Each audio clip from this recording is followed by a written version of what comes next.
Good morning, dear MIMAROPans! Kumusta po tayong lahat? We will be commencing our first of the 3-day activity in a few minutes.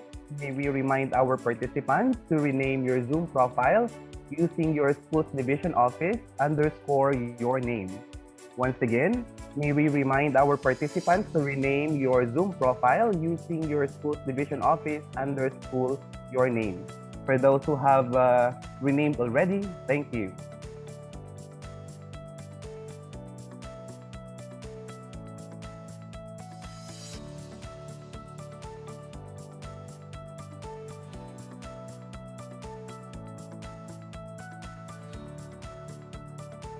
Okay, since today is the very first day of December, and December is believed by many as a Thanksgiving month, let us start our day with a heart of gratitude. Let us share what are we grateful for this December. To our dear participants, please key in what you are grateful for this December. Once again, to our dear participants, please key in what you are grateful for this December.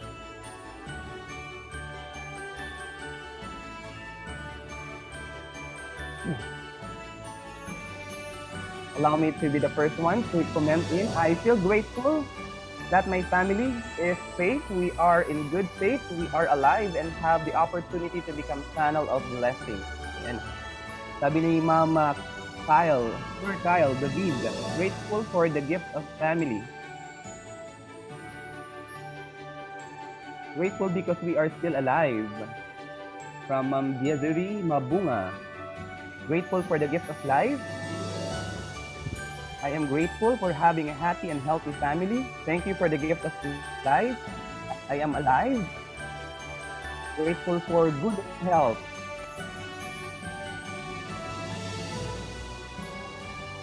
And I feel grateful for the gift of life and healthy family.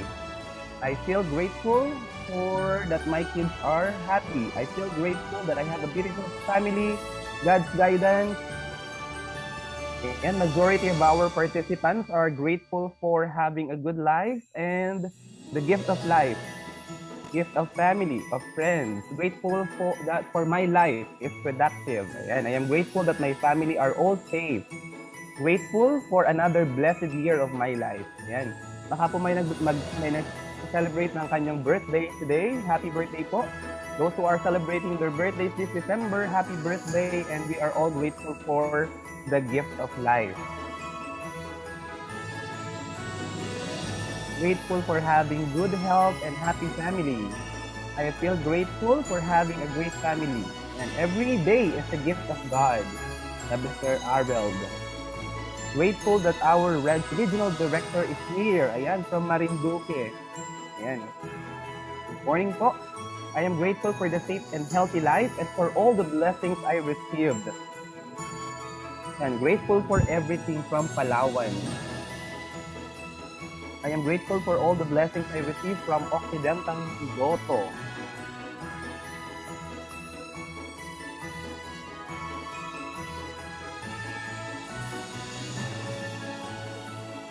I am thankful for the good health and family and having the chance to serve God through CFC ministry. Ayan. From Palawan, si Maria Cristina de los Santos. Grateful for the gift of family, friends, and good health from Marinduque, Ma'am Pamela Luha. Ayan. Thank you so much po for sharing your words of gratefulness as we celebrate December with a smile. And we are truly grateful because we are taking part in this significant activity of the region.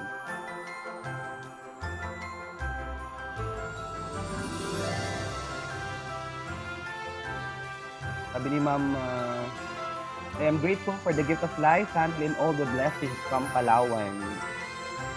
Marlene, yung maging king. Hindi ko po ma-mention yung iba't mabilis po ang pag-akyat ng mga mensahe. Yan. Thankful for all God's blessings to me and to my family. And I am forever grateful for all the blessings God has given me. God bless us all. From Occidental Mindoro, Ma'am Geraldine De Hoya. From Calapan City, grateful for all the blessings and plentiful harvest I received. And from Ma'am Emilita O. Halabi. From Palawan, also grateful for the gift of life and wonderful family as well to have friends working with you all.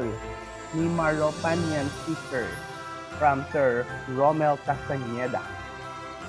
And Merry Christmas po sa ating lahat, and let us share positive vibes, positivity, and happiness as we commence this 3-day activity of the MIMAROPA region. From Ma'am Maria Celia Cotton Pastrana, I am grateful for everything God has given me. And good morning po, and thank you for sharing your words of gratitude to us.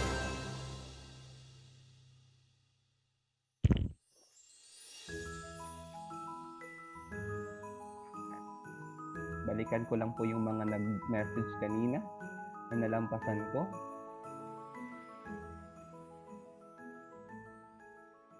Grateful, ayan, for having a good life. From Ma'am Joy Largueza from Romblon. Good morning po. For me, being here is one of the reasons. Being grateful. Ayan. From Ma'am Agnes Mendoza of Puerto Princesa City. Thank you so much, Ma'am Agnes. Grateful for having healthy family and blessings. From Ma'am Carmela Felizarte of Palawan. Grateful for good health. From Ma'am po ba or Sir Sarah D. Antolin. Every day is a gift of God according to Sir Harold Bond.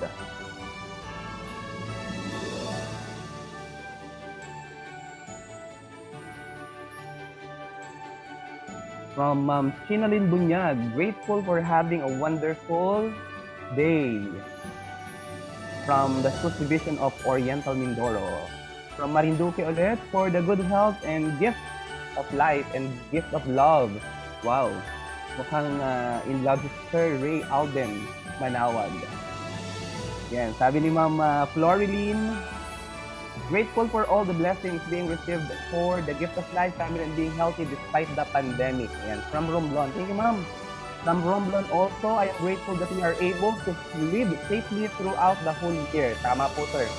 We are truly grateful. Ayan. From MIMAROPA, Palawan, grateful for everything and for being here. Ayan. Marami sa ating mga participants are truly grateful to be part of this activity. Talaga namang nakaka-grateful. Out of the so many elementary and secondary public school teachers in your school's division, you are selected by your division to take part in this activity is something. Ayan, napili lang po ay really a good blessing. Ayan, from Mary Beth, good morning everyone. Thanks for the opportunity. Happy December 1st, joining here at Rojas National Comprehensive High School, Palawan with Ma'am Marilyn Rodriguez, Ma'am Grace Lamdagan, Ma'am Yuli V. Elorimo, hashtag DepEd Palawan maaasahan.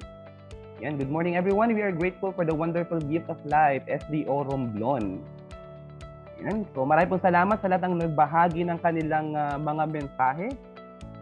So once again, good morning everyone. Today is Wednesday, December 1, 2021. Christmas is fully in the air. Merry Christmas po and happy Yuletide season. Sana po you have a merry heart.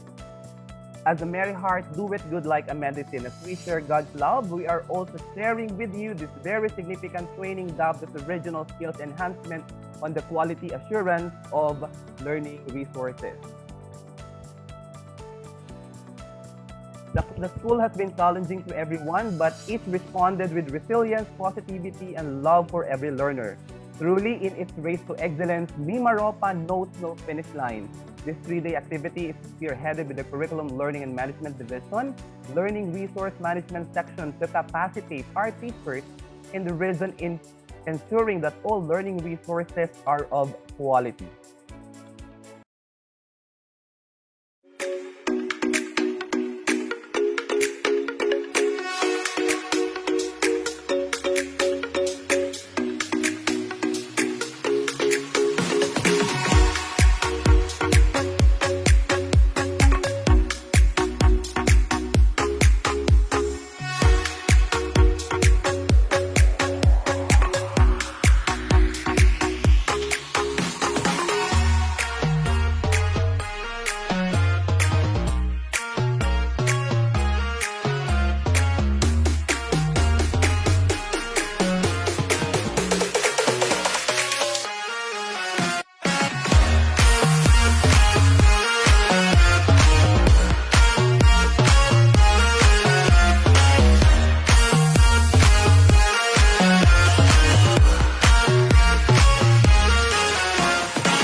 And to start off, let's watch this video presentation presenting netiquette, which means the appropriate behavior or acceptable way of communicating using the internet. For this 3-day activity, please be reminded of all this to make sure that every session works well. Once again, let's take a look at this video presentation.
Thank you, and we hope everyone is guided accordingly. At this juncture, may we invite everyone to please stand as we manifest our patriotism and sing in unison our Philippine national anthem.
Today's activity has come with the blessings from God Almighty, and it is but right to lift our praises to Him for all of this. Let us put ourselves in His holy presence through this video presentation, composed by Sir James Noriel B. Reyes and interpreted by Sir Gerson Manahan from the SDO Marinduque. This will be followed by the unifying song of MIMAROPAN's The MIMAROPA March.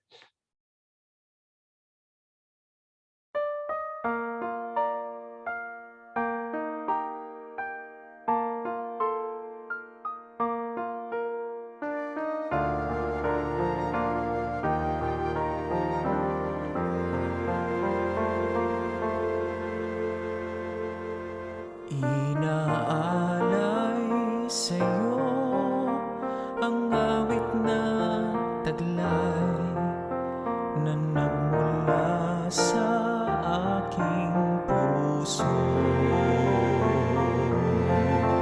Inaawit ang tinig upang purihin ka, nawa ay iyong nadarama.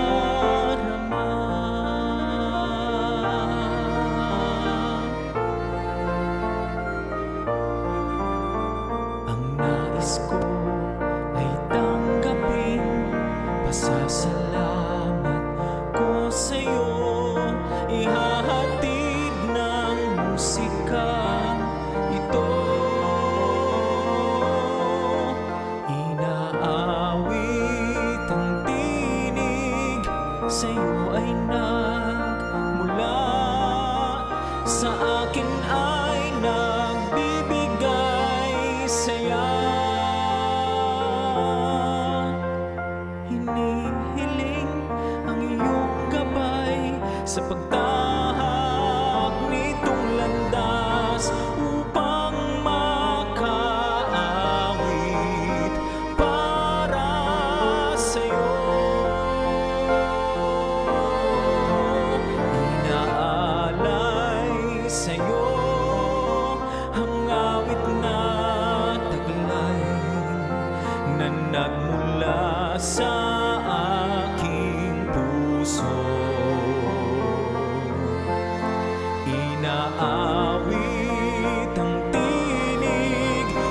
upang purihin ka.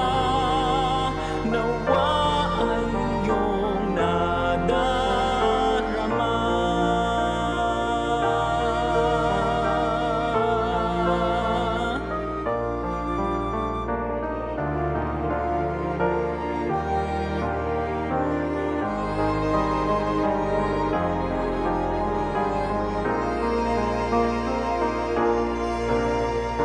Hinihiling ang iyong gabay sa pagtahak nitong landas upang makaamit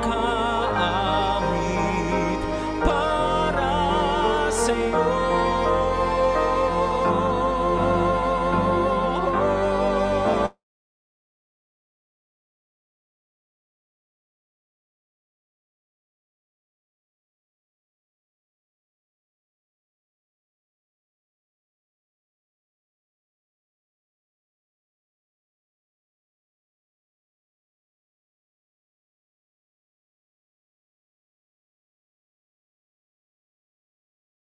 Inaawit ang tinig upang purihin ka. Nawa ay naririnig, nawa ay iyong dinggin, nawa ay iyong nadarama.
Once again, good morning po. Pasensya na po sa konting technical glitch. I hope you are all in good spirits as you virtually attend this regional skills enhancement and the quality assurance of learning resources.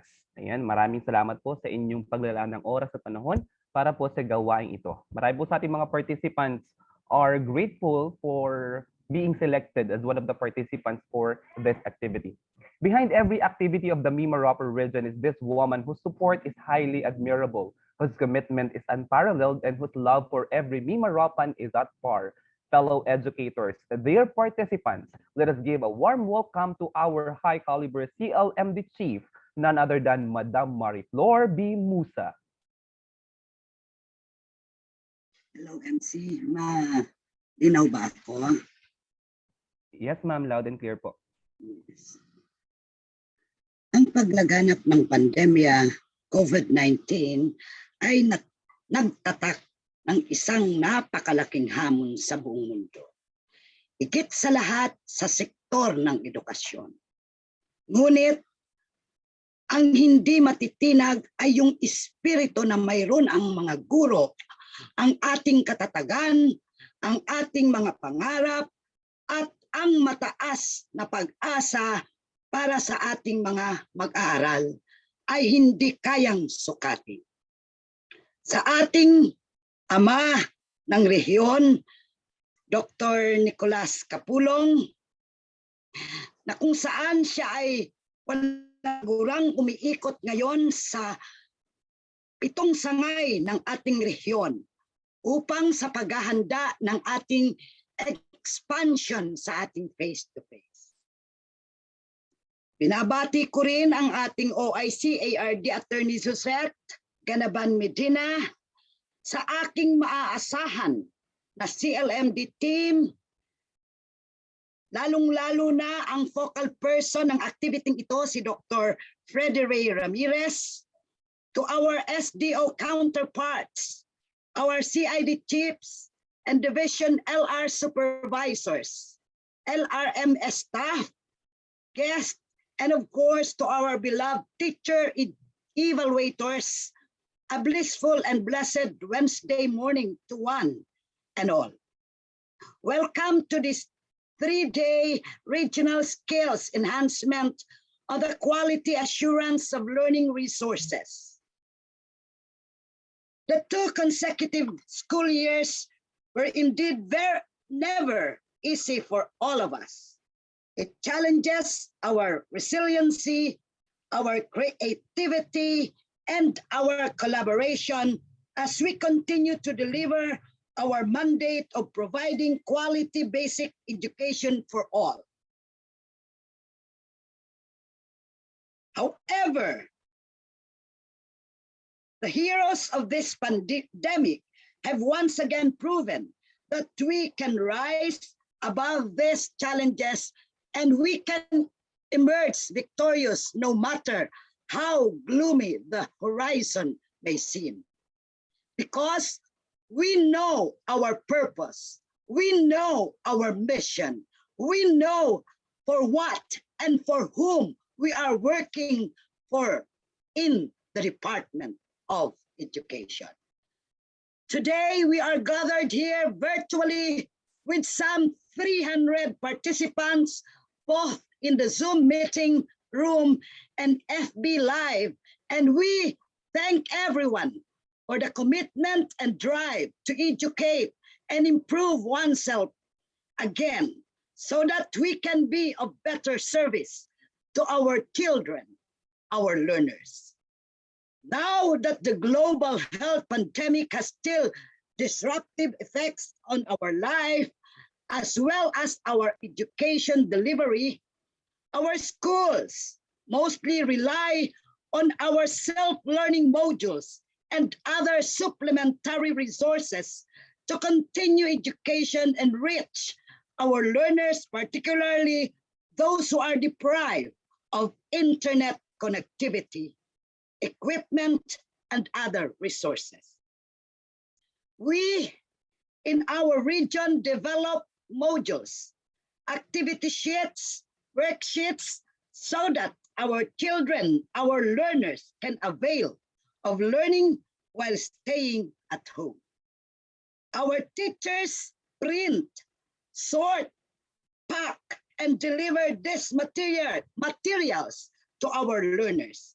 However, we hope that before these materials be printed and have them delivered, we do our individual evaluation to ensure that materials we give them are of quality. And I hope everyone understands that this is not the duty of only few people, because it is in fact our shared responsibility. Let us remember that we make great impacts on the lives of our children, our learners, and more so with the materials we give them. And so we must be very critical and discerning in every learning resources that we give them. And we hope, and again, I would like to emphasize and stress on that this should be our shared duty and responsibility. This is what this 3-day training hopes to realize. We hope that we can be able to capacitate more teacher reviewers, more teacher evaluators, or LR quality assurers on the quality assurance of resources that our aim of providing our learners with error-free and standard compliant learning resources will materialize. Hopefully, with this training, we could be able to hone more dedicated and committed teachers who will serve as new members of the regional quality assurance team. So, you know, my dear educators, it is always a delight for us in this region to work with our hardworking and selfless teachers whose hearts are always for the welfare of our children, our learners. And so I thank you for being part of this activity and always supporting our endeavor to properly implement the curriculum. May our unique experience in this activity give us more inspiration to strive harder to make sure that no one will be left behind and that quality education will be offered to all as we selflessly shared our time, our effort, and our expertise in the review and evaluation of our learning resources. Finally, I would like to reiterate that ensuring quality in our learning resources is our duty, and achieving it will always be our shared responsibility. Muli po, maraming salamat po sa inyong lahat. Ang aking pagbati ng masayang Pasko sa ating lahat. Good morning. Thank you so much, our CLMD Chief, Madam Mariflor B. Musa. We thank you as well for remaining firm and committed in ensuring that education of MIMAROPANs continue amid this pandemic. You are one of our inspirations. Thank you also for recognizing us teachers and our roles in ensuring education continuity. We are doing well because we know our mission, we know for whom we are doing this for, as emphasized by our CLMD Chief. Rest assured that we in the field will continue to support the projects, programs, and activities for education continuity in the MIMAROPA region. The MIMAROPA region is also gifted with another woman whose heart in education is overflowing. Friends, fellow educators, let us give the virtual floor to our Chief Administrative Officer, OIC to the Office of the Assistant Regional Director, the always beautiful and kind Attorney Suzette Ganaban Medina, for her inspirational message. Thank you, sir. Can you hear me clearly? Yes po, ma'am. Yeah, thank you. Thank you and good morning. And our regional director, as mentioned by Ma'am Flor a while ago, is in Marinduque. He's making sure that all our schools are ready to participate in the expansion of our face-to-face learning. So to our 300 participants on this regional skills enhancement, the quality assurance of learning resources, and to all our viewers from the Facebook Live, good morning to everyone. It is the DepEd mission to protect and promote the right of every Filipino to quality, culture-based, equitable, and complete basic education. Quality basic education. It entails not only on pedagogical skills of our teachers, but most especially on the learning materials or resources that we share to our learners. We make sure that we teach only those facts with reliable references or resources. We also ensure that we abide or we do not violate the law on copyright and other relevant existing laws. We also ensure that we substantially paraphrase the statement and cite our resources. So I hope that in this 3-day enhancement program, you will be able to gain additional knowledge on how to proofread, on how to edit, on how to evaluate all the learning resources or materials based on the DepEd standards. Of course, I would like to thank our participants who are also our teachers. You have become our writers, our proofreaders, our editors, and sometimes content layout artists. You are truly jacks of all trades. In this field of education, we never stop learning. Indeed, we live up to the famous adage, once a teacher, always a student. So I hope that in this 3-day enhancement program, we'll be able to gain additional knowledge so that, as mentioned by Ma'am Flor, our learning resources will be error-free. Good morning and thank you very much.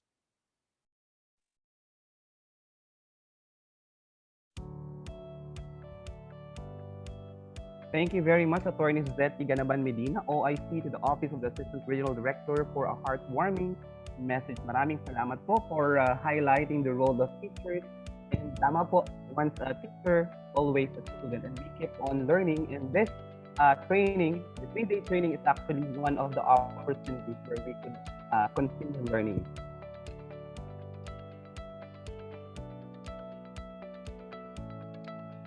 Supposedly, our beloved regional director for Dr. Nicolas C. Capulong will be with us this morning to share his message. But because of an equally important event, he is currently in Marinduque for the monitoring of the possible expansion of pilot face-to-face classes. In that light, he is extending his words of thanks to all of you for taking part in this training. Maraming salamat po.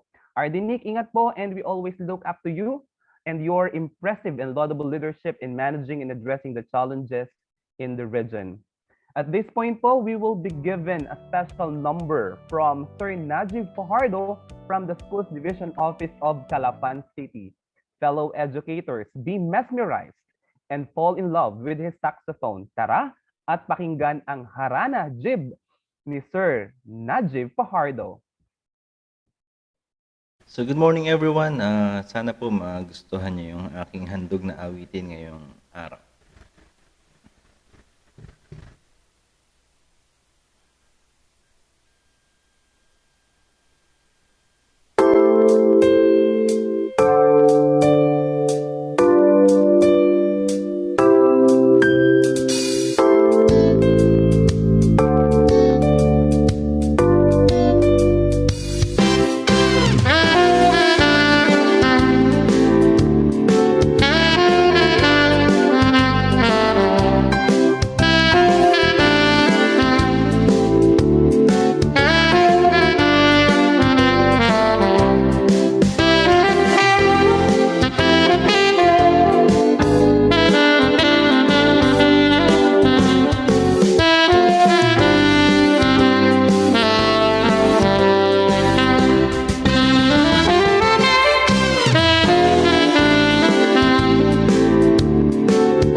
Thank you very much.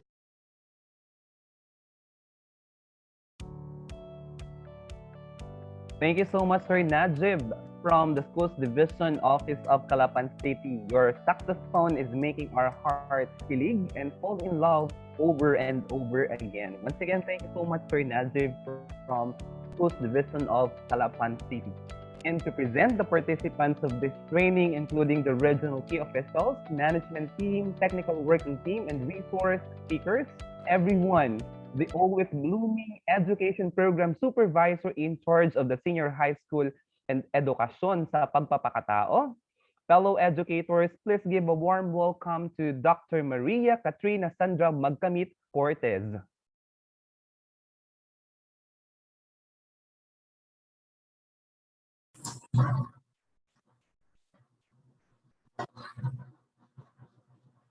Hello po, good morning. Ayan, narinig po ako, Sir Arden.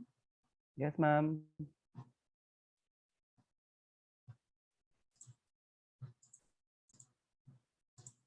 Ayan. Yes, po. Okay, maraming salamat po for that introduction. Blooming ba talaga? Actually, kagigising ko lang po. Tingnan niyo yung background ko. Good morning, everyone. Maayong nga aga sa mga taga-Romblon. Ayan, research ko to ha. Mayad nga temprano sa mga kuyunon. Mayad nga aga sa mga kinaraya. Parang ang sarap magsalita talaga. Magandang umaga sa ibang pampanig ng MIMAROPA. A blessed morning to each and everyone at isa pong karangalan sa akin na i-present po ang ating mga participants and the people behind this endeavor. So without further ado, let us see which among the 7 division is the most energetic. Ayan, sabi nga dun sa kanta, I'm alive, alert, awake, and enthusiastic. Sino kaya ang alive, alert, awake, and enthusiastic kapag tinawag po namin ang inyong mga schools division? So lalo na po pag pinakiin pa natin yung mga keywords sa ating chat box.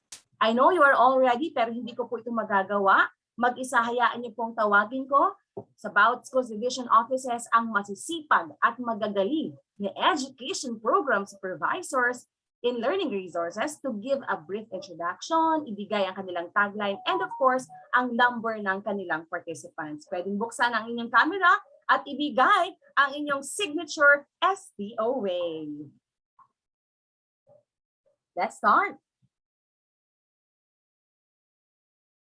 From the Schools Division of Calapan City at para ipakilala po ang bumubuo sa Calapan City, here's the EPS in LRMS ang napakagwapong Sir Norman F. Magsino. Hello to everyone. Hello, Ma'am Sandra. Hello po. Good morning po sa ating lahat. SDO Calapan City has 37 dedicated and committed teacher participants and 3 LR staff in this virtual activity. The regional enhancement of the quality assurance of learning resources. LR staff in this virtual. We fly as the regional Calapan. SDO Calapan City, soaring swiftly with integrity. Thank you very much. Wow, maraming salamat po, Sir Norman Magsino. At para naman, syempre, maibigay ang atin pong word para sa ating mga participants from the Schools Division of Calapan City. Hayaan niyo pong ibigay ko ang bawat letra ng word na quality. At para sa Calapan City, sabi nga to be successful, we have to have that quantity of quality. So for the participants of Calapan City, please key in the word quality. Go ahead, Calapan City participants. Ayan, sa pangunguna ni Ma'am Ruth Jane Arce. Yan. Thank you very much. Quality, yan po yung pinakang kailangan natin ngayon. At sana po lahat ng ating materials, nandun yung salitang quality. Thank you very much to all the participants of the STO Calapan City. Thank you. Next, we have from the Schools Division of Oriental Mindoro at para ipakilala po at ibigay ang bilang ng mga participants, tawagin po natin the EPS and LRMS, Sir Elmer P. Concepcion. Sir Elmer, magandang umaga. Hello po ma'am, good morning po. In behalf of Sir Elmer po, ako po yung i-introduce. Carol Manalaysay po, Project Development Go ahead, Officer Ma'am Carol. of Schools Division Office of Oriental Mindoro. Good morning, everyone. For Oriental Mindoro, we have 33 participants out of 49 as of 8:51. Pero mapasok po sila later on. And ako lang po ngayon na nakapasok sa LRMS, sa aming section, sa ating link. For Oriental Mindoro, our tagline is, Mahal ta na sa Ormin. Thank you po. Thank you very much. Mahal ta na sa Ormin. Pero ibigay natin ang pangalawang letter. For quality, we have letter U. And as we do QA, there should be an in-depth understanding of the content. Ayan, hindi mawawala ang word na understanding. Pwede po bang pakitype ang word na understanding from the Schools Division of Oriental Mindoro? Wow, ayan. Thank you very much. Pinangunahan ni Ma'am Maria Cecilia. Ayan. And maraming salamat po sa inyong active na pagtatay. Thank you very much. And next, we have from the Schools Division of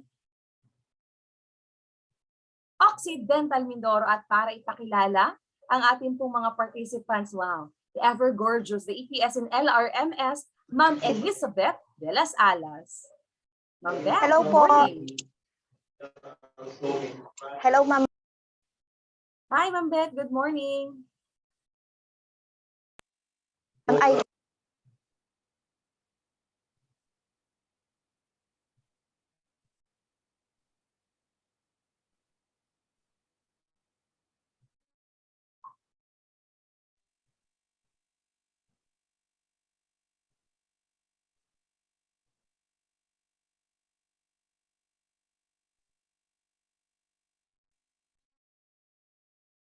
Ayan, medyo ata may problem ata po pagdating sa signal si Ma'am Beth. Ayan. Ayan. So, good morning, Go ahead, everyone. So, presenting to you the 7 amazing participants of Occidental Mindoro. And also with us are the librarian and the PDO of the LRM section of the Schools Division of Occidental Mindoro. Of course, we are headed by our Schools Division Superintendent, Ma'am Lee G. Mendoza, and our ASDS, Sir Rodel S. Magnaye, and our CID Chief, Dr. Raquel Panaligan Hirao. So with that po, we would like to say that SDO Occidental Mindoro is really working together to serve our stakeholders, of course, our learners better. Great morning po uli. Maraming salamat, Ma'am Beth. Hello po dyan sa ating mga kasamahan sa Occidental Mindoro. Ayan, at para naman sa ating mga participants, sabi nga, this also includes the development of quality assurance system. At ang pangatlong letter, we have the word assurance. Please type in the word assurance. Ayan, ang bilis naman. Talagang alive, alert, awake, and enthusiastic ang ating mga participants. Ang bilis. Thank you very much. Schools Division of Occidental Mindoro. Thank you very much. And now, next, we have from the Schools Division of Marinduque. And we have the EPS and LRMS. Wow, ang napakagandang Ma'am Marian Ribamonte. Magandang umaga, Ma'am Marian.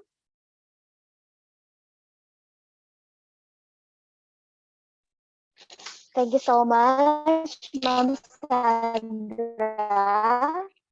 Good morning, everyone. To all who are present in this virtual room, a pleasant day and advance Merry Christmas po sa lahat. So may I request all our SDO Marinduque participants to please open your camera to be recognized. I am proud to present to you po the 25 participants, but we are expecting 37 participants. Maybe later po, the other participants will be joining with us po. So as we always say here in DepEd Marinduque, the heart of the Philippines, lead to excel, excel to lead. Thank you and may God bless and keep us always. Wow, thank you very much. Ayan, nagbukas na ng camera ang ating mga participants from SDO Marinduque. Nasaan po ba ang inyong signature SDO wave? Ayan, kaway-kaway naman kayo dyan. At para, hello po, ayan. And syempre, we have Q, U, A, and then para sa inyo ang letter L. Sabi nga po, this leads to the establishment of appropriate and effective procedures and mechanism for quality assurance. The word leads. Pwede po bang pa-type ang word na leads? Ayan. Thank you very much. Ang bilis naman ng SDO Marinduque. Maraming salamat, SDO Marinduque. Mabuhay po kayo dyan. And our next Schools Division Office,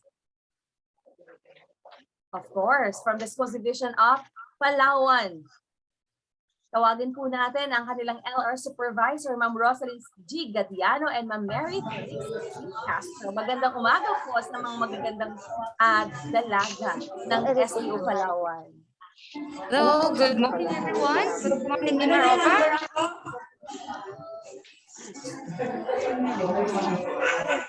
From the Schools Division of Palawan, headed by our Division Superintendent, Sir Roger F. Capas, SO6, with our Side Chief, Amorella B. Marquez. We are proud to present to you with Ma'am Mercedes Castro, the 45 registered maasahang gurong Palawenyo for this regional skills enhancement on the quality assurance of learning resources. So mga kasama ko sa mga gurong Palawenyo, ang ating tagline, everybody, hashtag DepEd Palawan maaasahan. DepEd Palawan maaasahan. Thank you very much. Hashtag Sabay-sabay. Palawan maaasahan. Okay lang po yan, live tayo. Thank you, SDO Palawan. Thank you very much po, mga madam. At syempre, medyo maingay daw, pero okay lang yan. Sabi nga, SDO Palawan maaasahan. Maaasahan ko po ba kayong mag-type ng ating susunod na word? Pwede po bang i-type natin ang word na identify for the letter I, because we're able to identify the strengths and weaknesses of our learning resources kapag nag-conduct na tayo ng quality assurance. Ayan, ang bilis nga naman talaga at naasahan ko kayo dyan, ha? Thank you very much, SDO Palawan. Mabuhay po kayo dyan. Thank you. And the next schools division is eto, wow. Ang sarap banggitin na Puerto Princesa City. Ayan. Tawagin na po natin ang napakagwapong si Sir Ronald S. Brillantes, EPS and LRMS. Magandang hapon po, sir. Ay, magandang umaga po, sir. Sorry. Good morning, Madam. Good morning A blessed po. morning, MIMAROPA, and to all the participants to this training. So, presenting to you our 37 learning resource evaluators and 2 LR staffs. We are also headed by our OIC, Assistant Schools Division Superintendent, Dr. Loida Adornados, SESO6, and our OIC, Assistant Schools Division Superintendent, Dr. Marites Perez. And of course, our CID Chief, Dr. Cyril C. Cirador. So quality is everyone's responsibility. So let us say, Puerto Princesas, angat, Puerto Princesa City. Thank you. Puerto Princesa City. Thank you very much. Angat, Puerto Princesa City. Pero aangat po ba kayo sa ipalalagay natin dito sa ating chat box? Sabi nga po, in doing QA, it takes time, which is very important. May time po ba kayo para mag-chat sa ating chat box ng word na time? At alam ko nakakatawa kasi nandito kayo ngayon kasi naglaan po kayo ng inyong time. Thank you very much. Wow, ang bilis. Ayan, maraming salamat, SDO PPC. Maraming salamat po. Thank you. And our next schools division is Romblon. Tawagin na po natin, Sir Ruben R. De La Vega. Magandang umaga, sir. Hello, good.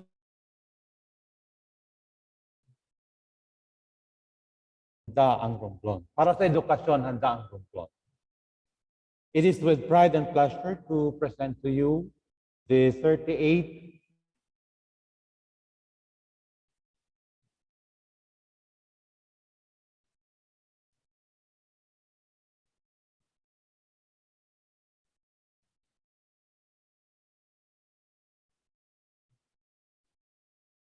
Mago and our librarian, Dean Pamorcan.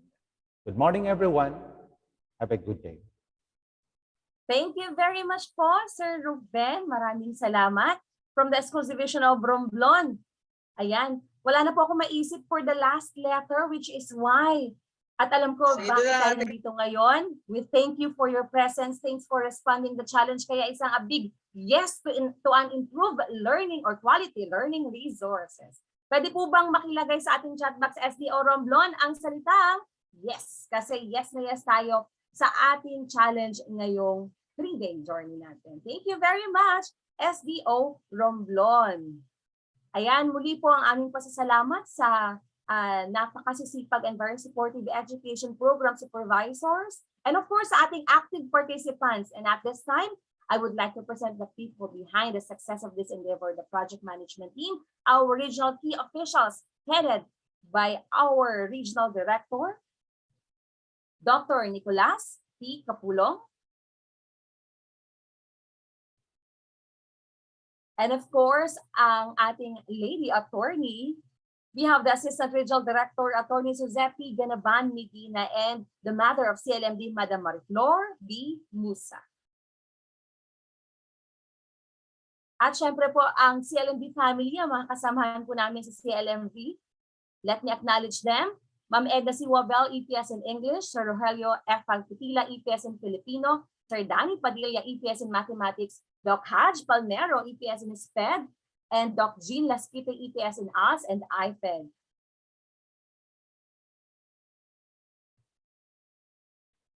And yours truly, EPS in ESP SHS. And of course, the focal person of this activity, Doc Freddy Ray Ramirez, EPS in LRMDS and EP. We also have Ma'am Al Taguilla, EPS in EPPP, LETBL, and the EPS in MAPE, Ma'am Annabel Marmol.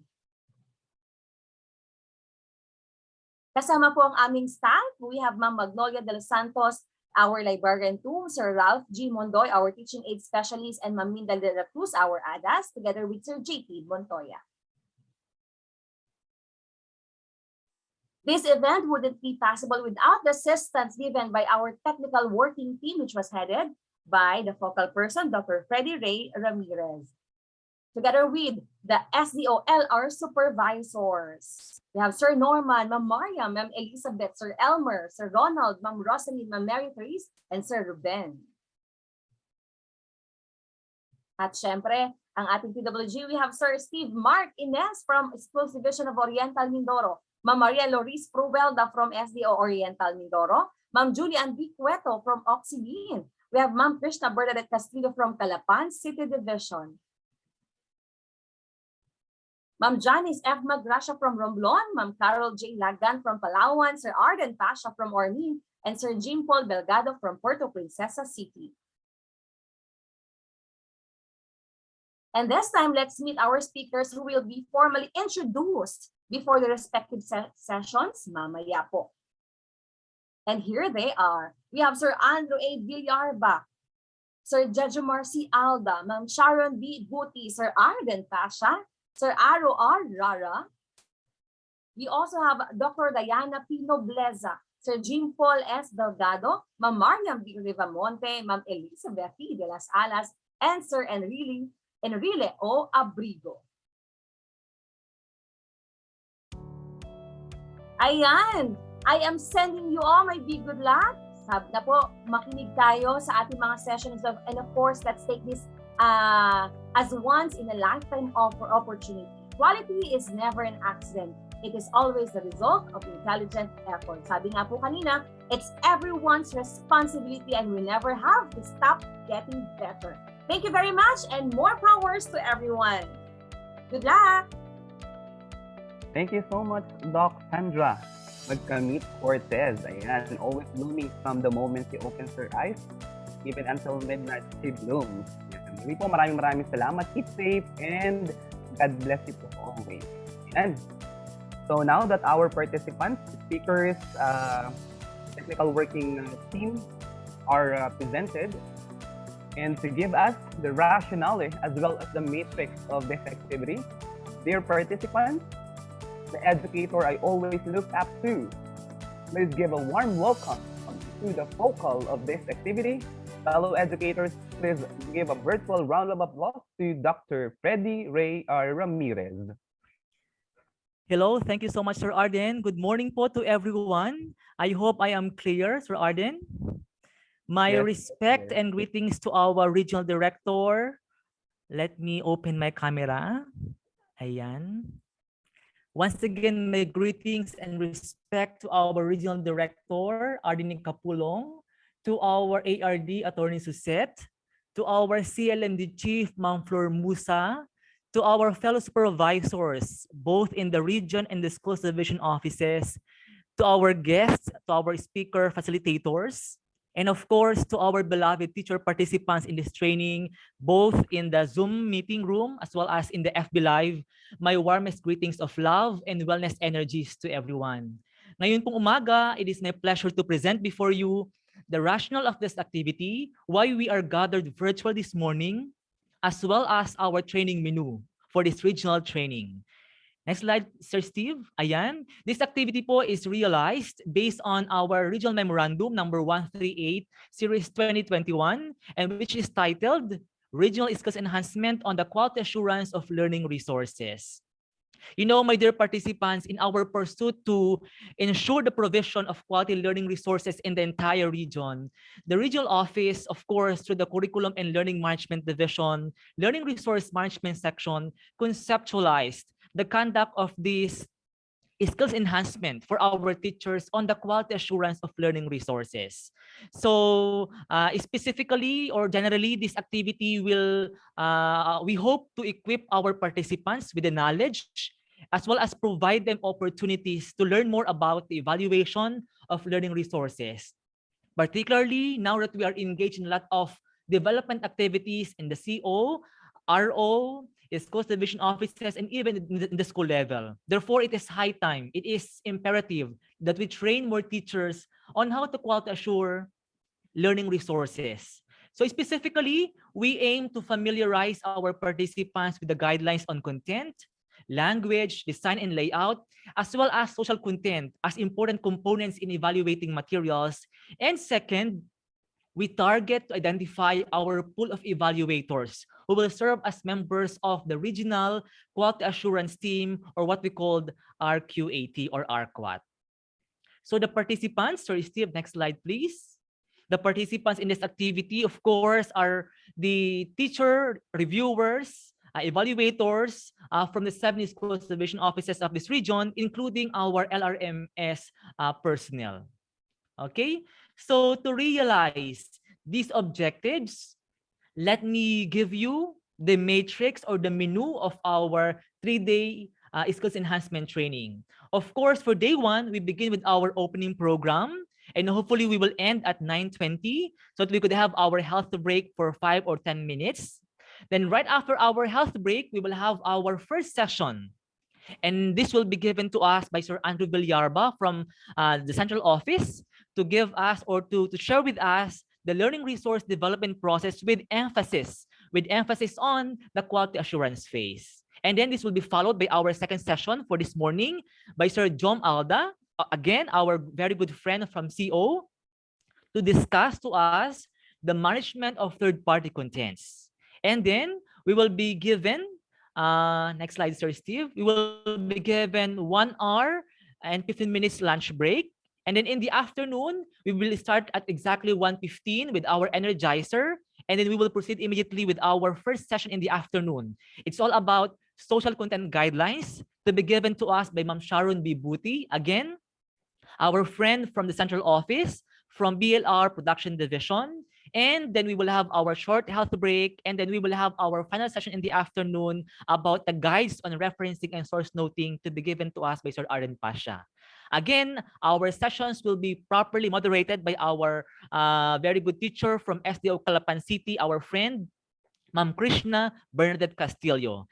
Hopefully, we will end our session, our first day, in the afternoon with a wrap-up to be given to us by Ma'am Janice F. Magracia from SDO Romblon.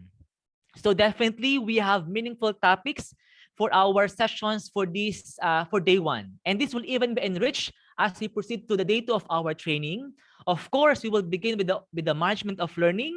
This will be led, of course, by our colleague from SDO Palawan, Ma'am Carol Joy Eslagan, with her partner, Ma'am Julie Ann Bicueto from SDO Occidental Mindoro. And then we will begin our first session for day 2 in the morning with Sir Aro Arara for layout and design of learning resources. Then we will have our short health break, and then this will be followed by a very interesting topic from Dr. Diana Pinoblesa on tamang baybay at gamit sa Filipino, to be followed by our next caliber speaker from PPC, Sir Jimple Delgado, on editing and proofreading the content and language aspect of the material. Again, this will be moderated by our colleague from STO Palawan, Ma'am Carol Joy Eslagan, of course, with her partner for the technical aspect, Ma'am Julian Bicueto. And then for the afternoon of day 2, Sir Steve, next slide, please. Ayan. We will begin with our energizer. And then our first session, of course, will be Ma'am Mariam Rivamonte on the tools for learning resources. What are the evaluation tools we are using in the evaluation of our learning resources? And then our next session will be on learning resource forms, of course, to be given by our colleague from SDO Occidental Mindoro, our EPS of the learning resource, Ma'am Beth de las Alas. Again, this will be moderated by our colleague from SDO Romblon, Ma'am Janice F. Magracia.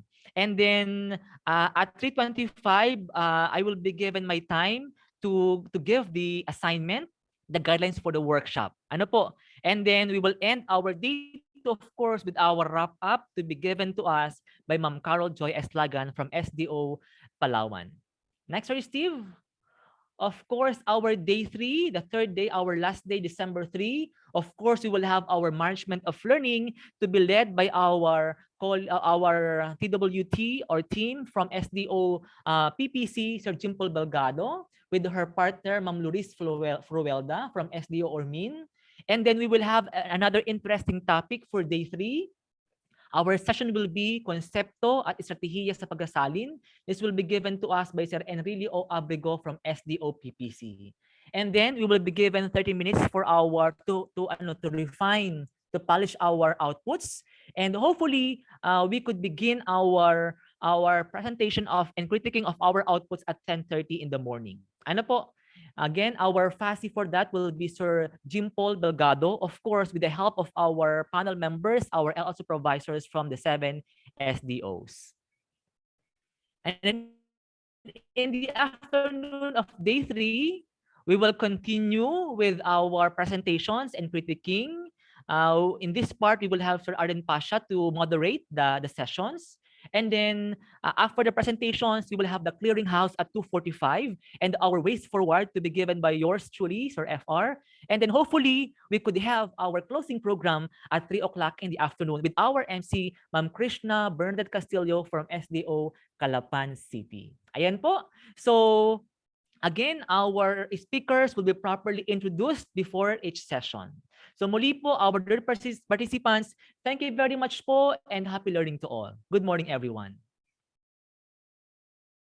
Thank you very much, Doc FR, for sharing with us the statement of purpose and activity menu so that we will be guided in our 3-day activity.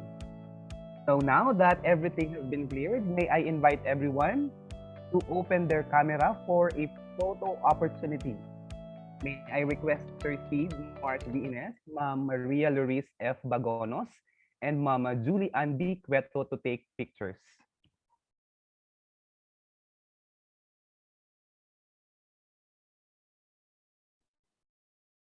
Once again, may we request our participants, everyone is encouraged to open our cameras for the photo opportunity. May I request Sir Steve, naririnig niyo po ako? Ma'am Maria Luris Bagonos, and Ma'am Julie Ann B. Cueto. And they are taking pictures po. Smile po kayo. Smile everyone. Ayan, ngiti po tayo. We are very grateful for this wonderful opportunity. And of course, for the month of December, the month of love, of giving. Di lamang po February ang month of love, including December. Yan, of giving, sharing, and loving one another. Yan. They are actually capturing pictures po, so continue smiling po. Di po sila nag-count. Ayan. Continue smiling po. Di po natin alam kung saan po tayong page kasama. So let us continue smiling.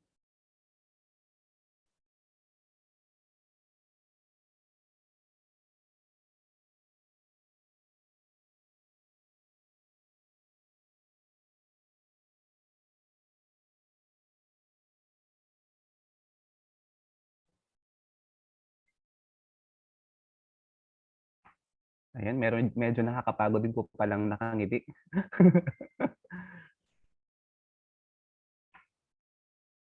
Sir Steve, Ma'am Luis, and Ma'am Julie, please let us know po if okay na po ang ating taking pictures. Meron pa yata pong hindi pa po nakaka-open. Kindly open your cameras po for this photo op. Para meron po tayong souvenir.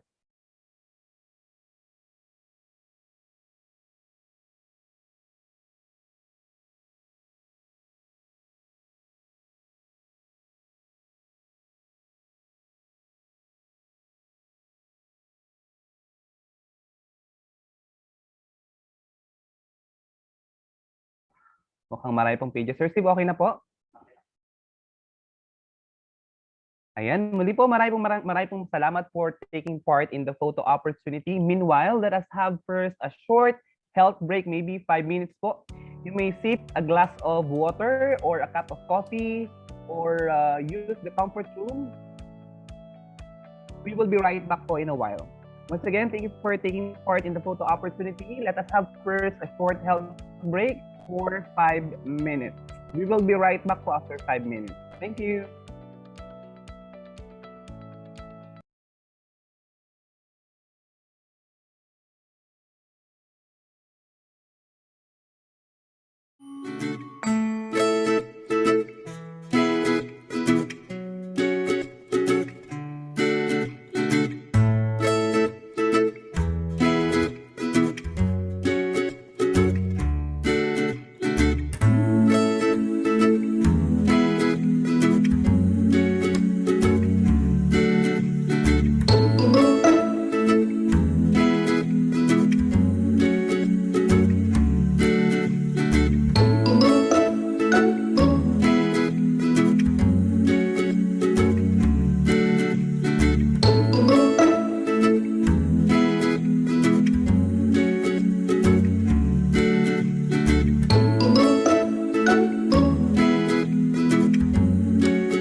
Ayan, 5 minutes is over po. Hello everyone, welcome back po to facilitate our fruitful discussion.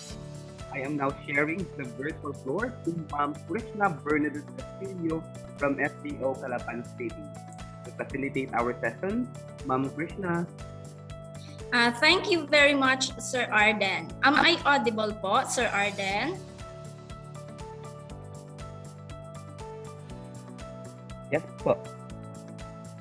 Okay, thank you, sir. So, dear participants, once again, welcome to the 3-day seminar workshop titled Regional Skills Enhancement and the Quality Assurance of Learning Resources. So, just few reminders to you, our dear participants, before we start our first session about the learning resource development process. So, please give your full attention to the speaker. We will have designated time to address questions, but you may submit your questions anytime during the session by typing them in the chat box. Without further ado, let me introduce our brilliant speaker this morning. Our first speaker is currently a supervising education program specialist at the DepEd Central Office, Bureau of Learning Resources. He is a doctor of philosophy who majored in educational management. He worked as the basic education principal and assistant to the basic education director at the University of Perpetual Health System, Dalta Molino Campus in Cavite. During his service at the said institution, he earned notable achievements. He was awarded as Employee of the Year, Most Outstanding Academic Supervisor in 2013. For 5 straight years, from 2006 to 2010, he was a Presidential Leadership Awardee of the said university. Moreover, he consistently ranked first in the Teachers' Yearly Evaluation from 2007 to 2010.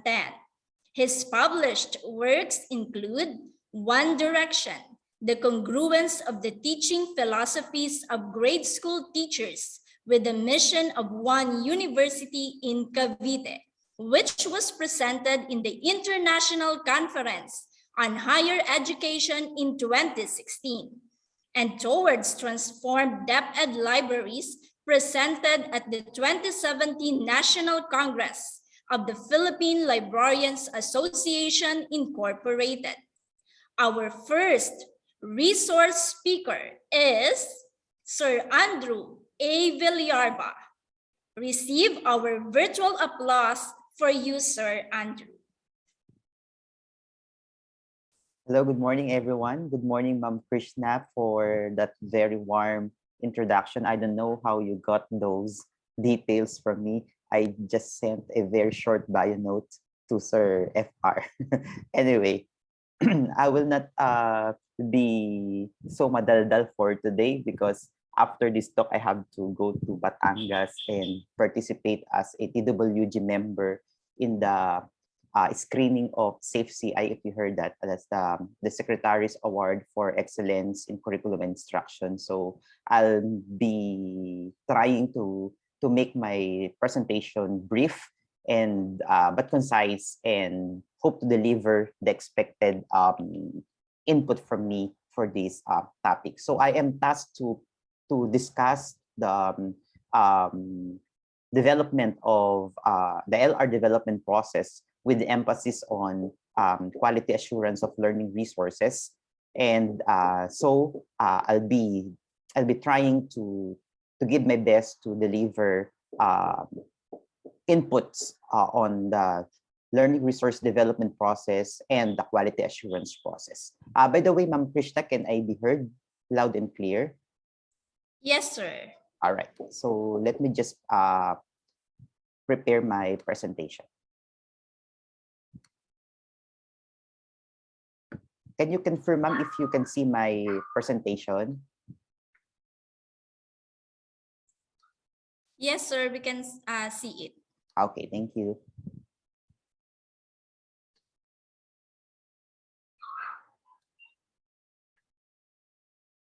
All right. So as I mentioned, I'll be talking about the learning resource development process. So as an overview of my discussion, this will be the topics that I will be, or the different parts of my presentation, which include an introduction on the following: the learning resources, their component of being component of the quality education, the different types of learning resources, and the significance of the text-based learning resources. Then I'll give you the general overview of the learning resource development process and theoretical basis of the LR development and quality assurance. And that will be elucidated by the quality learning resource framework. Then I'll be discussing the general qualifications of the LR development team and quality assurance team in connection to the general or the theoretical basis of the LR development and QA process. Then I'll be trying to discuss the importance of quality assurance of learning resources. That will be followed by the quality assurance of the developed learning resource flowchart and the mechanics and guidelines. The mechanics and guidelines on the quality assurance of developed learning resources. Because I believe the ones that you're going to quality assure are materials that are developed, or meaning to say developed by teachers, okay, or by your divisions and your region. So we call them developed learning resources. All right, so to begin with, let me start with the introduction. So I hope everyone will agree with me that teaching and learning cannot happen from nothingness. So when we say cannot happen from nothingness, teaching and learning cannot happen from a vacuum. Teaching and learning cannot happen in nothing to start with. Okay, so we say teaching and learning happen when something ignites teaching and learning, and we believe that there should be something that would kindle, that would spark the activity of teaching and learning. And one of the kindling factor or the enabling factor to make teaching and learning happen is to have educational goals. And these educational goals can be acquired through facilitating of learning.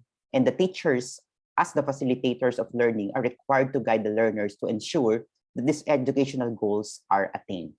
And according to Smart and Jagannathan, these educational goals should be aligned to a golden triangle components of quality education. And what are these golden triangle of quality education?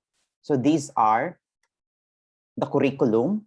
So we connect that to my first statement that learning and teaching cannot happen from nothingness. So what are the enkindling factor so that we can have teaching and learning to start? So we have this golden triangle component of education. So we have, first, of course, we need to have the curriculum, because the curriculum is the mother of what we need to teach and what the learners should learn. Then we will have the learning resources and, of course, the assessment systems. So you will see that these three, the curriculum, the learning resources, and the assessment systems, are considered the components of quality education. And these three shall be aligned to the educational goals. So whatever the educational goals of the Department of Education in particular, our curriculum, our learning resources, and our assessment systems must be aligned to our educational goals. So let us zero in to our learning resources. So whatever the goal of our Department of Education, whatever the educational goals of the Department of Education, our learning resources shall support the educational goal of the Department of Education in order for these learning resources support quality education. So what are learning resources? So learning resources are regarded as support to teachers and learners, and they play a vital role in learning opportunities. So remember our first discussion that we need learning resources to spark the teaching and learning process. So learning resources must be available, and they play a vital role in learning opportunities. So learning resources provide the basic context within which much of the learning activities occur and give every learner the best possible opportunities for learning. So what does it mean? This means that we provide learning resources because they give the basic context. They give the foundation of what we are as teachers, what we are going to teach, and what the learners will be learning will be coming from these learning resources. And these learning resources shall provide the best possible learning opportunities. That's why to get into the topic, that's why if we want best possible opportunities for learning through learning resources, we need to provide quality learning resources to them. Okay, so there are two types of learning resources that the Department of Education Bureau of Learning Resources classified learning resources into two major types. What are these? These are the text-based learning resources and the non-text-based learning resources. The text-based learning resources, ito yung mga in layman's term, ito yung mga letra, may mga titik, may salita. So they can be classified into two: print and non-print. So what are the print learning resources? Print text-based learning resources. Examples are textbooks, modules, activity sheets, among others. And non-print include digital learning resources, digital copies of these learning resources. TV lessons, video lessons, they are text-based, but they are non-print. Audio or radio lessons, they are text-based, but they are non-print.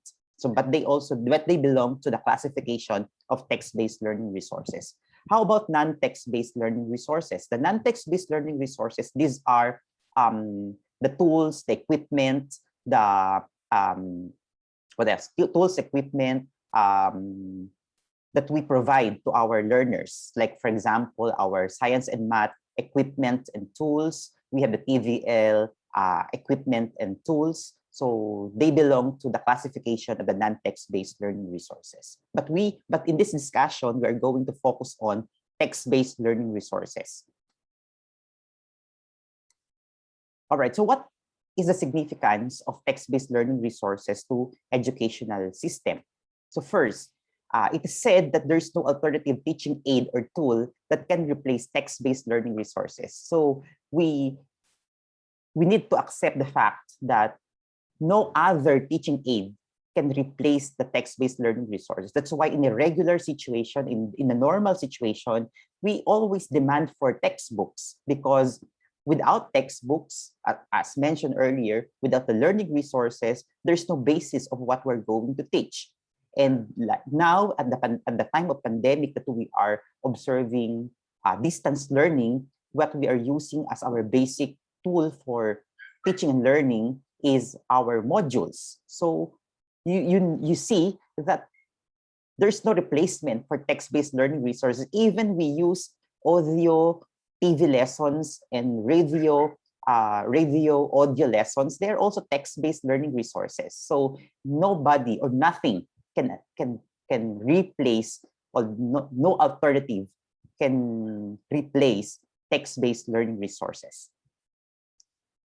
Next, the contents of text-based learning resources channel the teaching and learning of the curriculum in a particular subject or learning area. So what does it mean?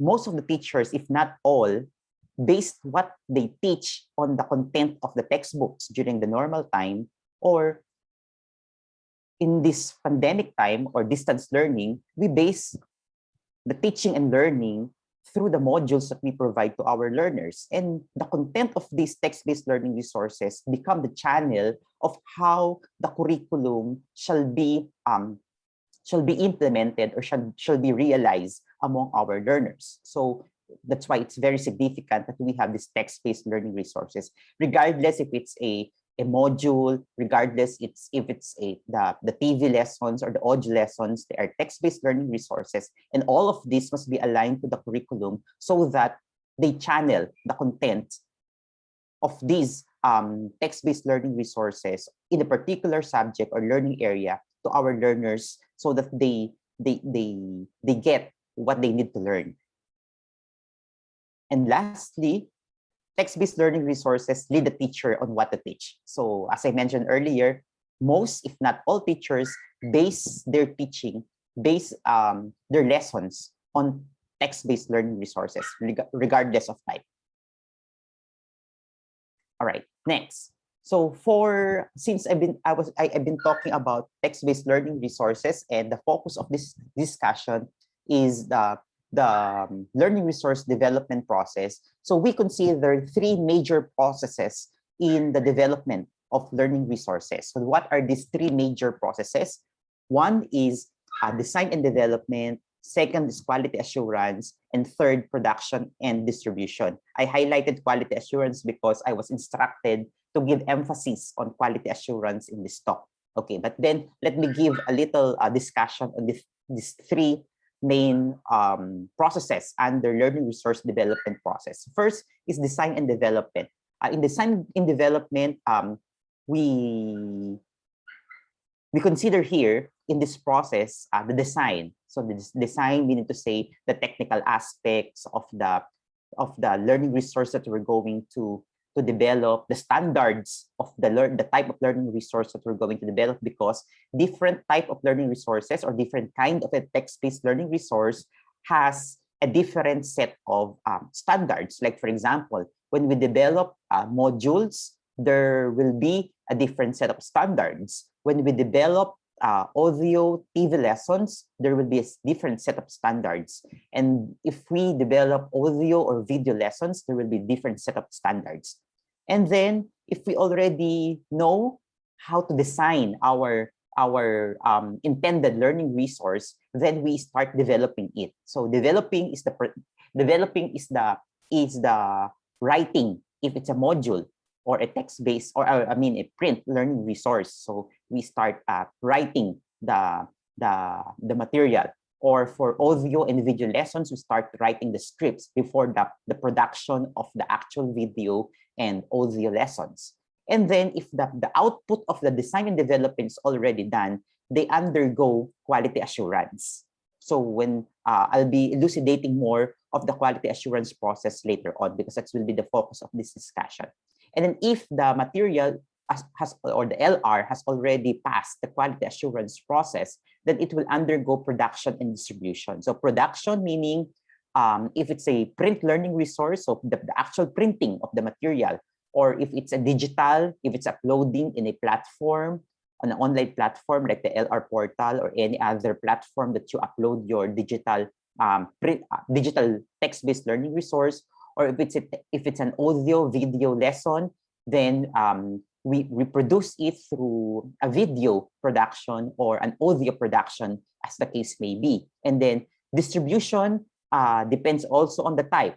If it's a print learning resource, so we distribute the learning resource physically to our learners. So if it's a audio lessons through a radio station, or through a audio lesson saved in a device that can be heard or can be listened to by our learners, or if it's a TV lesson, so it is aired in a broadcast media.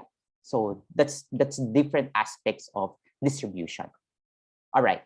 Now, as I mentioned, there's a quality learning resource framework that I will be presenting to you. Actually, this quality learning resource framework is not espoused by the Bureau of Learning Resources yet, but this is the product of my study when I made my dissertation on learning resources. So I was able to formulate a framework on quality learning resource. So in this framework, as we mentioned earlier, that in order to achieve the goals of the education, of course, there should be an interaction between the teacher and the learner through learning opportunities. But if we want to achieve quality learning opportunity between the teacher and learner interaction, we need quality learning resources. That was already founded on my discussion earlier. So in short, if we want quality learning opportunities, we need to provide quality learning resources. If we have these, then we will have quality output on our there will be an impact on the quality output of our learners. So how are we going to ensure that there will be quality learning resources? The learning resources need to undergo quality assurance, because quality assurance process will be the process or the activity that will ensure that we will be providing quality learning resources. This will be quality assurance process is the floodgate of learning resources. So you will not allow a learning resource to exit this gate if they are not of quality. Okay, so the quality assurance process will control the learning resources that we're going to provide to our learners and teachers so that we ensure them of quality. That's why we need to focus on quality assurance of learning resources. But of course, we cannot quality assure learning resources if there is no development of learning resources. So it starts with, of course, the development of learning resources before we quality assure learning resources. And this learning resource development and quality assurance are guided by different theories. So in my theory, I use the theory of pedagogical content knowledge, or simply we call it the PCK, espoused by Schulman, and the text-based learning resources standards. So as I mentioned earlier, different types of LR, there are different types of standards. So when we develop learning resources, we observe the theory of pedagogical content knowledge and the LR standards. Then when we quality assure, we also consider the pedagogical content knowledge and the LR standards. So let me explain that further. Okay, so as we say, before we develop a learning resource, we need to consider the text-based, we need to consider the pedagogical content knowledge and the text-based LR standards. So this means that the PCK, or the pedagogical content knowledge, is an outcome of the blend of understanding of teaching material or the content knowledge and the way of educating the pedagogical knowledge that come into wholeness. So when we talk about PCK, or the pedagogical content knowledge, it's a blend in wholeness of the content knowledge and the pedagogical knowledge, which are identified into three aspects: pedagogical and content knowledge of the curriculum, the structural representation of ideas, and the instructional representation of strategies for these topics, and the students and their understanding of the topics. Therefore, in LR development and LR quality assurance, the LR development team and the LR evaluators, respectively, shall have a comprehensive knowledge on content and pedagogy in order for us to yield quality learning resources prior to utilization by the learners and teachers. So I'll cut short my discussion that when we select the development team of our learning resources, they must have the pedagogical content knowledge, a comprehensive blend of the knowledge on content and knowledge on pedagogy. And the same way that when we choose the learning resource evaluators, they must have a comprehensive knowledge on content and pedagogy, so that combining these two, we will be yielding quality learning resources. Okay. So what about the LR standards? The LR standards, according to Golani, is a set of definite guidelines and criteria, which shall be in place for the purpose of selecting the efficient and appropriate learning resources, because without standards, we have no basis of what is appropriate and what is efficient. Therefore, we need to set this standard. So I notice in your matrix of activities, you will be discussing this LR standard. So I will not be discussing the LR standards. There will be different speakers who will elucidate very well on these topics. So we need to know them well so that we have this, we have knowledge on LR standards in order for us to have a definite guidelines and criteria in order for us to select the most efficient and appropriate learning resources. Okay. So, as I mentioned earlier, we need to critically select our development team and our quality assurance team in order for us to yield quality learning resources. So going back and reviewing the pedagogical content knowledge. So these are again PCKs, the blend of understanding on content knowledge and pedagogical knowledge that comes into wholeness. And these are the curriculum, the structural representation of ideas and structural representation and strategies for this topic, or in short, the pedagogy. And then third is the knowledge of our students. Okay, what they know, what they need to know, and what they shall know. We as development team and quality assurance team must know all of this. Okay. Then let's see, what do we need to ensure when developing or quality assuring an LR? These four, or 1, 2, 3, 4, 5, these 5 components are components of quality assurance, components of a quality assurance tool. So what are these? Learning competencies, instructional design and organization, instructional quality, which includes errors, including social content. I know you have a topic on social content, assessment, and readability. When we quality assure, when we develop, let's start first with development. When we develop learning resource, we need to take note of the learning competencies that we need to develop, the instructional design and organization that we want to use, or we want to apply in the learning resource that we're going to develop. Of course, the instructional quality, being free from errors, especially errors in social content or violations in social content. Of course, we include assessment, because assessment is an integral part of the teaching and learning process. And readability, because we want our learning resource to be at the level of our learners. However good our materials would be, but if this material is not at the level of our learners, what I'm trying to say is, if these materials are not at the level of the readability level of our learners, then we cannot deliver what we need to deliver to our learners. Okay, so let's see the connection between the PCK and the components of developing and quality assuring learning resources.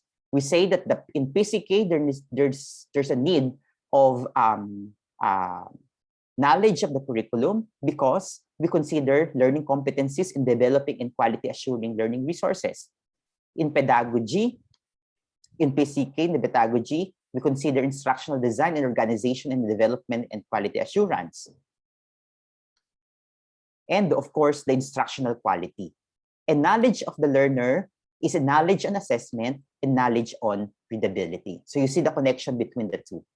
Okay, next. How about standards?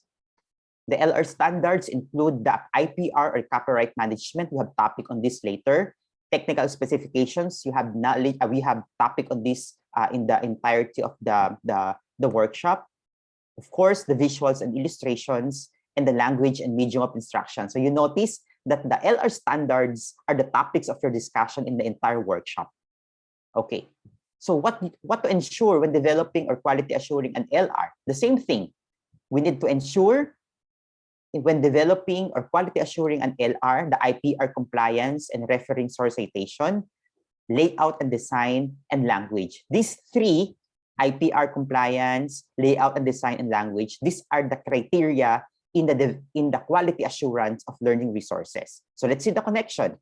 So the IPR and copyright management has a criteria in the quality assurance of the learning resource. The technical specifications and the visuals belong to the layout and design criteria of quality assurance of learning resource, and the language and medium of instruction under the language when we quality assure our learning resources. So you see that we need to consider PCK and LR standards because they need to be considered when we develop and when we quality assure learning resources. All right. So now, why is it important to quality assure learning resources? I have gathered some references on the importance of a judicious quality assurance of text-based learning resources. Let us enumerate them one by one. First, quality assurance of learning resources weigh the quality of LRs amidst rampant misinformation, fake news, and dubious data sources. So why do we need quality assured learning resources? Because as we all know, at present time, there is rampant misinformation. There is rampant fake news, and there are several dubious data sources. Even if Google and online sources are helpful for us, but it's also disadvantageous to us because there are some dubious data sources. So we need to quality assure learning resources in order for us to weigh the quality of LRs amidst these all things. Okay. Next, we need to have a carefully controlled process designed to yield stringent scrutiny which need to be performed. So that is the quality assurance process. Quality assurance process is not a simple task. I'm not discouraging you of the task of quality assuring learning resources, but mind you, quality assurance really is a stringent process because we scrutinize a learning resource. Let me use the word fault finder, because when we quality assure, we need to see the faults. We need to see errors, because if we don't spot errors in our learning resources, lalabas yan sa ating mga learning resources. At ayaw nating mangyari yun, na may lalabas sa ating mga learning resources na may mga mali, may mga errors. So in the quality assurance process, it is a controlled process. So later on, we will see the controlled process in my discussion. And the quality of LRs used in schools reflect the quality of education being offered. It's very, very significant. Kaya nga tayo kadalasan ay na media, na TV, na news, kapag kahit isang error lang ito. Kasi laging ina-associate ang quality ng learning resources sa quality education. Kaya sinasabi ng karamihan na kapag may mali ang isang learning resource o kapag may mali na nakikita sa learning resource, ay may mali din sa quality ng ating learning resource. That's why we have to be careful in developing, of course, our learning resources, and of course, yung ating floodgate, yung ating quality assurance ay maging mahigpit sa pagka-quality assure ng learning resources in order for us to ensure that we will only issue quality learning resources, because I said quality learning resources reflect quality education. So to continue, why do we need to quality assure learning resources? So these are several references. According to Bin Obaid and Noonan in Gunawardani in 2015, we quality assure to make judgment and to make measure the value of learning resources. So what we make judge, when we quality assure, we make judgment. Are these learning resources appropriate to be used in our schools? We measure the value, because when we measure the value of the learning resource, are they compliant to the learning resource standards? So that's how we make judgment, and that's how we make measure the value of learning resources.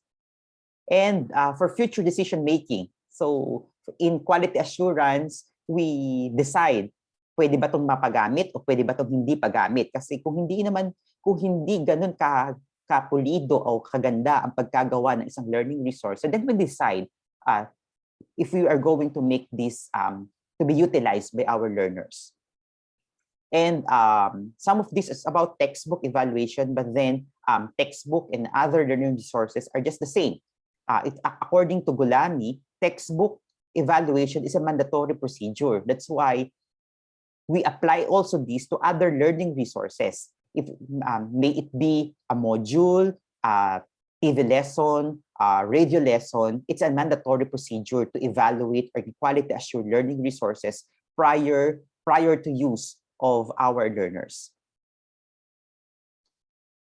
And according to Nassim, it is a persuasive means of enhancing the quality of education, because as mentioned earlier, learning resources reflect quality learning resources, or the quality of learning resources reflect the quality of education. If we have mediocre learning resources, then it reflects a mediocre quality of education.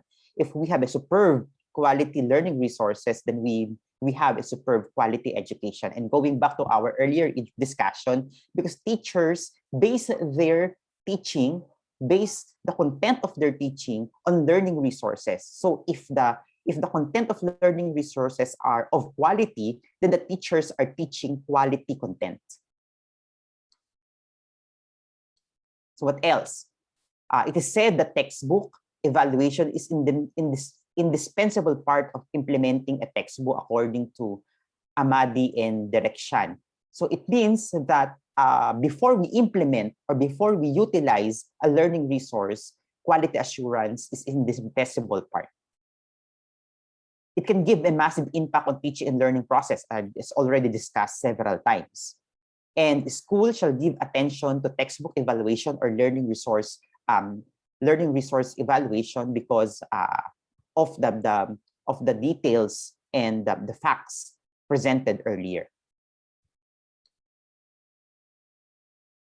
Okay, so this time, let me focus on the heart of our discussion, the quality assurance process, provided with all the facts and details that I presented earlier, the importance of quality assurance, the significance of quality assurance, and why do we need to quality assure learning resources. So what is now the process of quality assurance that we need to follow at DepEd? And this is also the process that we provide to our learning resources. Ms. Krishna, how many minutes do I have before At this moment, yes, sir. Yeah. At this moment, it is 10:15. You are supposed to end at 10:45. Okay, so I still have roughly 30 minutes. I can finish this in 29 minutes. All right. So first, let me present to you the quality assurance flow chart. So this is the flow chart that we follow in the Bureau of Learning Resources. You will notice that this flow chart is divided into three. As I presented earlier, the learning resource development process is divided into three major sub-processes: design and development, quality assurance, the major portion, and production and distribution. So let us discuss this in detail. So pag meron na tayong developed learning resources, mag-organize na tayo ng quality assurance team. Okay, so this quality assurance team shall be meticulously selected based on my discussion earlier.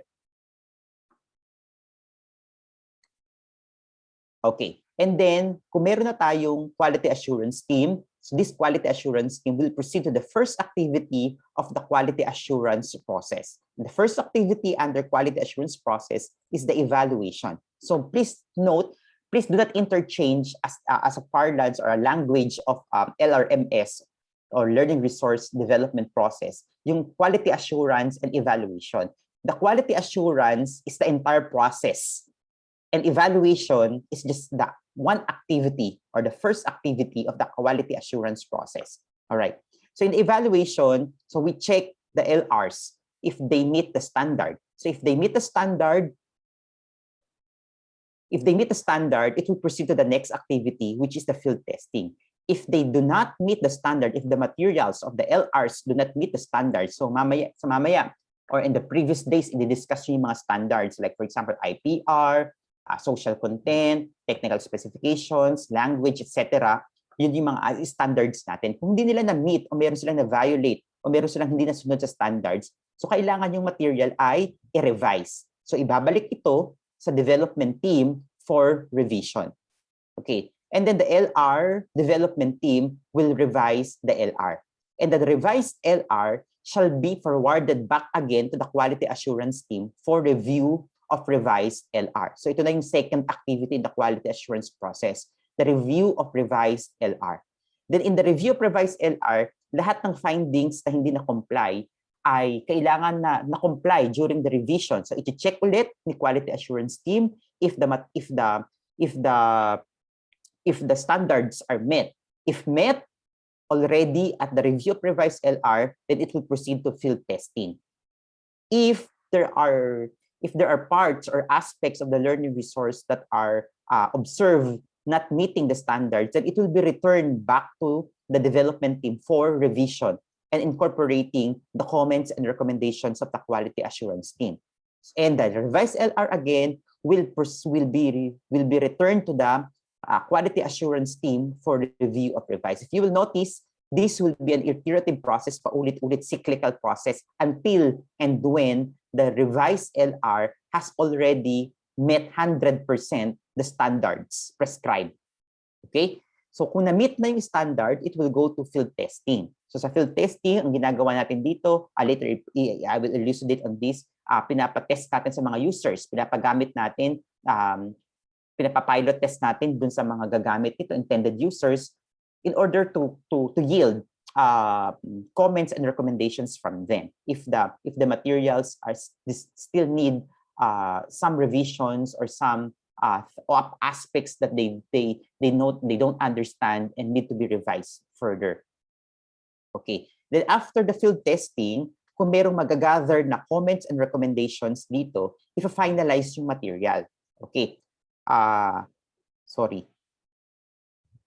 Nakulangan ng arrow dito. So yung finalized LR will undergo final review. So the final review will be the third activity under quality assurance. So let's review. First activity, evaluation.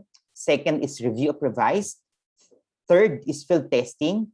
Ito ay kasama ang development team sa field testing. At fourth, yung final review. And sa final review, i-check ulit kung nag-meet ng standards. Kung no, babalik ulit yan sa development team for finalization. So it will be, again, nakulangan ng arrow po dito. Yung finalized LR will be returned for final review. So this will be an iterative process, cyclical process until and when the material met the standards prescribed. Okay? And if the all standards are already prescribed, the material is deemed finalized. So the quality assurance team will issue a specialty clearance or will submit the signed off LR, and it's a go signal that the material is okay for production and distribution. So yun yung ating entire process of design development, the detailed process of quality assurance. You will see that there is interaction between the design and development, and the quality assurance processes.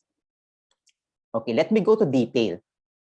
So in the development of quality assurance team, we need to consider or we advise that there should be three-member composition of our quality assurance team. One content evaluator, one language evaluator, and one book design or format evaluator. If you notice, these three member team, QA team, is what do you call this? Is concentrated on the different aspects of the LR.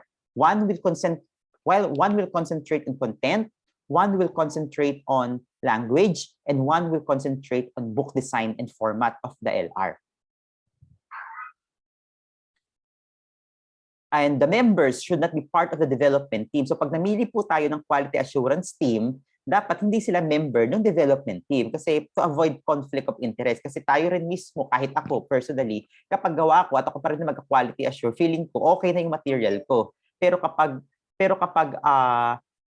ibang tao ang tumingin niyan, like in this case, the quality assurance team, for sure, meron pa rin niyang makikita na improvement sa ating dinevelop na learning resource. And then, we also encourage that non-DepEd personnel should be involved in the evaluation of LRs. Though this is not a mandatory requirement, but if you can hire services of non-DepEd personnel, at DepEd Central Office, we hire the services of academicians from private and public universities, colleges, and schools in order for them to look at our learning resources. Like, for example, some of our modules being used for this distance learning are quality assured by the Philippine Normal University. So we hire services of non-DepEd personnel.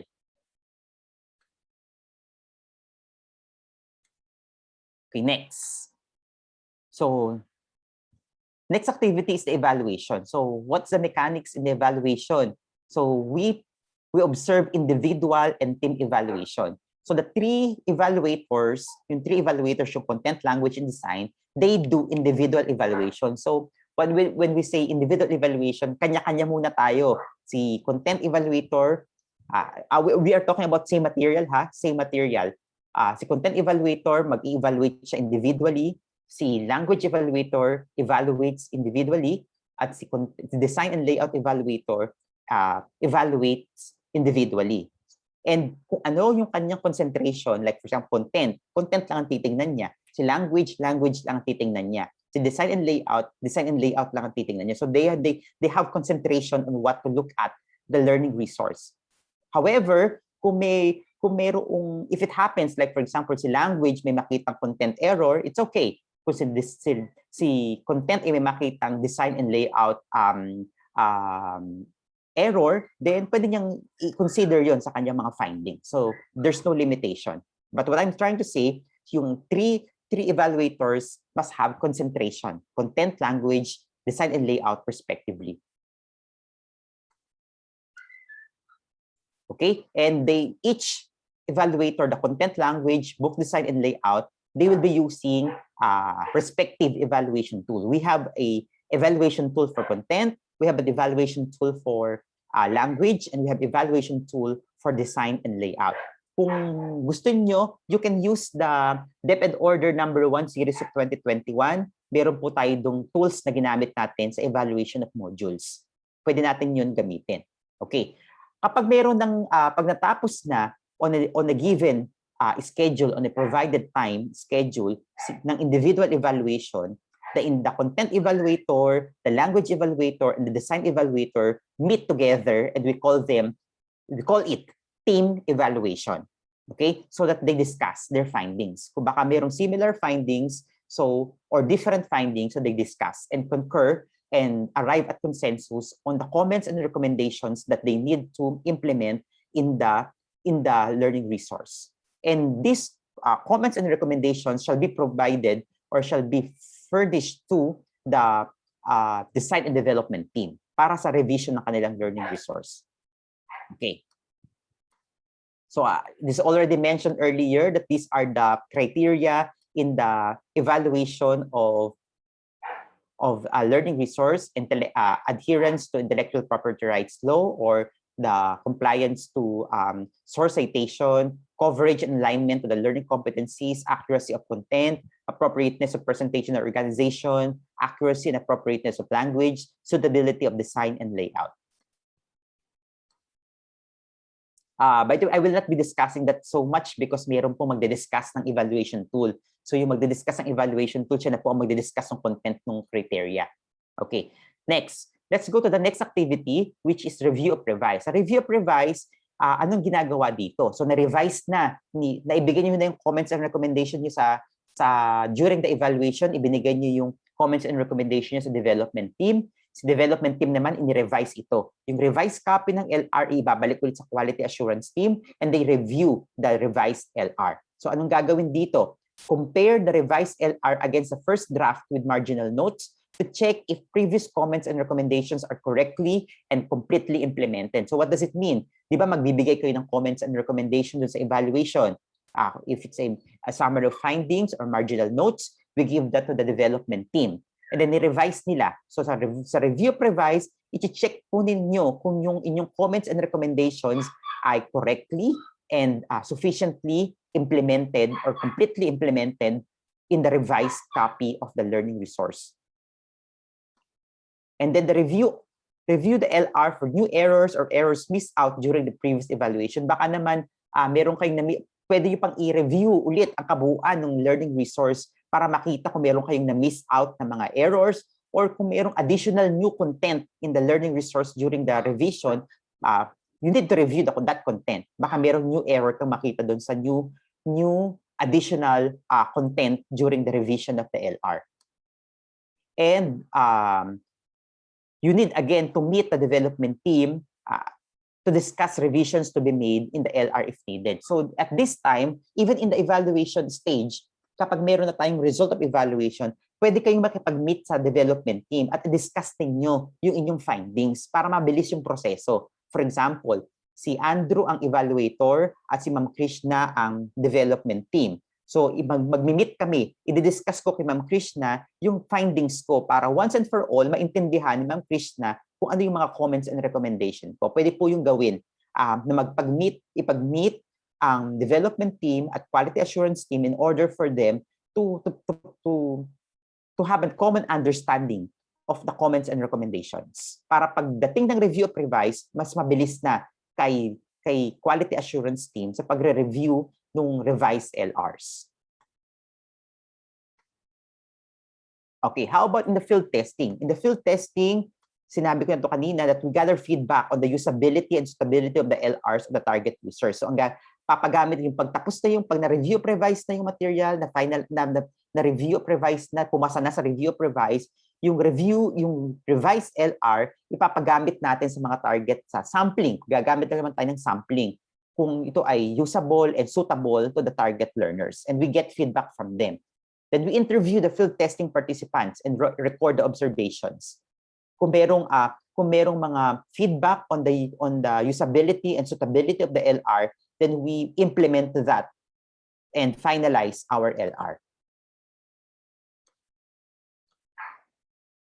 Okay, so ayan, diniscuss ko na ito kanina sa field testing, anong papagawa sa field testing, kung papabasa natin, ipapa-answer yung activities, ipapa-perform yung other tasks required dun sa LR, at they will need to accomplish a testing tool or the field testing tool. Okay. Then for the final review, to facilitate the final review and finalization of the LR, both the QA and review team and the development team members may continually discuss recommendations and revisions to be made in the LR.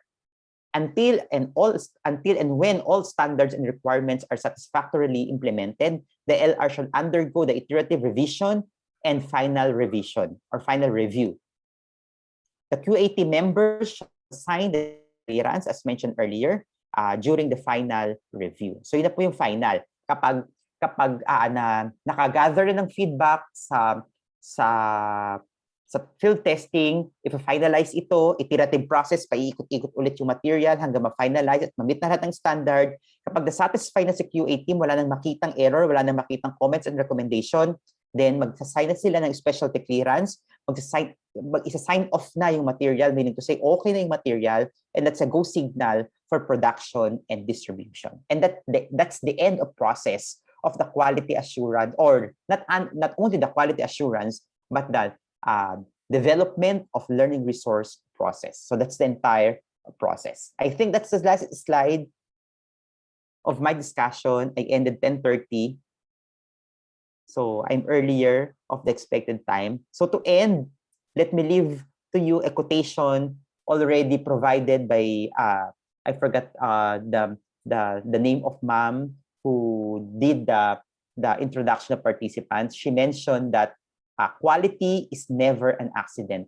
It is always the result of intelligent effort. So this means that if we really want to produce quality learning resources, it will never happen in an accident. We need to exert effort in order for us to provide quality learning resources, not only in the quality assurance process, but most especially in the development process, because in the development process, it's the birth. The quality assurance is the development is the birth of the learning resource. Therefore, at the birth of the learning resource, we must exert effort in order for us to develop quality learning resources. The quality assurance process will only see if the learning resource complied with the LR standards. So again, quality is never an accident. We need to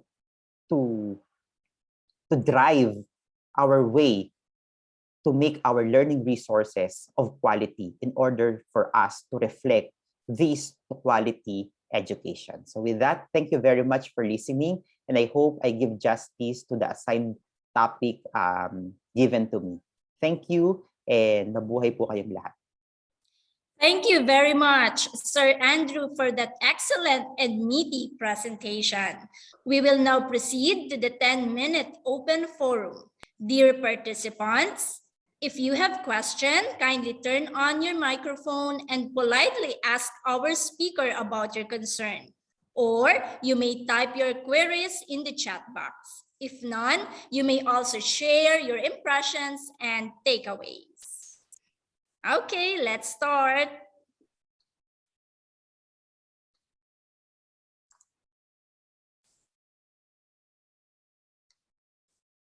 Okay, go ahead, sir.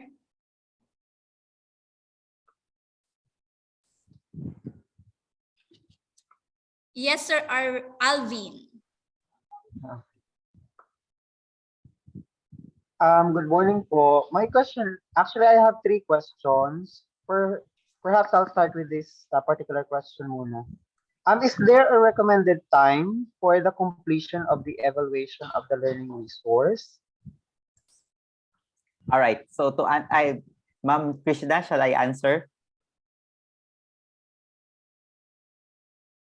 Yes, sir. All right. So is there a prescribed period of time in the quality assurance of learning resource? The answer is it will be determined by your timeline.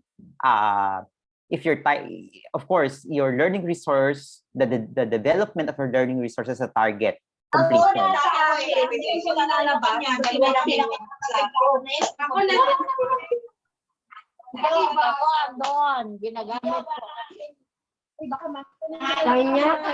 Nag-stop po ako kasi meron ako naririnig na iba. Sorry.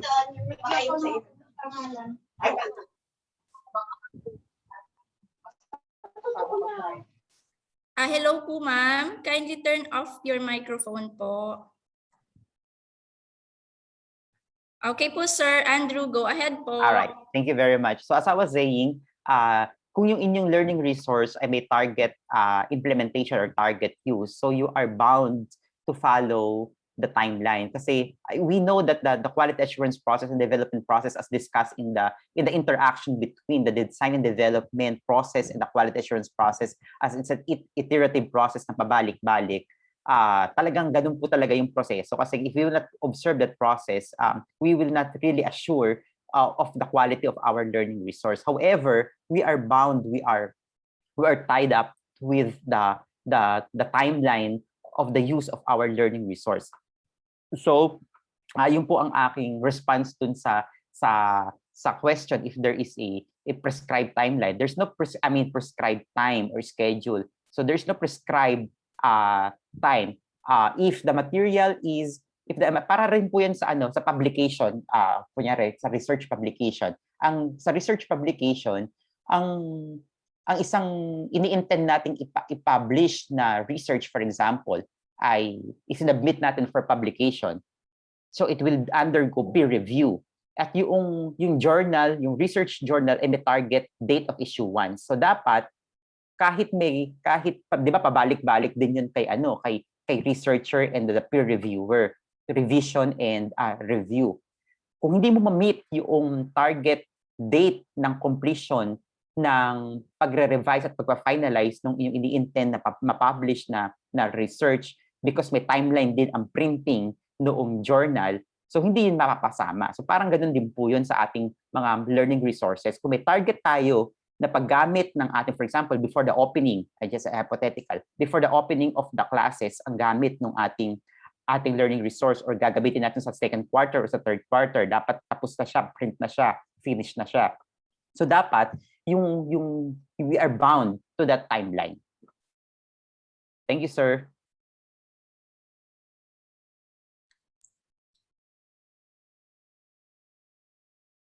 Hello po, Sir Alvin.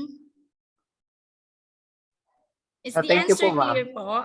Okay Yes po. po, Thank you po. Ma'am, pwede po may follow-up question ako din sa evaluation ulit. Sure po, sir.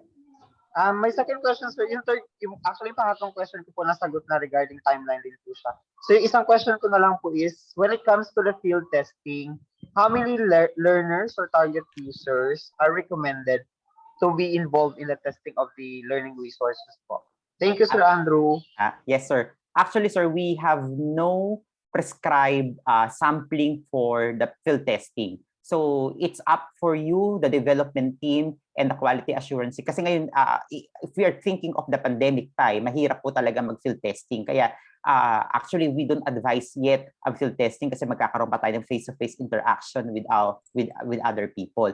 So we can skip that process for this pandemic time. Pero kung kaya nyo naman po online yung field testing, pwede na rin para you just want to make sure na yung material po ninyo ay mag-undergo ng field testing, pwede naman po. Pero in normal situation, there is no, you can do random sampling, or you may do a systematic sampling of your field testing participant. So it's up to you po to determine your field testing participant. What we are saying is that the material, as part of the process, need to undergo field testing prior to finalization.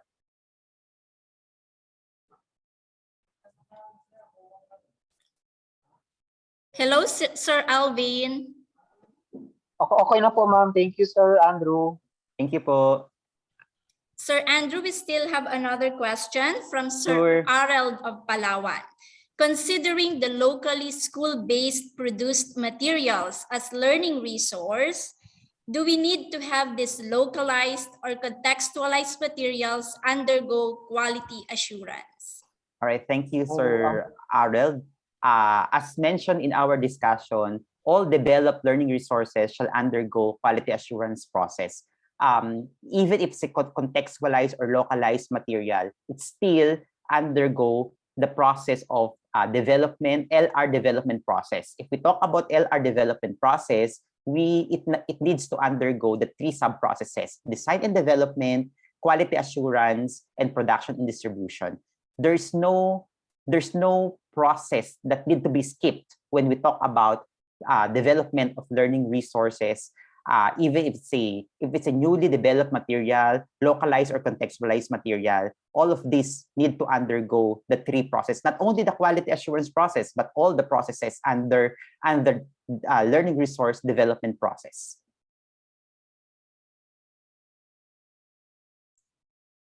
Yes, sir. Thank you very much, Sir Andrew. So another question, sir, from Sir Ezekiel Lascano. What if the evaluator or reviewer is also a member of the development team? Is he or can he or she still evaluate or review the learning resources made by other writers, except for his or her own work? Yeah, pwede po 'yun.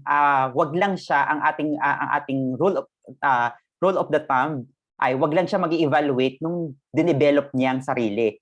For example, si Sir Ezekiel ang nag-develop, ako ang magre-review. Tapos yung dinevelop ko naman, si Sir Ezekiel ang magre-review. Pwede po 'yun. So, pwedeng mag-review pa rin siya ng other material other than the material that he developed. Okay, sir. So last question, because we still have to adhere to our schedule.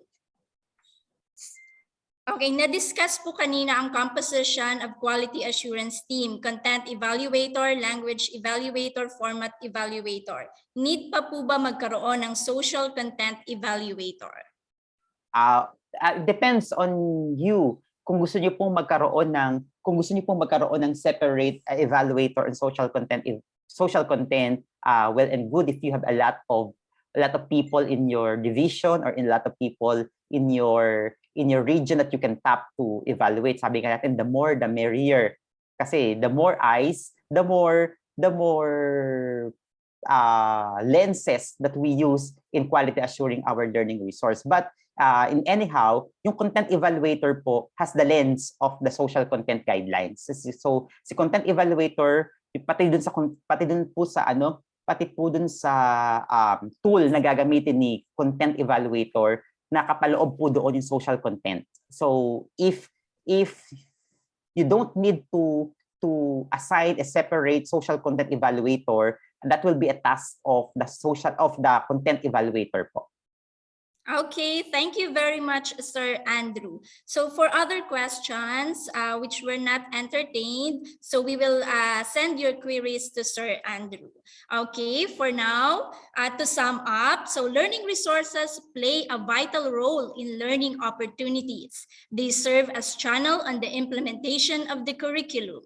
The foundation of quality learning resources is quality assurance. Quality assurance is essential in this learning era because as technology advances, we are bombarded with misinformation and disinformation.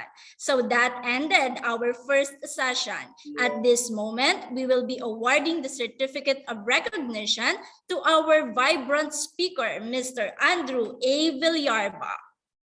Okay, let me read the content of the certificate.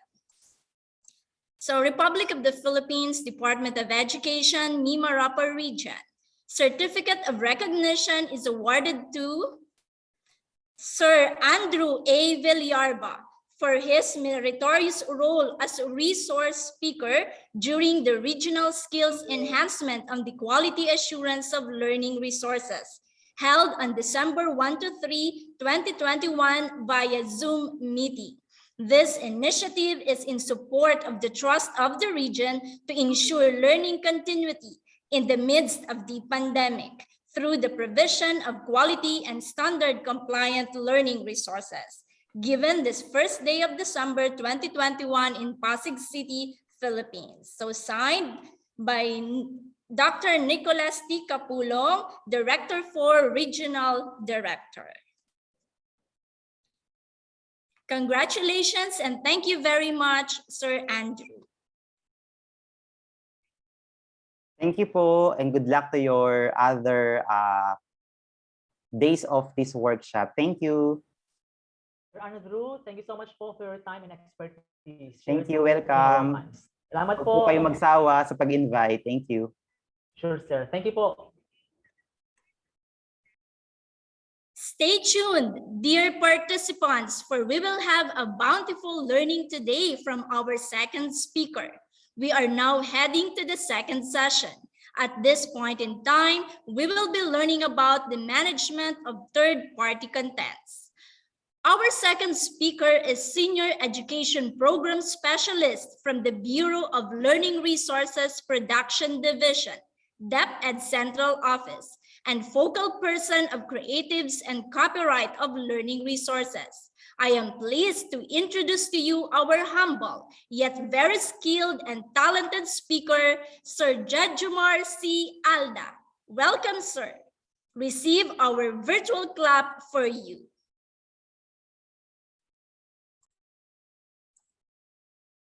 Hello po, Sir Alda.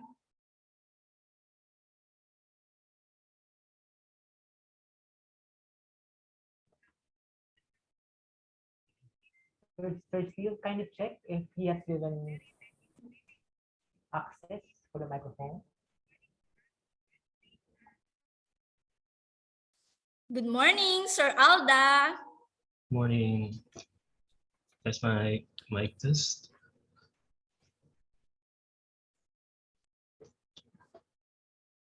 Yes, sir, we can hear you well. Right. Thank you. Good morning. I wasn't able to hear myself kanina. And also the video.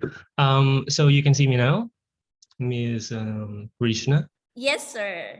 Loud and clear. All right. Thank you. Good morning to our participants. Good morning to Sir Freddy, the manager of this workshop. Good morning to our friends and family from in the learning resources management section. And also good morning to all the persons behind the workshop. Most especially, good morning to the participants. You are accepting the challenge to be part of the development team as well as the quality assurance team of the learning resources in your region. So you are now the superheroes in the learning resource management. Okay, so again, the topic for the next topic after the quality assurance process and actually the whole development of development process is the management of third-party contents.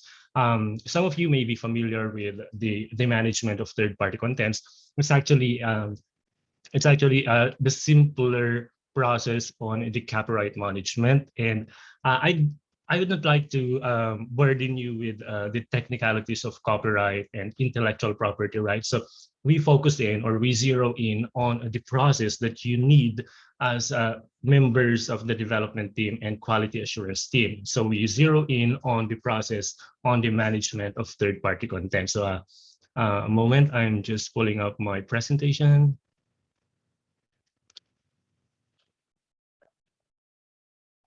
All right, so yeah. All right, so again, the topic is the management of third-party contents. I have 1 hour to discuss, and don't worry, you will have this presentation. I'll be giving you the presentations as well as the other documents that you will be needing in the quality assurance team, in your division, in your schools, and even in your private capacities. Okay, so as I said earlier, we are not going to talk about copyright and intellectual property right per se. We have a lot of seminars and webinars and activities from the Department of Education. We also have activities from the National Book Development Board and the Intellectual Property Office of the Philippines. We have activities from the private publishers and other entities giving you the nitty-gritty of copyright. But just to give you an idea, again, because I don't like to burden you with the technicalities on copyright, I'll just give you a description of copyright first, before we go to the processes. I'm going to give you very simple processes on the management of third-party contents. Don't worry. So yung mga simpleng kailangan nyo lang, yun lang po yung pag-uusapan natin for this morning, and we'll give you 30 minutes siguro. I'll cut short my discussions later. I'll give you siguro mga more minutes on the question and answer, because we will be hearing the peculiarities of the situations in the field. No? Parang nagtatagal kasi tayo sa question and answer, so we're giving you enough time for the Q&A later on. Doon lumalabas yung mga concerns natin sa copyright that we need to address, because iba-iba po yung pag-address natin ng copyright concerns and the management of third-party contents. All right, so I give you again the description of what copyright is. When you say copyright, it is the legal extension of your creation. Okay, that's the simplest description that I can give you. It's the legal protection extended to you as the creator of that content. So kapag may ginawa kayo, pag may ginawa kayong creative enough to merit copyright, no? Ang pwede lang gumalaw dun sa ginawa ninyo ay kayo. All right? So that's how copyright works. So yun nga, kapag halimbawa ito na yung natin, pag nanghihiram tayo ng mga bagay, ng mga copyrighted contents, then definitely hindi ikaw yung may karapatan nito, kundi yung nag-create ng copyright nito. The same thing, kapag ikaw naman yung may gawa ng copyright na ito at hiniram naman ng iba, definitely ikaw lang yung may karapatan na magsabi na yes, you can do it, yes, you can use this, yes, you can utilize this, or no, you may not. Okay, so yun yung bottom line ng ating pag-uusapan today. Copyright is actually a part of a bigger umbrella, which is the intellectual property rights. And we have other rights like trademarks and patent and all other geographical indications and copyrights, etc. But we're not going to discuss those. We are going to tackle copyright, specifically the management of third-party contents.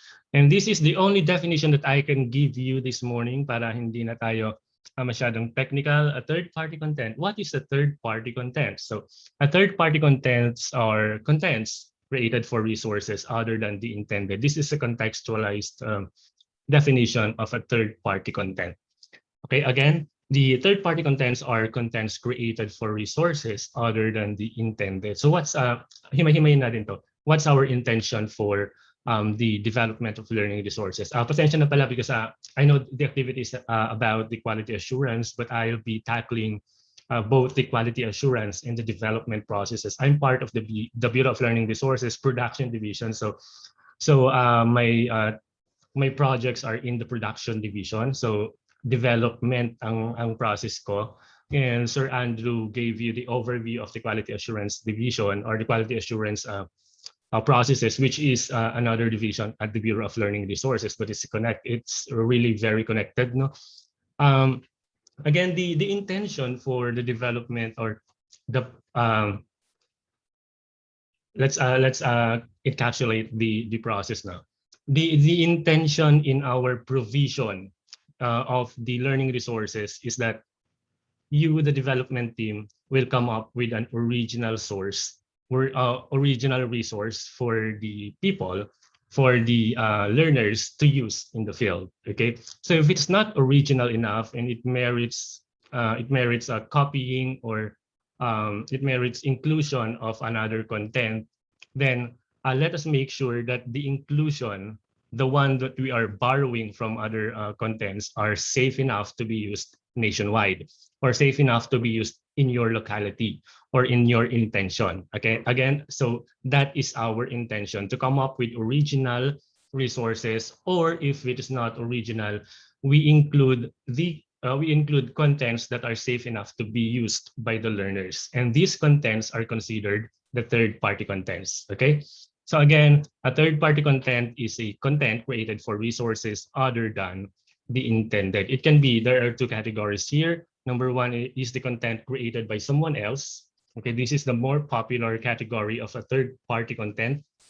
A content created by someone else. So you are, for example, developing a learning resource, and then you need a content that is not original, a content that you need because that's a need in the curriculum, or that's a need in your discussion of concepts. Then that content is considered a third-party content. Okay, again, for example, if you are developing a Filipino 7 learners module, or a Filipino 8 SLM, there's a canon.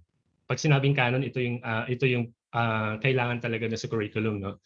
There's a canon in the Filipino 7. It's called Ibong Adarna, and definitely you cannot write an original Ibong Adarna. So you need the content from someone else.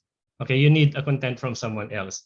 So maghahanap ka ngayon ng Ibong Adarna to be included in the learning resource that you are developing.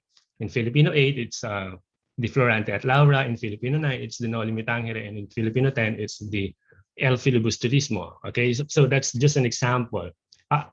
In the entirety of my discussion, I'll be giving you examples in literature because I majored in I'm an aficionado of literature, so I'll be giving you examples of literature. Although I'll be sprinkling in concepts in the other learning area. So again, the first category of the third-party content is a content created by someone else. Pag hindi kayo ang nagsulat, definitely that's a third-party content.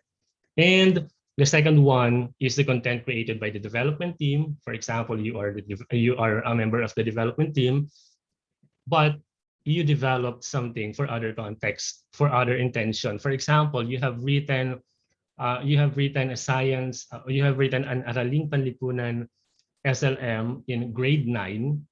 In grade 9, maybe last month or last year, or maybe you were commissioned by the regional office, or maybe you were commissioned by another division office. Okay, so, and then you are commissioned again to write an SLM, for example, Araling Panlipunan grade 8, and you would like to use the content that you have developed before. So that content is not part of the context. It's not part of our intention today. So that means you are also bringing in a third-party content. Okay, so you're bringing in another third-party content. It can be safe, maybe kung ikaw yung may-ari, but if it's owned by a copyright holder, for example, you have written a book before and the copyright of that book is with the publisher, then definitely It's hindi lang ikaw yung kailangan hindi lang ikaw yung kailangan mag-decide noon. So that is still considered a third-party content. Halimbawa, nagsulat ka ng learning resource ng module for ORMIN, and then na-commission ka ng regional office to come up with another SLM, and you would like to use some contents that you have developed originally for ORMIN division and ilagay mo dun sa regional office division, regional office SLM, indefinitely, yung kinokopya mo ay hindi na original. So it's intended for another context. So that means that is already a third-party context. So again, there are two definitions. There are two categories of third-party context. First is the content created by someone else, and the second is the content created by you, the development team, for other contexts. So those contents are what we are going to manage. So yun yung reason kung bakit yung title ng discussion natin today is the management of a third-party content. But before we give you, there are only 3 steps that I'll be giving you para ma-manage natin properly. But before that, let's discuss let's appreciate what copyright is, and let's appreciate how creativity affects the development and the progress and the development of the nation, of the industry. We give you this creativity spectrum. It is an imaginary spectrum. At one end of that is exclusivity, and at the other end is public access. Exclusivity is the true definition of copyright. No? Pag sinabing may copyright, again, like what I've mentioned earlier, pag ikaw yung nagsulat, ikaw lang yung may karapatang magbenta, ikaw lang yung may karapatang magpamigay ng libre. Hindi mo pwedeng sabihin libre yan kung hindi ikaw yung may-ari. Okay? So that's exclusivity, and there's an economic element here. Kasi kapag nagsusulat tayo ng kanta, ng movie, definitely kailangan natin kumita. Kasi we have exerted all the efforts, resourcefulness, and creativity in there. So we also need economic activities for the creations, for the creatives that we are creating. And there is an industry, of course, alam naman natin yon. There is a very large industry that focused on creativity. Yung songwriting, halimbawa, and movie production, halimbawa, and science inventions, definitely. Yun yung mga industry na yun yung pinagkakakitaan nila, even if they are doing it freelance, kahit hindi sila employed ng industry like ng publishing house, ng movie outfit, or a research laboratory, kahit hindi sila employed, kahit freelance sila, they are doing it. They are doing creatives by themselves, no? Kumikita pa rin sila, and their intention is to make the creative industry their bread and butter. And true enough, of course, we are enjoying now the creative industry, the output of the creative industry. We have songs, we have books, we have novels, we have science inventions, and we have tattoo designs, and all our designs, cell phones, the apps that we are enjoying, lahat, even the social media, lahat ng mga nakikita natin, they were a product. They are a product of the human mind, the intellect, and they are the intellectual property of the creative industry, or the copyright holder, or the holder of that intellectual property.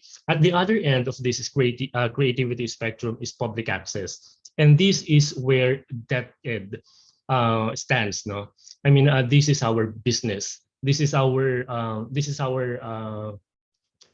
bread and butter. Okay, and this is our quote unquote business, no? And sabihin na lang natin that we are doing public information for free. Sinabi kong sabihin natin because we are actually not giving it for free. Bakit ko nasabing we are not giving this for free? because we are being paid for this. Okay? May sweldo kayo. May sweldo tayo. We are teachers. Generally, we are teachers, so we are being paid to teach. And then you are writers. You are being paid in part or in indirectly as a teacher to write learning resources. Okay, so may bayad tayo. Now, wait lang po.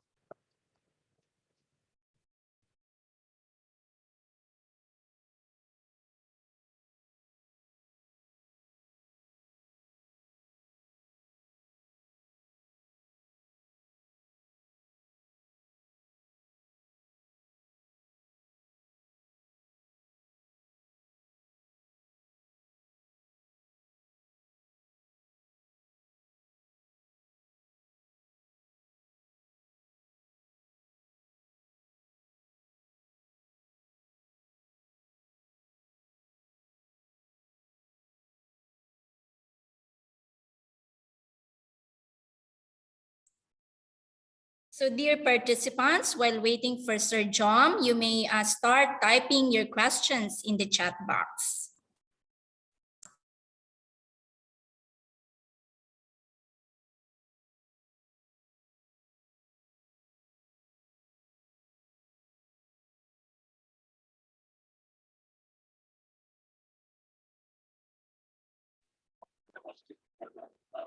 Okay, sorry about that. Again, let's go back to our discussion. We are being paid for what we are doing, which is to teach, to give information.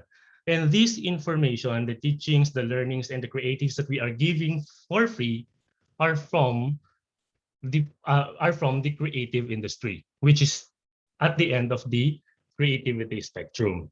So ganun yung creativity spectrum. And in between, the exclusivity and public access are, concepts that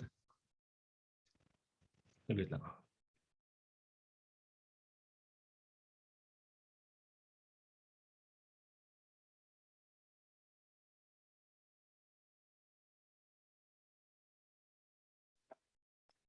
Sorry, hiningal lang ako. Okay, these are the concepts in between exclusivity and public access. We have infringement, and infringement is what the direction that we would not like to tread in. And ito yung iniiwasan talaga natin. And we have plagiarism, which is a part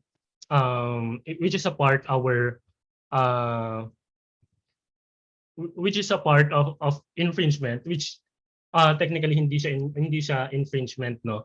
Magkaiba silang konsepto pero iniiwasan din natin to. And then exploitation, iniiwasan din natin to. Remunerated access is what we are doing in the central office. Nagbabayad ang central office for the contents that we are using in the LMs and SLMs. And I'm not sure if you are also doing it in the regional office and division office or others. And as much as we want to discuss remunerated access, it's a case-to-case basis. So we just put it in there, Kung kailangan nyo ng magbayad, then you can discuss this with your legal team. And we would not like you actually to do remunerated remuneration kasi magbabayad pa tayo kung pwede naman hindi naman tayo magbayad. All right? And we also have academia. This is for research purposes. And piracy for movies and songs, and we have fair use, which is a big word, and we would not like to discuss fair use in activities like this, no, because it's the fair use is actually determined by the court, and if we can argue fair use, but it's not worth it to argue a fair use. We can actually tread in another direction. These are the steps that I'm going to discuss to you in the management of third-party contents. Again, the bottom line here is that in order for us to appreciate copyright, we need to balance the creativity spectrum. We give information for free. We give it for the progress of the nation, of the community. But we definitely do not want that the private industry, the creative industry will die. Okay, kapag binibigay natin ito for free, everything is for free, and definitely wala nang wala nang magsusulat ng libro na bago because we are giving it for free. Wala nang magko-compose ng kanta because we are giving it for free. At and most especially, wala nang magki-create ng inventions. Wala nang intention na magbigay ng mga bago because we are giving them for free. Okay, so I'd like you to appreciate that what we are going to teach, what we are going to write in our module is that we need to balance the creativity spectrum. If they would not like you to use the content, then definitely do not use the content. An analogy is that, for example, may kaibigan ka, and then may pera siya, nanghihiram ka ng pera, pag sinabi ng kaibigan mo na hindi pwedeng hiramin tong pera ko, anong gagawin mo? Then maghanap ka ulit ng isang kaibigan na pwedeng magbigay or magpahiram ng pera. Hindi mo pwedeng kunin na lang yung pera kasi pag nanakaw yon. That's infringement in our case, in our copyright discussion. That's already infringement. No? You are violating the right kasi siya lang yung may karapatan nun. Kapag nanghiram ka ng cellphone, ng notebook, ng device, ng ballpen, ng bag, or any property, no? Any property na nanghihiram ka tapos hindi siya pumayag, definitely wag mong kunin kasi pag kinuha mo yan, that means ninakaw mo na siya. Okay, hindi na ikaw yung siya yung may-ari kasi property niya yon, tapos nagpaalam ka hindi siya pumayag, then definitely ninakaw mo siya. Okay, that's our foundation in the management of the third party contents, and that's their property. So definitely you need to ask permission kung gusto nila or hindi. And copyright is part of the intellectual property right. And there's a term there, there's that word there, property din yung intellectual property right. Okay, so for the management team, they need to establish due diligence. Ang management team, for example, dito ay yung regional office, or if you are doing it for the division office, ang management team dito ay yung division LRMS. If you are doing it for the district, definitely ang management team dito, kung sino yung project leader, maybe the PSDS, or maybe the group of the school heads, or if it's a school project, then definitely the management team is the school LRMS, headed by the school head, etc. They need to establish due diligence, no? To establish that you have no intent to infringe on the right of others, exert all efforts to ask permission or to license, and don't forget to document everything. Okay, there are two options here: ask permission or license. When you ask permission, you just do it.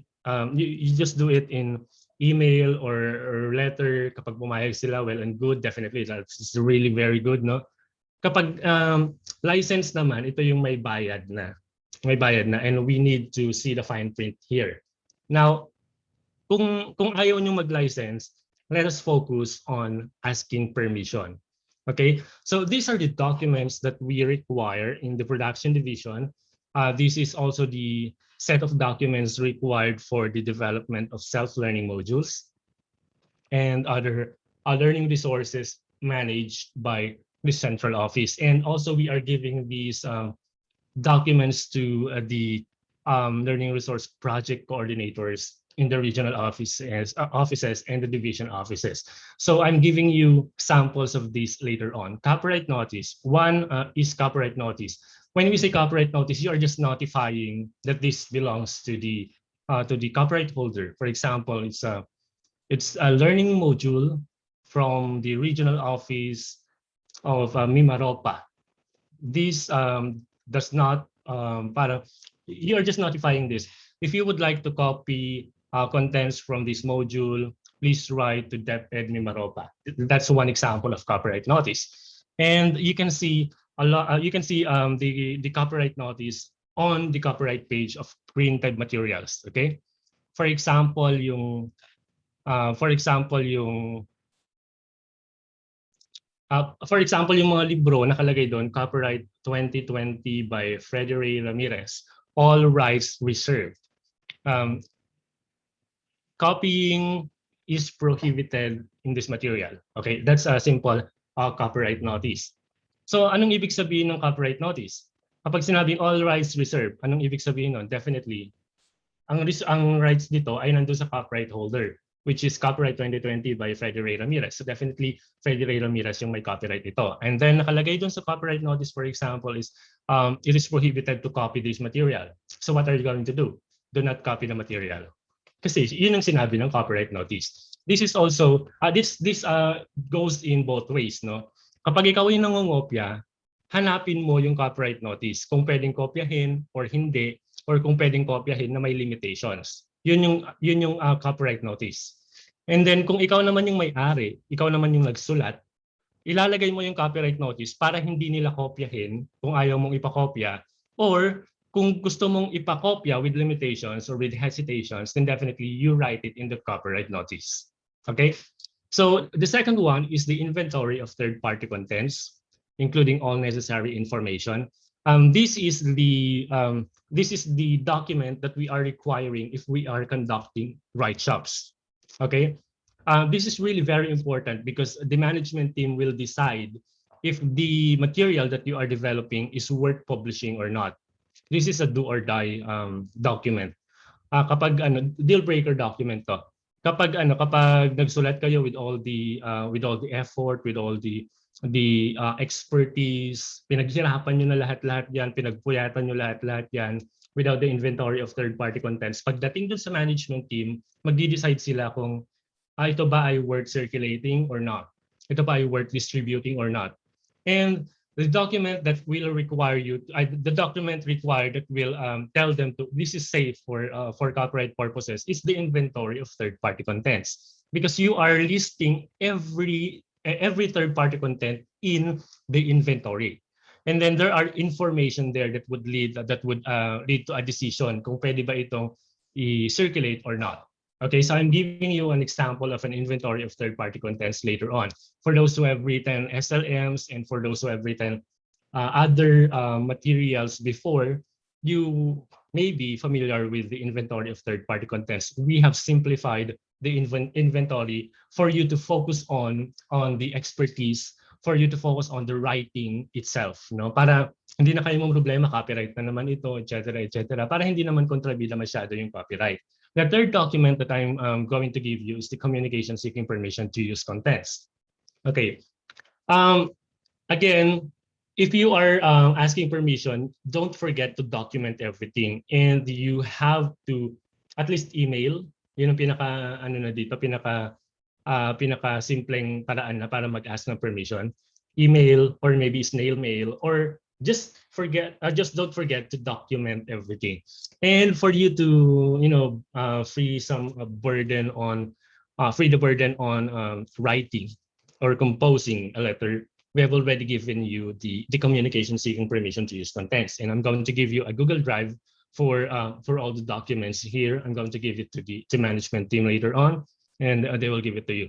Okay, so again, there are 3 documents here that can establish that this material that you are developing is worth publishing or not. Now, the quality assurance team will come in because the development team and the management team are 2 different teams. You, the quality assurance team, is the bridge, or you are the bridge, sorry. You are the bridge between the development team and the management team. So you need to ensure that everything that the development team develops or writes, everything is safe, para masabi ng management team na okay, ito ay worth publishing or worth distributing or worth circulating without copyright concerns. Okay, so again, we go on to the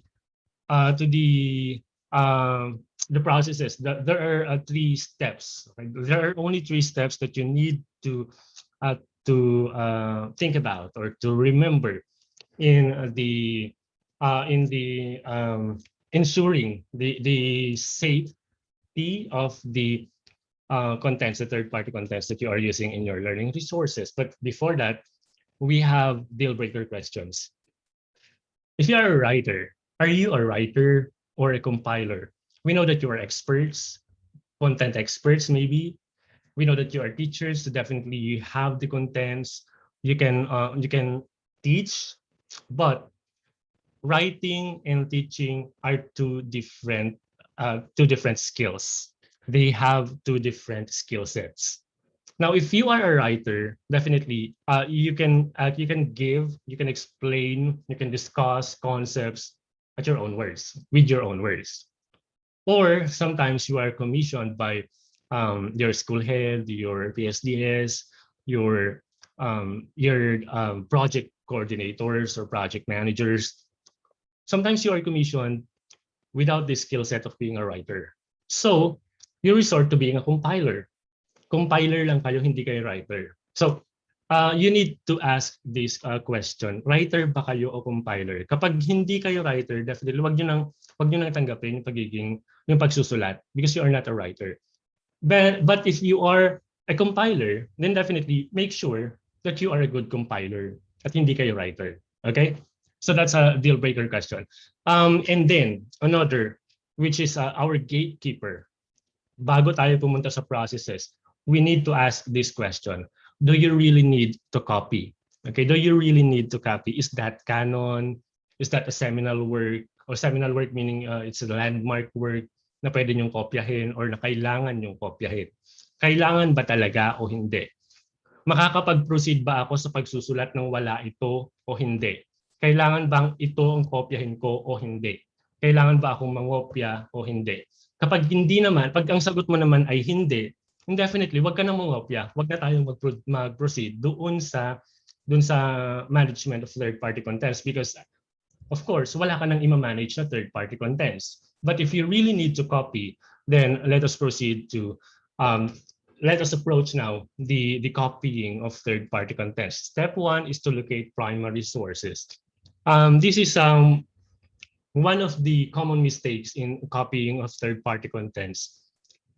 Halimbawa, kapag ikaw ay, when we say primary sources, these are the sources, original sources, na sila talaga yung nagbigay ng information na yon.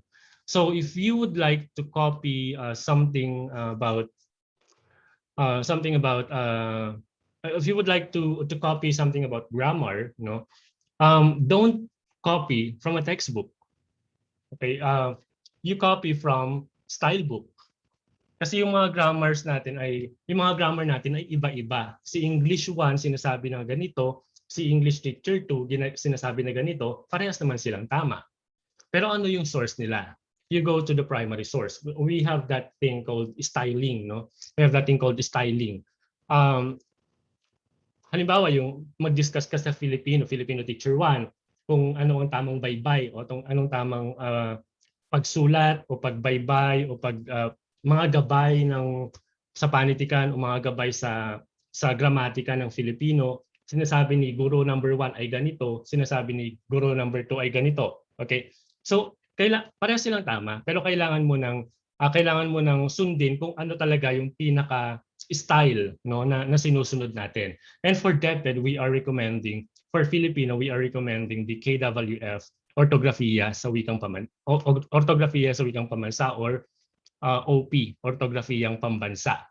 So I guess may discussion kayo dito kasi nakita ko yung matrix. We have a discussion on tamang gabay sa pagbaybay or tamang gabay sa gramatika ng Filipino.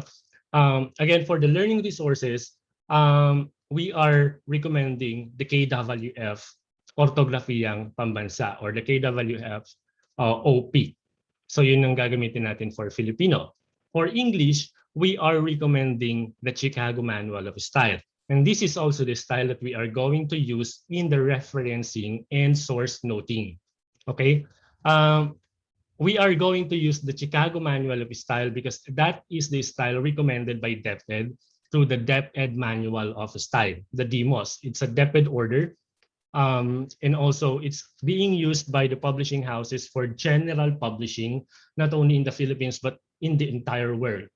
I know that you have other styles that you know, like the APA style book or the American Psychological Association style book. You can use MLA, you can use the Associated Press for those who are inclined in journalism, or the AP. Other style books, we have other style books that say this concept should be used as this or as this, and these primary sources contain different processes or different peculiarities, no, yung mga iba-ibang mga rules, etc., na magsasabing baka iba na itong sinusunod natin, etc. I'll give you an example. A serial comma. A serial comma is that's not in my slide, no. A serial comma is a comma between the second and third options in enumerating of concepts with three concepts. For example, A, comma, B, comma, and C, or apple, comma, banana, comma, and oranges. The serial comma is a must in the Chicago Manual of Style, or the CMOS. Kahit tatlo lang yan, dalawa yung comma niya. Okay, so that's in the Chicago Manual of Style, which we are recommending. Now, in other styles, sinasabi na A, comma, B, and C. Isa lang yung comma, which is also correct, no? Which is also correct.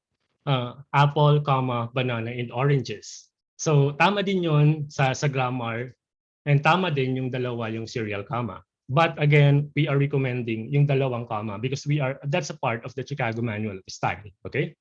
And that's a part of styling already. And also for the referencing, citations, etc., we are recommending the Chicago Manual of Style.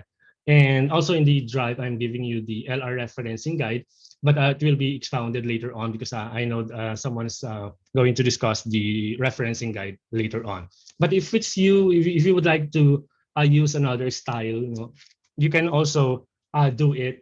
You can also institute, for example, a style for MIMAROPA. The style for MIMAROPA is this style book or this style guide. Panindigan lang para pare-parehas yung styling natin kasi pare-parehas naman tong tama. But for the national, we are recommending the Chicago Manual of Style. For English, the DepEd Manual of Style, which is also based on the Chicago Manual of Style, and the KWF Ortografiyang Pambansa for Filipino, which is also based on the Chicago Manual of Style. Okay, so those are primary sources. Another example of a primary resource, no, yung mga for sciences, for example, if you are quoting the planets, for example, then definitely you need to search for the original or for the experts and for the authority in the planets. For example, international planetary unions, etc., etc. Ayun. If you are writing, for example, the number of countries in the world, then you have to refer to the United Nations if you would like a proper or appropriate primary source for the number of countries, because of course there are disputed countries like Taiwan, for example. No? We are saying that Taiwan is a country, but UN says otherwise. No, hindi siya country, etc. We need to go to the primary sources. Again, do not copy. These are the don'ts for the primary sources. Do not copy from reblogs. Because of course, as the term suggests, reblogs means blogging again. Okay, nagre-reblog lang siya. Isa lang siyang marites. Kasi of course, marites, di ba? Chismosa. It's a personification of chismosa. Kapag siya yung nagsasabi, huwag kayong maniwala. Okay? Pag si marites ang nagsasabi, huwag kayong maniwala. Kunin niyo yung information at hanapin niyo yung original source ni marites. Okay? And that's the primary source. Hindi si Marites yung primary source kasi secondary source lang siya, o kaya si Marisa, yung mga Marieta, etc. Those are tertiary sources na. Kumbaga, ang dami-dami ng information, and then hindi lang content ang maapektuhan, pati yung mga copyright na nito. For example, we are just giving Marites as an example. User-generated groups are not primary sources generally. Some of these are described, for example, or SlideShare. Huwag kayong kumuha doon. Okay, huwag kayong kumuha doon. Any website or any group na pwede kayong mag-login at pwede kayong mag-upload, huwag kayong kumopya doon sa website na yon, because these are not primary sources. Mga Marites din sila, academically Marites din sila. Academic Marites, okay? Social media reshares and news websites. News websites are generally just retelling information. If you are referring to news, etc., no, they are retelling information. If you are going to copy, do not copy the news. Okay, do not copy the news. Go to the information. Hanapin ninyo yung original information doon. And another one, pag ang news websites ang pinagkopyahan natin, nagpapabayad sila because that is their business. Publishing is their business. Okay, so kung hindi tayo talaga magbabayad, definitely iwasan na lang natin yung news websites. And textbooks and other, time is 11:27. Textbooks and other learning resources are considered secondary sources and tertiary sources. Do not copy from textbooks. That's a must. That's a really hard don't. No, don't copy from textbooks because the copyright of textbooks that you are using, even if it's imprinted DepEd use or DepEd property, textbooks are actually a DepEd property, the physical property of DepEd, but the copyright is still with the publishers, the textbook publishers. And you can see that on the copyright page, on the copyright notice. Nakalagay doon, halimbawa copyright 2019 by ABC Publishing. No information or no contents from this book can be copied without prior permission from copyright holder. Yun yung copyright notice niya. So you need to go to the copyright page, you need to flip over and read the copyright notice on the textbook. And other learning resources. This comes in tricky because in 2012 to 2019, we published learners materials or LM na tinatawag. And I believe that the LMs are still with you in the field, in the schools. So kapag kumopya kayo ng mga LM, pwede naman. Kasi ang LM na ito ay pagmamay-ari ng DepEd, both the physical property, both the physical copy and the copyright of the LMs. But, however, yung pag-develop natin ng LM noong 2012 to 2019 ay gumamit tayo ng napakaraming third-party contents. Okay? Gumamit tayo ng napakaraming third-party contents kasi kuha tayo ng kuha dito, kuha from publisher 1, kuha from publisher 2. We have those words such as readers na tinatawag natin noon. Parang compilers lang ang ginawa ng mga writers noon sa pag-develop ng LMs. And we have licensed the contents, the third-party contents, binayaran natin yung mga yon for the LMs lang. Okay, for the LMs lang. Yun yung licensing. Kapag kung ano yung gamit, yun lang yung babayaran. Binayaran natin yung mga yon. So third-party content yon. So if you would like to copy from LMs, okay, if you would like to copy from LMs, you can copy the original composition of the teachers assigned for the development of LMs without permission, without asking permission from DepEd. Kasi original to ng DepEd. But if you are copying the third-party contents in the LMs, those are not primary sources. So ang gagawin ninyo, kukopyahin ninyo yung third-party content pero magpapaalam kayo doon sa may-ari ng third-party content. Kasi nagpaalam lang si DepEd na gamitin yung third-party content para sa LM. Halimbawa, si DepEd ay nagbigay ng LM English grade 9 LM. So gumamit dito, ano ba yung word yata yun? Gumamit ng panitikan itong si DepEd. For example, the word is an apple. Okay, yung isang composition na yon. Kinuha ng mga writer doon sa author at binayaran for English 9 LM. Now, if you would like to write a self-learning module, grade 9, quarter 1, module 66, for example, at gusto nyong kopyahin yung The World is an Apple sa English 9 LM, ang gagawin niyo, kokopyahin nyo yon pero magpapaalam kayo hindi sa DepEd, kundi sa may-ari mismo ng The World is an Apple. Okay? Kasi third-party content lang siya. Kasi kayo, kapag halimbawa kinopya naman ng iba sa SLM na ginagawa ninyo, hindi na sa inyo magpapaalam kasi hindi naman sa inyo yon. Okay? Third-party contents will go on and on and on. And the ownership of these third-party contents will definitely go back to the primary sources, yung original lang. Ako nagsulat halimbawa ng isang kanta, tapos kinopya ng kaibigan ko, ilalagay niya yung pangalan ko.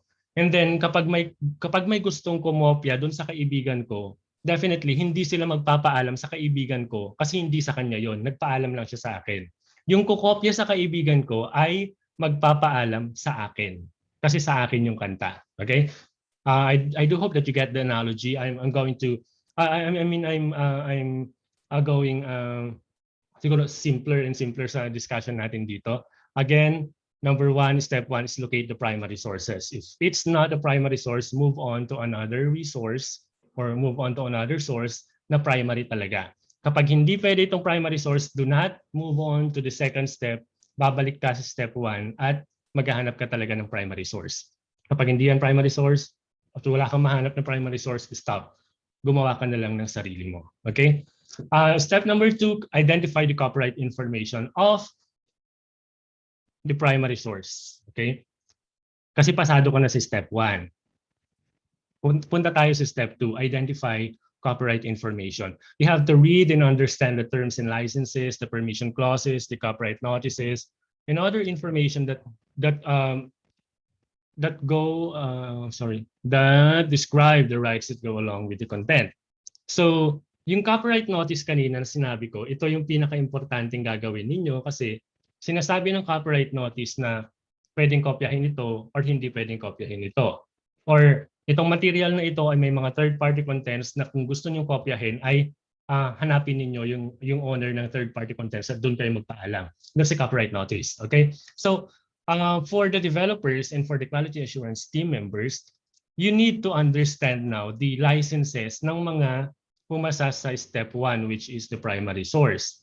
So pag sinabi ng primary source na ganito, halimbawa itong mga ito, nilagay ko na lang ito sa isang bugsuan. No? Ito halimbawa yung mga copyright information. Yung copyright information kasi ng printed material, napakasimple niyan. Hanapin nyo lang yung copyright page, andun na yon. Okay, halimbawa itong lower left, copyright notice. Ayan. Copyright Christopher G. Phillips, 2001. This work is the intellectual property of the author. Permission is granted for this material to be shared for non-commercial educational purposes, provided that this copyright statement appears on the reproduced materials and notice is given that the copying is by permission of the author. To disseminate otherwise or to republish requires written permission from the author. Ito yung sinabi ng copyright notice ni Christopher G. Phillips kung kukopya kayo dun sa kanya. Okay, sa kanya. Yung iba naman, halimbawa, ito, a faucet book, upper right, published by the Random House, all rights reserved, etc. nakalagay dyan. All rights reserved. Okay, so simple lang yon, simple lang yung printed material. It comes in tricky when you are copying from a website kasi ito yung pinaka simple na ginagawa natin pag nagsusulat na tayo ngayon. Sabi nga nila, all information are on the tips of your fingertips or at the end of your fingertips. Yan, pindutin mo lang, andyan na yon. But you need to be wary of the copyright information. Okay, halimbawa itong mga CC, upper left, I do hope that you can see my cursor. CC is a Creative Commons. It's an organization. It's an organization actually na nagbibigay ng mga lisensya na actually they are they are giving contents for with limited reservations. CC halimbawa ito CC by NC. These are the icons that you can see on the websites kung ito yung lisensya nila, no? Wikipedia, for example, you can see information on the licenses in Wikipedia. Don't of course for the content purposes, because we are just discussing copyright here. Ibang discussion kasi yung learning area content, no? Kasi copyright content lang ito. Kapag pumupunta kayo sa Wikipedia, nakikita niyo tong mga to. Okay? Halimbawa, lower right. I hope that you can see my cursor here. Lower right is actually a copyright information of nag-search ako kanina ng something like a picture of El Nido, Palawan. Ayan, nakalagay dito, ito yung nandito, kung nakikita niyo yung cursor, copyright, Creative Commons, some rights reserved, and you are free to share, you are free to remix, and under the following conditions. Okay, ito yung copyright information. Ibig sabihin nito, pwede nyong kopyahin itong picture na to. Basta ang gagawin nyo lang ay i-attribute nyo doon sa may-ari, doon sa Flickr. Ayan. Yan, kailangan nyo lang i-attribute. Okay? And pag nakita nyo itong equal sign na ito din sa copyright information, sinasabi niya no derivative works, ibig sabihin do not remix, do not edit the work. You can copy but do not edit the work. Pag nakita niyo naman itong NC na ito, yung non-commercial o yung dollar sign, null dollar sign, then you can copy, you can distribute, you can copy here with the DepEd projects, no. But you cannot do it for commercial purposes. You cannot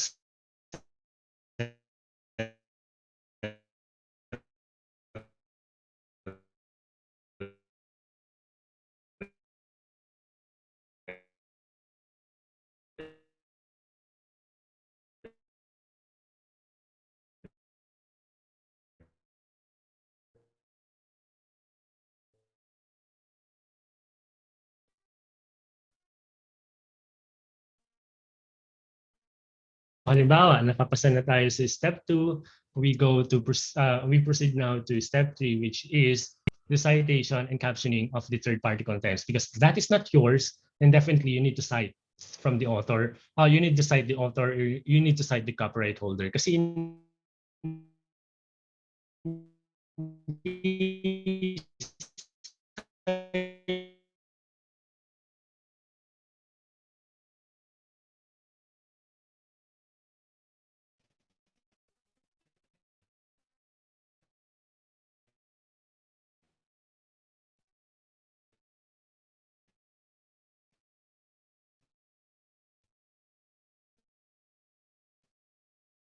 or ng may bayad. They are violating.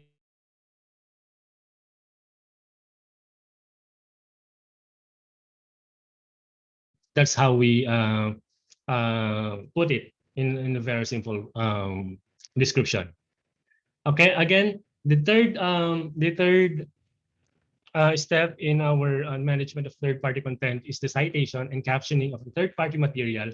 Once you use a third-party material, immediately you have to caption it that it's not yours.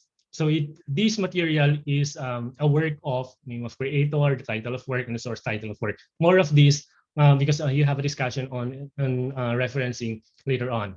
And then once you caption and use the third-party materials doon sa loob, immediately after, or maybe in text citation, or yung pag sinabi mong in text citation naman, yung pinapaliwanag mo na kung ano tong citation na ito. For example, the El Nido, ano nga ba, so Oriental Mindoro naman tayo. Sa Puerto Galera, for example, ano ba itong mga to?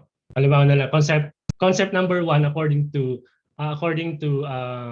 Frederick Ramirez in his book in 2020 entitled etc. etc. That's already a citation. Okay, that's already a citation because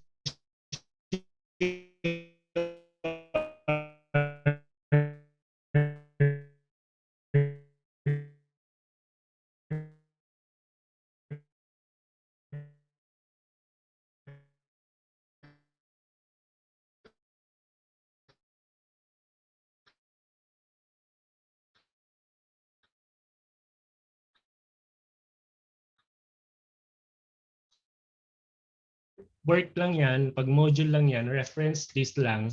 Kapag mahaba, pag makapal, that's a bibliographic entry. That's a bibliography already. Okay? So more of step 3 later on kasi may discussion kayo on referencing. So again, the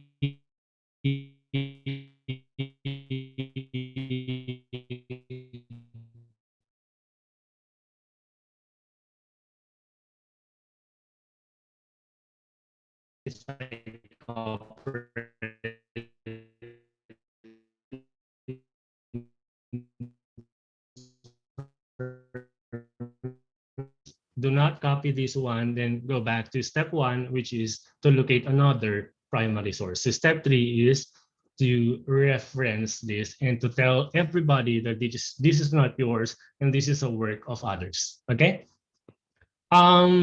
These are just sample copyright review feedbacks, and I do not have time for this.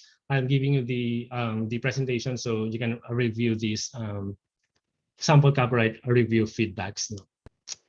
Actually, yung mga SLMs naman dito ay yung team ko sa copyright team ng BLR, kami yung nagre-review ng copyright sa baba. No? Kaya ang dami naming meetings with Sir FR nung about din sa gawa ng SLMs ng MIMAROPA, no, and other regions, kasi ito yung mga sample copyright review feedbacks namin.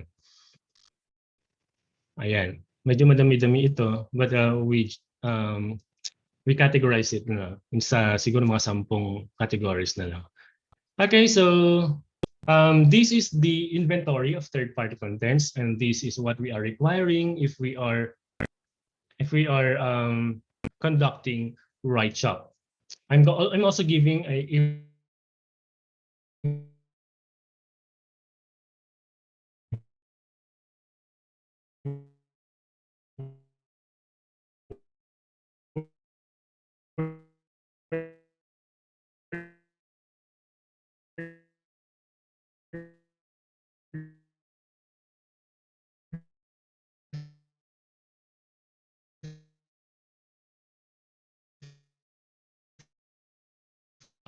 and then we have the conditions of use. Conditions of use is nakalagay doon sa copyright notice. Kung pwede ba itong kopyahin with reservations, with hesitations, ilagay lang natin sa conditions of use. And this is the letter, the communication, the pro forma or the template communication that you can use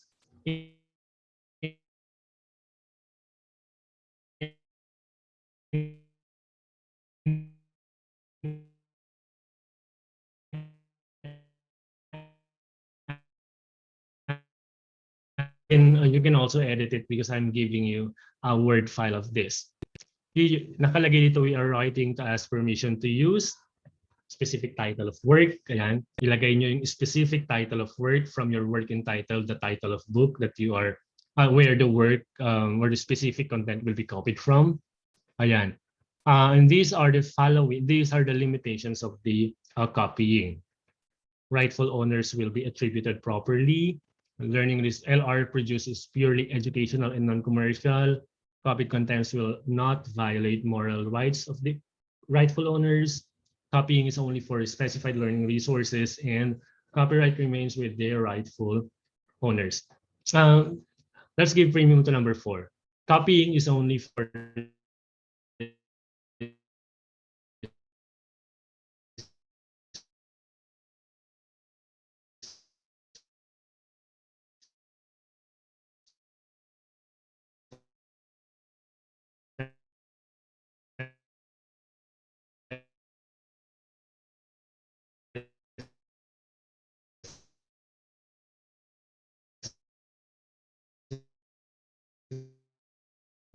answer of, you need to wait for the answer of the copyright holder. Kapag hindi nagsabi, kapag hindi nag-reply, definitely you need to go back to step 1, which is to go and locate another third-party content. Okay? So yun yung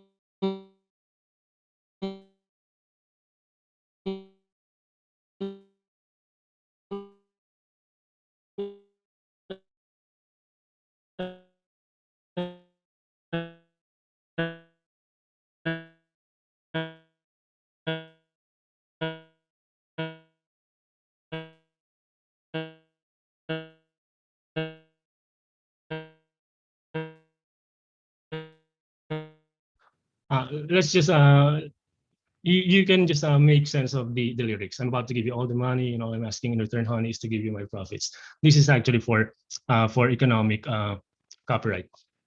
But definitely, we need RESPECT, we need respect. And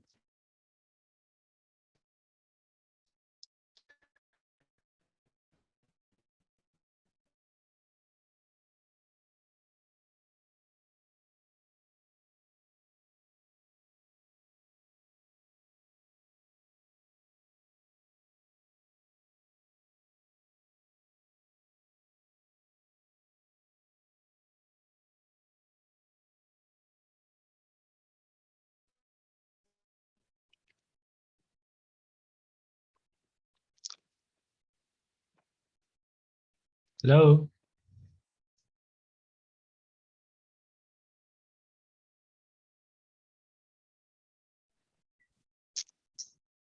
Sir Freddy? Ma'am Sir, Krishna? Sir John, nawawala ka po. Hindi ko alam kung may problema kami or kayo ang nawawala. Pero based on the comments of the technical working team, parang medyo unstable po ang inyong signal. Itong last few minutes lang po, last few minutes. Sige. Actually, yung last few minutes lang naman ay wala naman eh. Parang ano na lang naman na ito.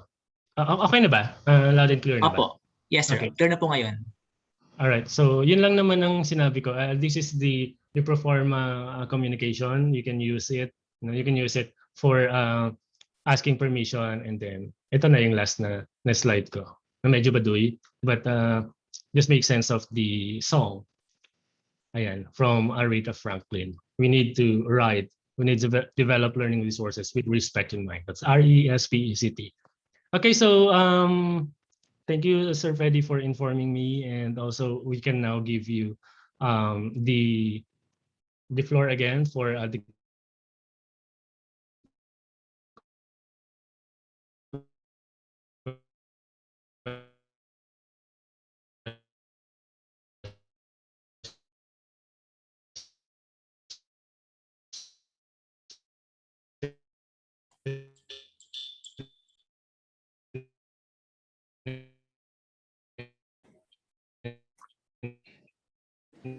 Thank you very much, Sir John. So even we experience technical glitches still, your presentation was very good. So thank you for sharing a substantial information about managing third-party contents. So dear participants, you are now free to ask questions and clarifications to our speaker. So Sir John, allow me to read the questions.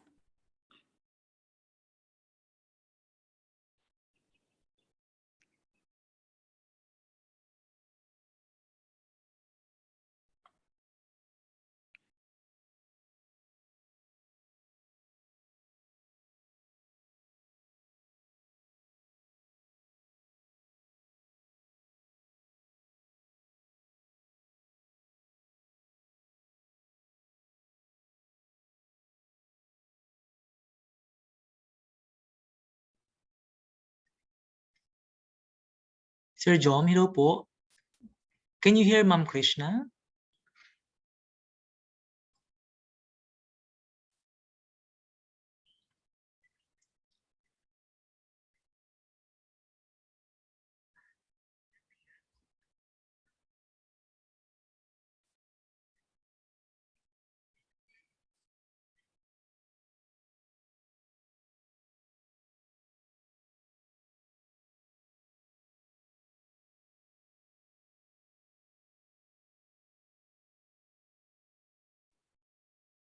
Okay po, while we are waiting for Sir John to re-enter the platform kasi parang nagkaroon po ng problema ang kanyang signal, may we request once again our participants to kindly chat your questions, kindly type in your questions in our chat box.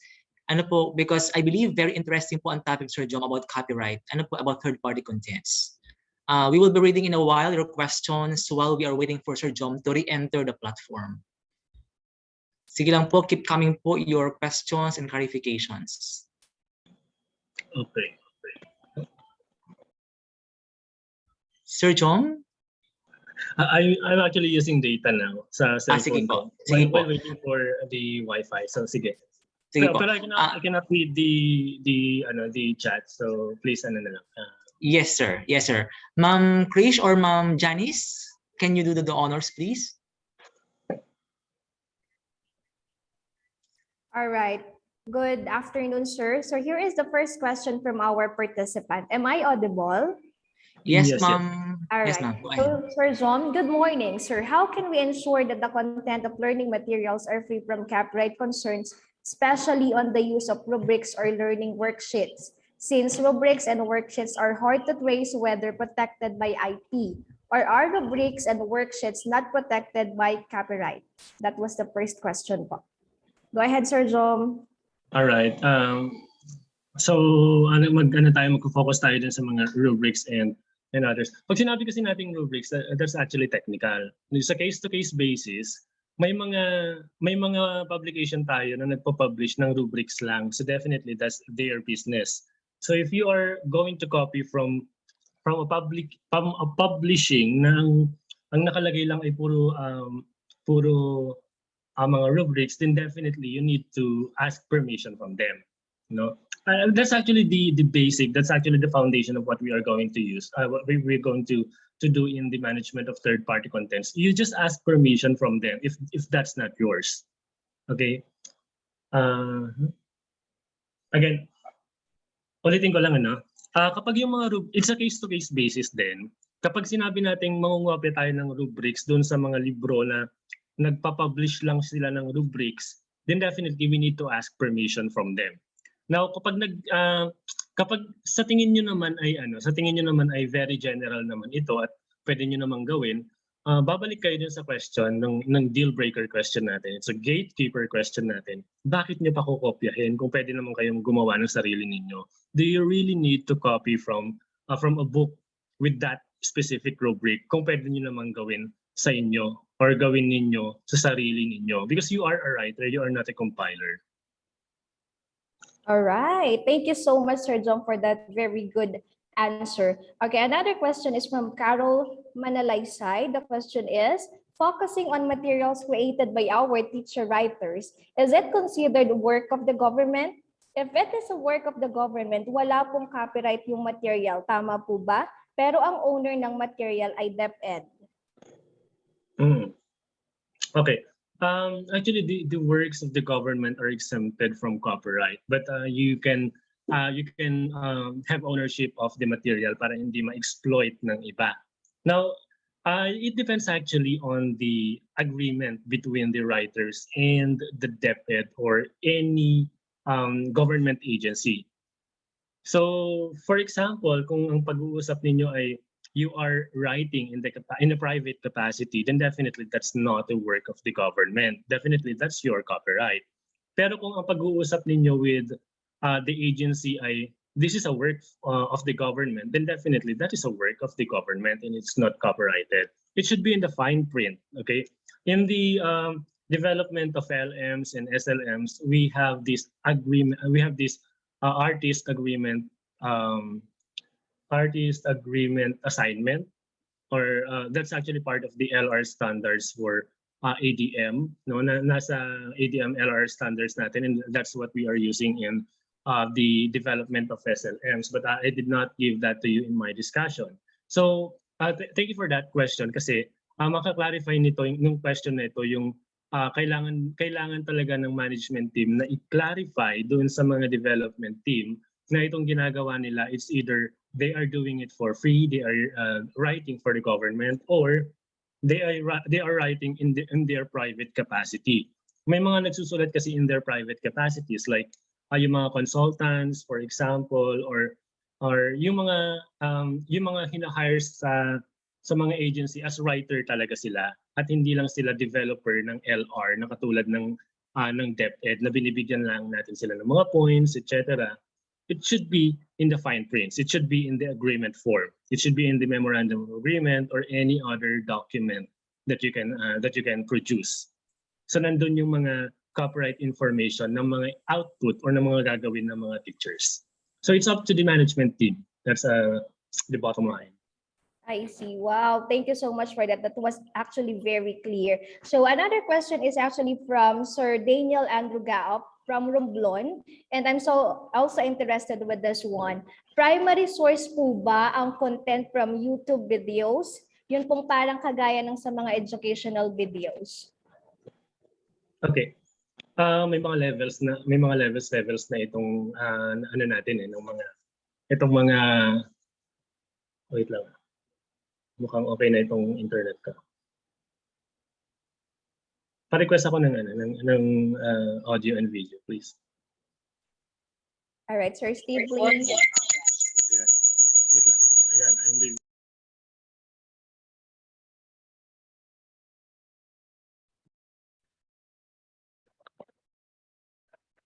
Loud and clear? Yes po, sir. Go ahead. All right, thank you. Okay, may mga levels na itong itong question na ito. May mga levels na itong question na ito. Pag sinabi natin kasing YouTube, yung mga content creators, they are actually part of that exclusive. Pag nakita nyo yung creativity spectrum natin kanina, pag naalala nyo sila, nandun na sila sa exclusivity end at itong public information end ay tayo na gumagamit ng mga YouTube videos na ito.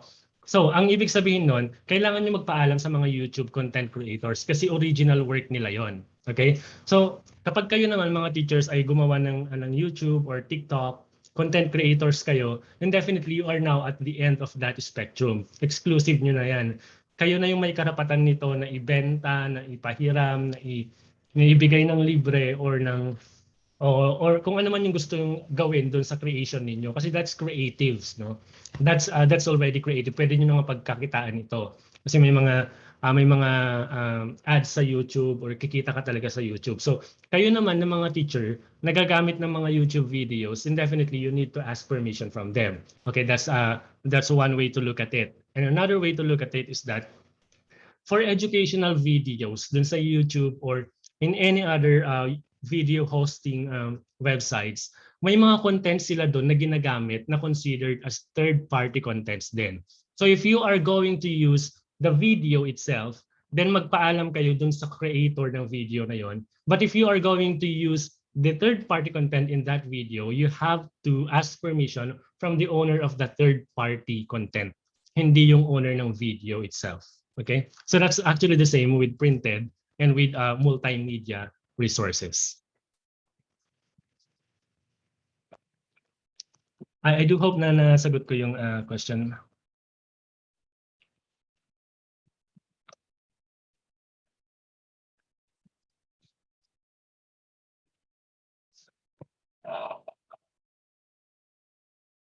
Nawala ulit yata ako.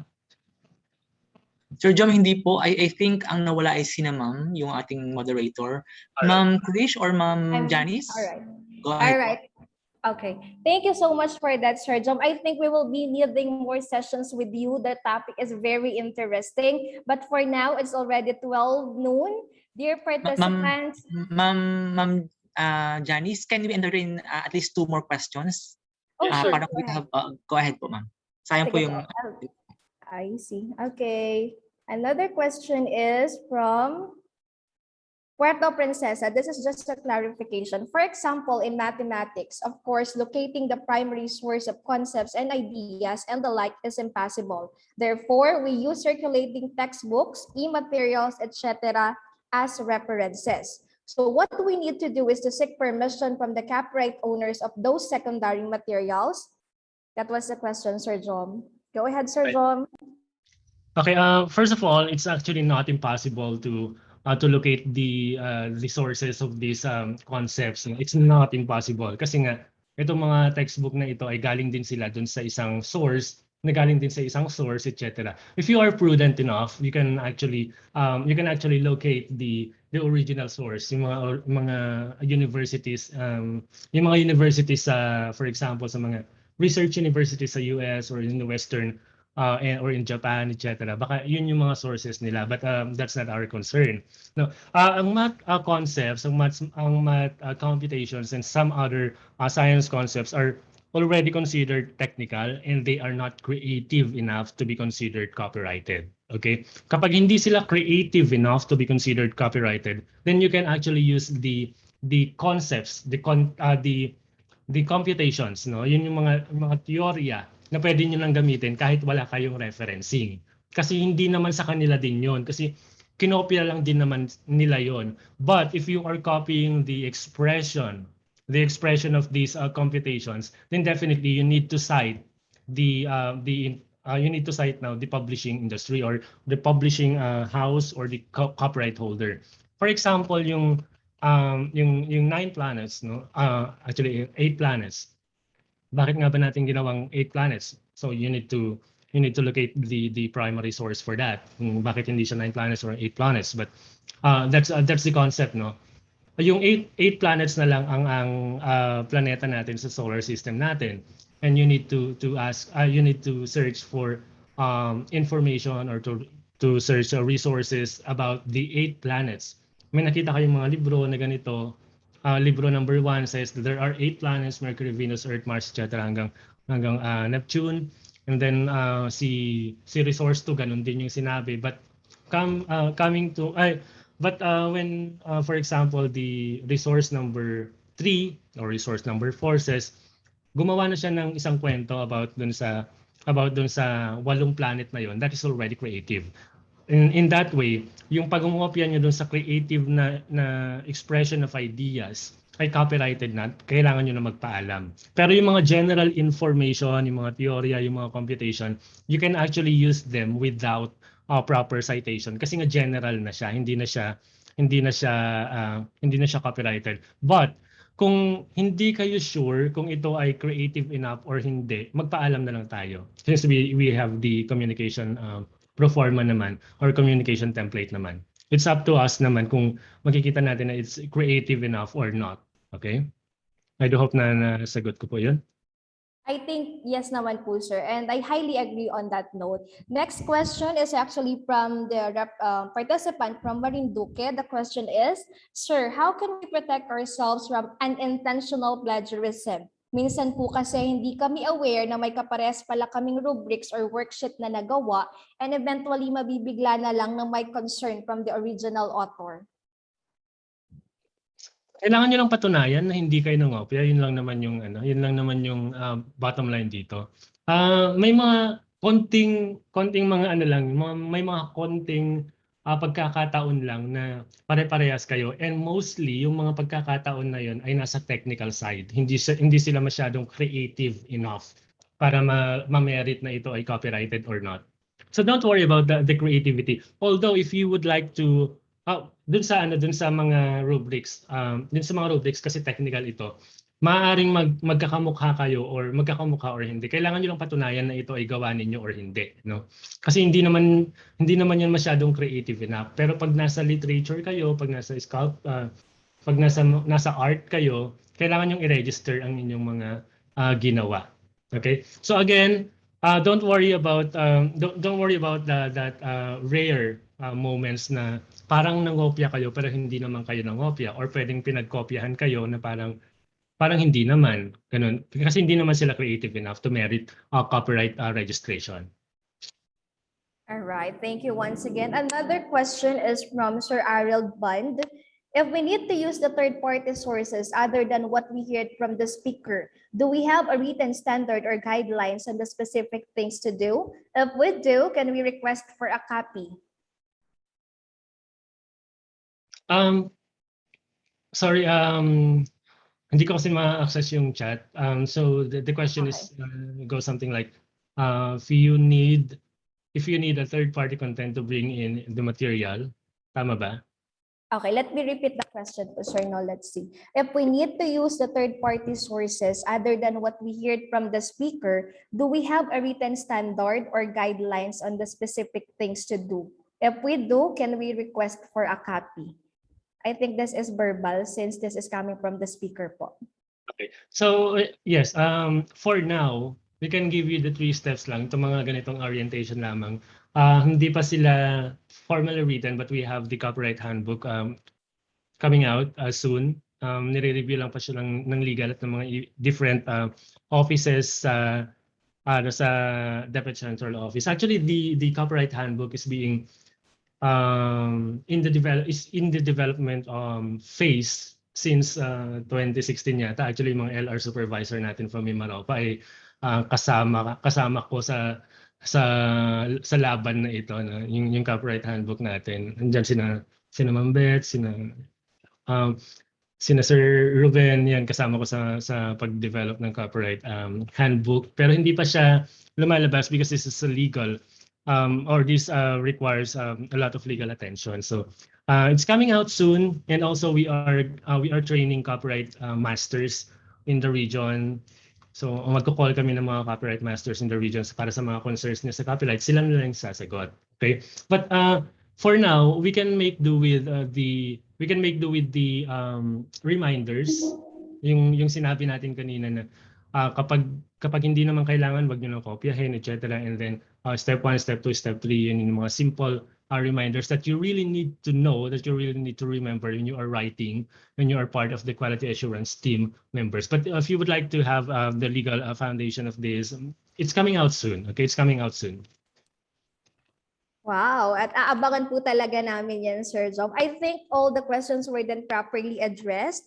Do we have anyone na any questions so we could entertain? You may raise your hand po, dear participants. I think no one is raising their hand. I think we're good to go. Once again, thank you so much, Sir Jom. That was a very interesting and productive session. And we are really expecting more from you since, again, this is very interesting. Thank you. Thank you once again. Let me read to you the content of your certificate of recognition. Republic of the Philippines, Department of Education, MIMAROPA Region, Meralco Avenue, Corner Street, St. Paul Road, Pasig City. Certificate of recognition is awarded to Sir Jojomar C. Alda for his meritorious role as resource speaker during the Regional Skills Enhancement on the Quality Assurance of Learning Resources, held on December 1 to 3, 2021 by a Zoom meeting. This initiative is in support of the trust of the region to ensure learning continuity in the midst of the pandemic through the provision of quality and standard compliant learning resources. Given this first day of December 2021 in Pasig City, Philippines, signed by none other than Dr. Nicolas T. Capulong, Director for our Regional Director. Receive our virtual applause, Sir Jejomar. Once again, thank you and congratulations. Thank you so much. Thank you, Sir John. Thank you po. All right, so dear participants, how are we going na? I think our first session this early morning was really interesting. So for just a quick reminder, we will be taking our lunch. We are requesting everyone to be back by around 1:05 in the afternoon so we can start at exactly 1:15. Once again, good afternoon everyone and enjoy your lunch.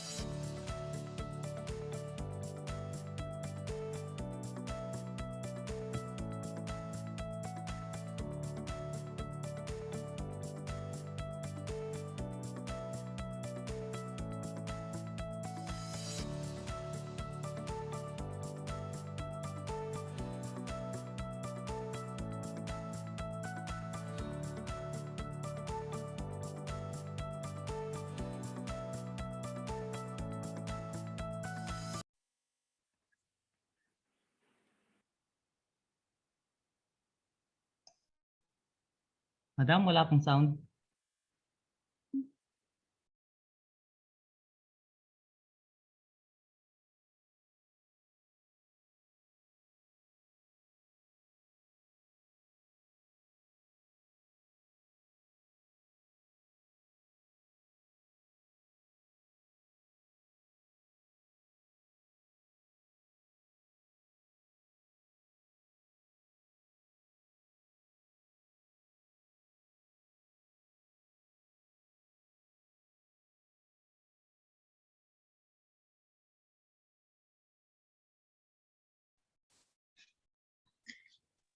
I apologize for the technical glitches. Okay. Wait for a moment, dear participants.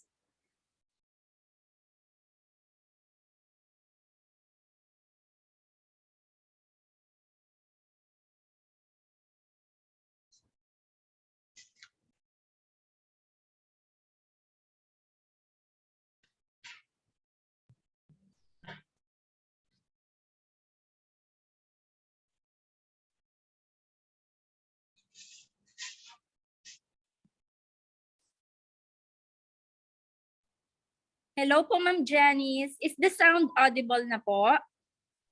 Wala pa po, madam. Wala pa po. Madam, stop share po muna. Tapos pag mag-share po kayo ay pakiclick po yung share audio. Yung share sound po sa lower left.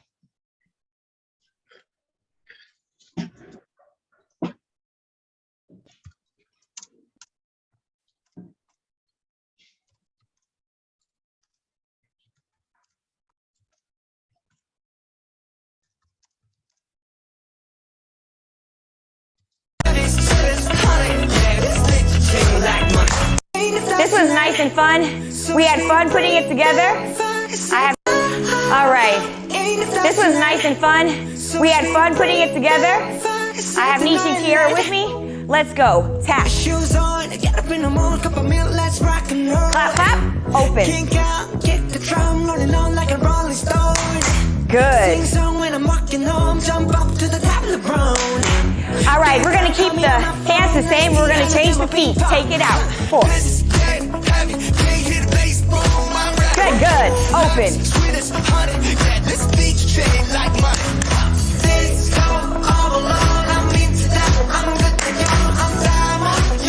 All right, we're going to have us change here. Rock. Good. Up, then down. Rock. Up, down. Shine. Good, nice and smooth. Rock it out. And up. We're going to start from the top.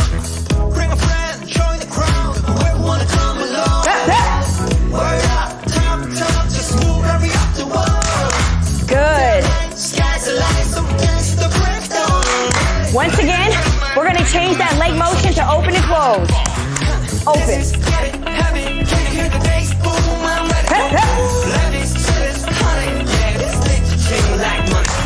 Good, nice and strong.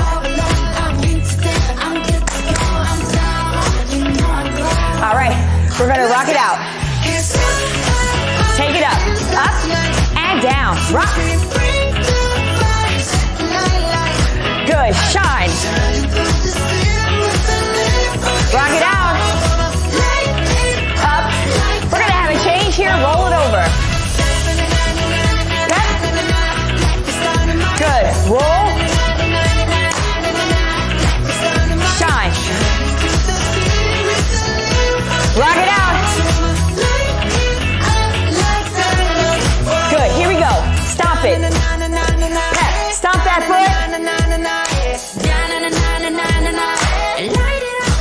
Keep it going.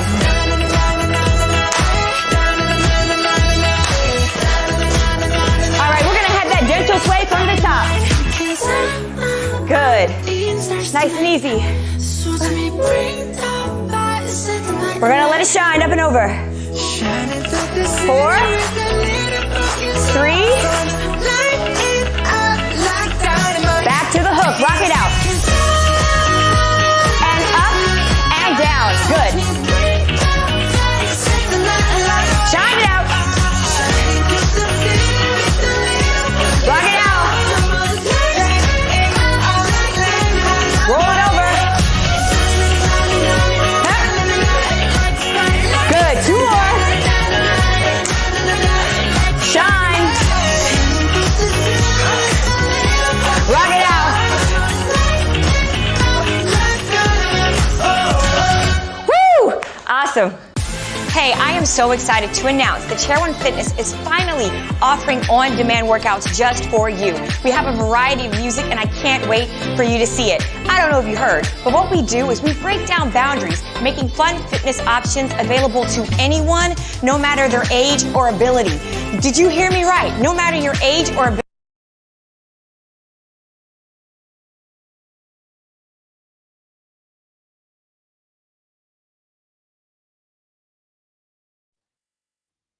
Okay, welcome back.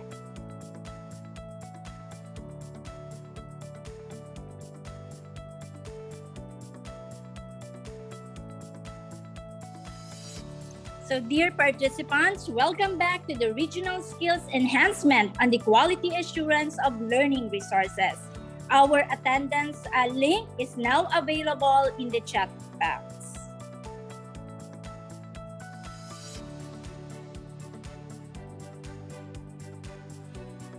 So you may click the link and fill out our attendance. So in addition to that, kindly share a phrase or a sentence that tells about the most essential learnings you had from our outstanding speakers this morning. Okay, you may type it in the chat box. Okay, let me read. your most essential learnings for this morning's session.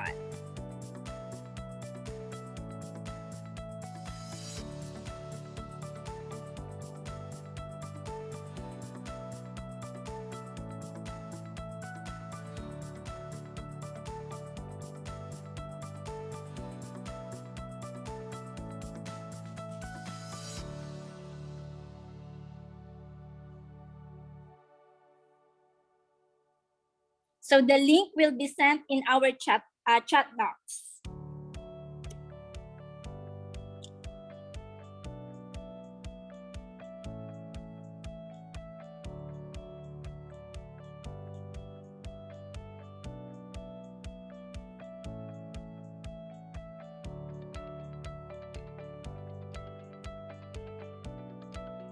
So may I ask one participant to share the most essential learning he or she had during this morning session.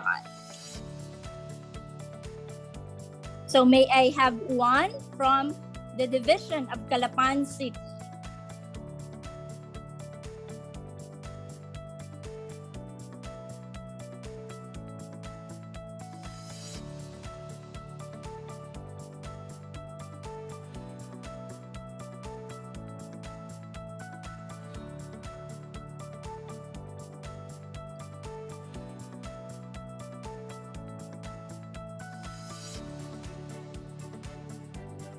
Okay, we have one from Mom Layla. Don't copy if you can write it yourself.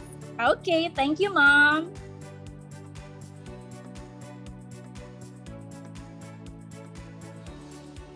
So we have one from Sir Daniel of Romblon.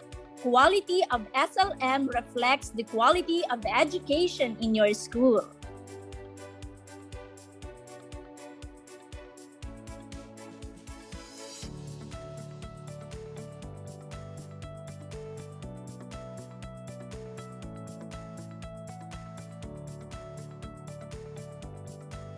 So we have one from Occidental Mindoro. Educational goals are represented by a golden triangle that shows curriculum, learning resources, and assessment system.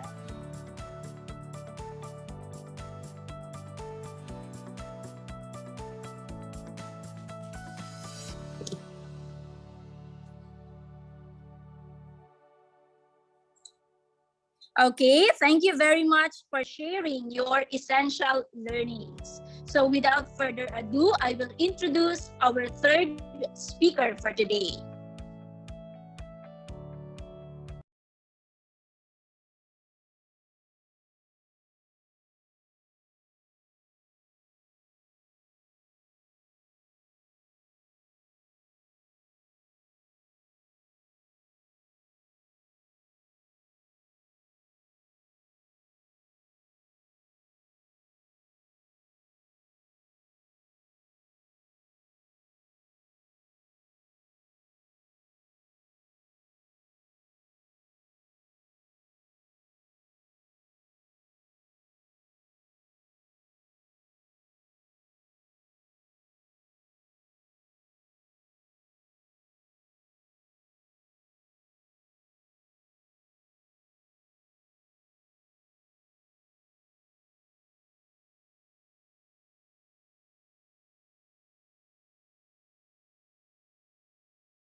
All right.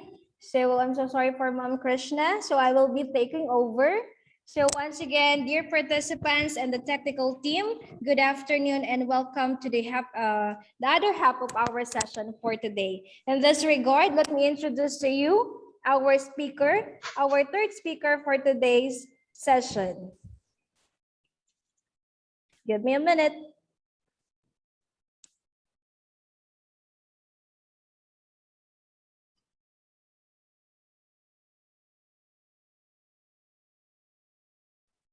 All right, our third speaker for today is Madam Sharon B. Buti. Senior Education Program Specialist from the Bureau of Learning Resources Production Division from the DepEd Central Office.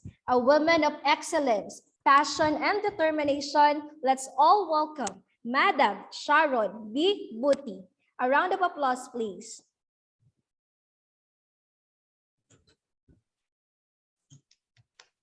Thank you very much, Ma'am Janice. Magandang hapon po at mapagpalang hapon po sa inyong lahat.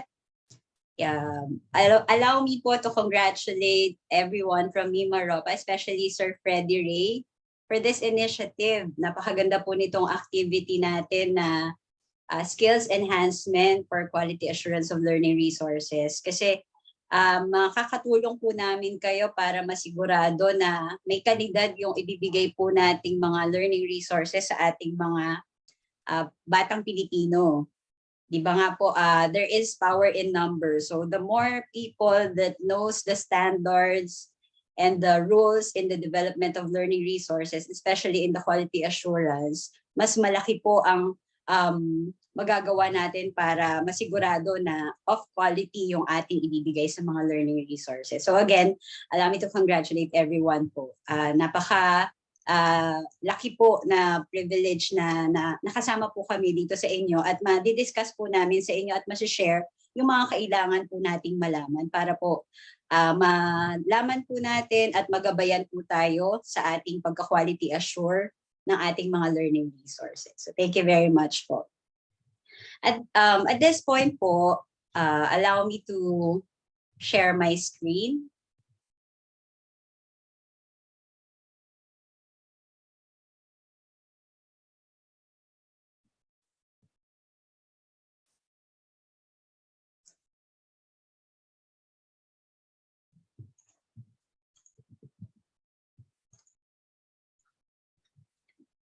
So I'll be taking off my camera po para hindi po mag-take up ng connection at hindi po maputol ang ating discussion. Ano po? Go ahead, ma'am. Thank you very much. So my topic at this point is the treatment of social content in learning resources. Bakit po treatment? Ang i-share ko po sa inyo ay kung paano po dapat nakikita, ginagamit, at nilalapat ang iba't ibang mga tema or topics sa ating mga learning resources na maaari pong sensitibo at kailangan ng gabay para sa ating mga learners para ito ay mas maintindihan, mas maunawaan at mas maging tama ang pagkakaunawa po nila. So kaya po nagkaroon tayo ng pamantayan or gabay or guidelines kung paano po natin gagamitin itong mga sensitibo or yung mga topics po na ito. As we all know, the primary reference or basis for the development of learning resources is our curriculum, which is the K-12 curriculum. And our curriculum is composed of competencies. So yung learning resources po natin, ina-address yung ating mga competencies para ma-acquire po ng ating mga learners.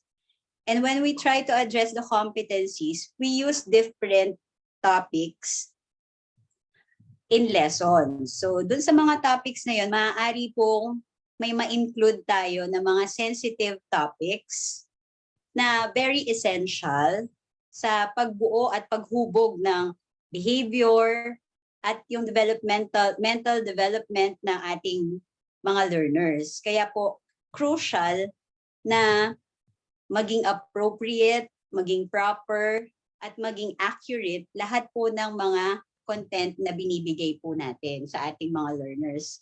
Kaya po meron tayong tinatawag na social content.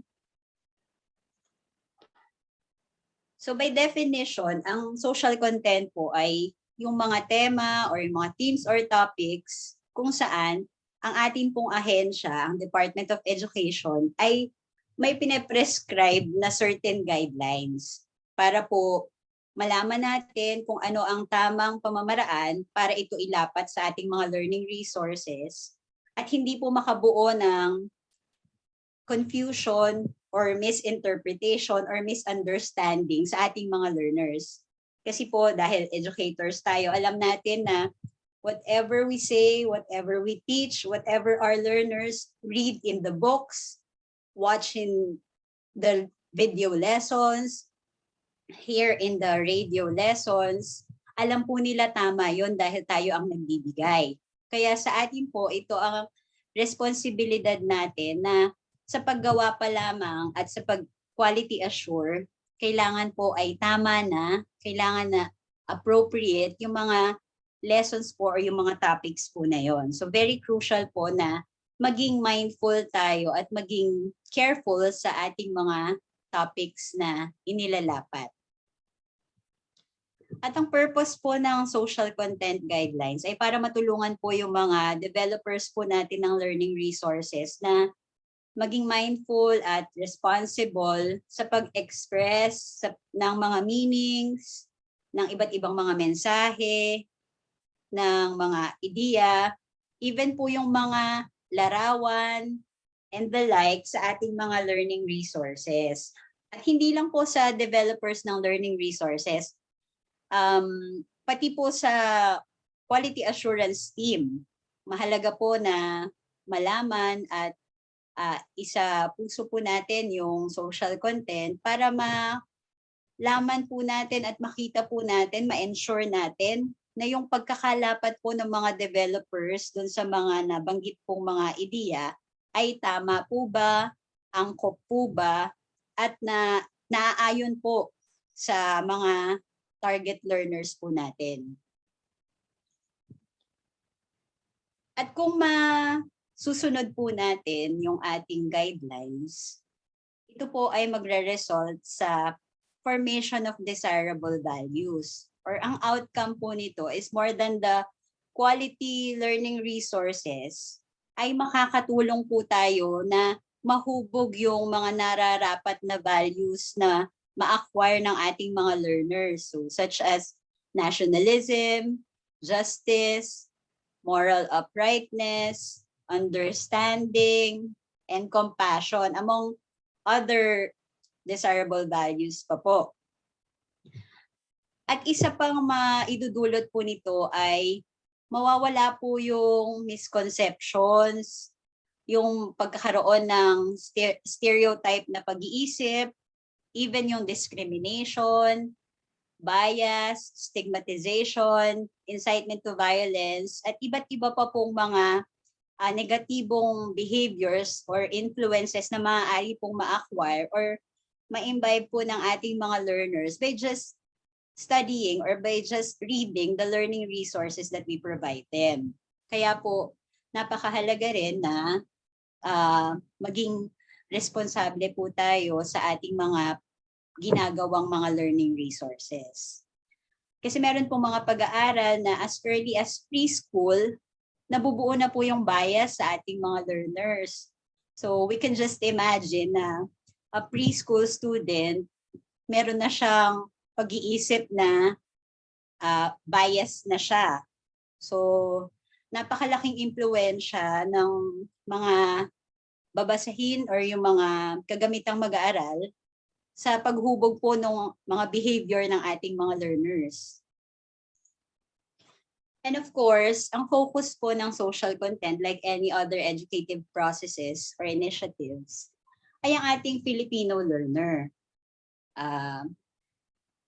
Nais po nating mahubog yung desirable values sa kanila. Nais nating matulungan na ma-highlight yung dignidad nila as learners, ma-foster yung values formation, even the critical thinking, ma-uphold yung unique values and principles, ma-mirror yung diversity ng learners' life, experiences, even the settings and context. At of course, para ma-depict yung learner natin as a 21st century learner. So yun po yung focus natin. Well, alam ko po na yung social content ay hindi naman po iba sa ating lahat. At bilang mga educators, alam po natin ito at sinusunod po natin ito. Sa amin po sa Bureau of Learning Resources, ito po ay nagsisilbing gentle reminder sa ating lahat dahil minsan po we are very focused in addressing the competencies na minsan po na-overlook natin or natitake for granted natin na meron pong mga sensitibong content na kailangan pong isaalang-alang at kailangan pong tignan dahil malaki po ang epekto nito sa ating mga learners at sa pag-aaral at pagkatuto po ng ating mga learners. So ito pong diagram na ito ay nagpapakita kung saan po pumapasok na proseso sa development ng learning resource at quality assurance ang social content. So sa umpisa pa lang po, pagka alam na po natin yung target competencies na kailangan po ng learning resource, ang gagawin po natin ay magkakala po tayo ng iba't ibang references para makakuha po tayo ng iba't ibang konsepto, iba't ibang teksto, even iba't ibang mga larawan or illustrations po para makabuo tayo ng isang maganda at dekalidad na learning resource. So ito po yung sourcing process pa lamang po. Ayan. So meron na po dyang social content dahil yung mga konsepto po, yung mga text, images at illustrations ay maaari pong nabibilang siya doon sa mga tema or topics po na considered natin as social content. And in the development process, for the development team, it is their responsibility, it is their task na itong mga konsepto po na ito ay ilapat po nila by means of depiction, portrayal, representation, or association. So pag nabuo na po nila ito na po yung kabuuan ng mga lessons kasi na ilapat na po nila sa ating learning resource. Ang next na pong responsibility ay nasa learning resource evaluators na po natin o yung quality assurance team. So kung nabuo na po yung mga konsepto na yon, na ilapat na pong mabuti, ang responsibilidad naman po ng LREs natin ay tiyakin na accurate, correct, at appropriate po yung pagkaka-depict, pagkaka-portray, pagkaka-represent, at pag-associate po ng mga konsepto, teksto, images, at illustrations na nakuha po natin nung binubuo po natin yung ating learning resource. So dyan po pumapasok ang social content. So ano po ba yung mga tema na or mga topics po na identified as social content? So hindi naman po lahat ng ating mga libro ay kailangan meron po itong siyam na ito. So depende po sa competencies, sa content, curriculum content na tina-target po natin kung ano po yung relevant at kung ano po yung associated dito sa teams po na ito. So halimbawa po, ang unang tema po ay the Philippine Nation and Society. So nakapaloob po dito yung pagbibigay po ng respeto at yung tamang paggamit po ng mga national symbols at institutions. Even the giving respect and obedience to the Constitution and the law, pati po yung pag-highlight po natin sa diversity ng Philippine cultural communities, kabilang na po yung indigenous cultural communities or yung ICCs. Pagbibigay po natin ng respeto sa iba't ibang community settings, yung rural, urban, suburban, na hindi po nasi-stereotype. So halimbawa po, nilalarawan po sa isang libro na pag urban mas progresibo po yung larawan or yung pinapakita po natin or yung pagsasalarawan, na maaari naman pong ipakita rin natin na ang rural setting ay maaari rin pong progresibo at maganda sa paningin ng ating mga learners para hindi po mabuo sa kanilang kaisipan na kapag ka nakatira ako sa isang rural community, ako ay isang mahirap na mag-aaral or mahirap ang aming komunidad kasi rural yung community natin. So we must always depict yung positive side ng ating po mga topics or yung themes. So yun po yung, actually parang yun po yung isa sa mga goal ng social content na bigyan po ng positibong paningin ang mga bagay para hindi po magkaroon ng negatibong pananaw ang o pagkakaunawa ang ating mga learners. Dito rin po pumapasok yung pag-iwas natin sa pagbibigay ng importansya sa mga time-bounded na mga elements na gagamitin po natin. Dahil yun pong mga elemento po na yun or yung mga materials po or topics po na yun ay maaaring magbago through time. So iwasan po natin yung paggamit na yun. So dyan po pumapasok yun sa Philippine Nation and Society. And for the next theme, yung citizenship and social responsibility. Dito naman po yung kung paano po yung pagiging responsableng mamamayan, kung paano po natin sinasalarawan yon sa ating mga lessons, sa ating mga learning resources, yung pag-encourage natin ng pagiging participative and responsible citizenship ng mga mamamayan, pagbibigay respeto po sa persons with disabilities by highlighting their potential instead of their limitation. So, nire-recognize natin na hindi natin pinapakita yung limitasyon nila, but mas kinikilala po natin na meron silang kakayahan na mas kailangan pong ipakita or isalarawan. Then yung pag-foster po ng inclusivity, acceptance, understanding, and appreciation for the diverse cultures, lalo na po sa atin sa ating bansa, napaka-diverse po ng ating kultura. So maganda po na nakikita ng ating mga learners na meron po tayong iba't ibang kultura at mag-take pride po tayo in the diversity of our culture at iba't iba pong sectors and groups in our society. And of course, yung pag-acknowledge po natin ng mga naiambag ng iba't ibang individual. So yung mga ethnic groups, mga religious groups, sectoral groups, yun po. And dito rin po sa second theme pumapasok yung respect to ownership. Kanina po nag-discuss si Sir Jom about copyright management. So ito po ay nakaangkla, sabi po ni Sir Jom, sa intellectual property rights.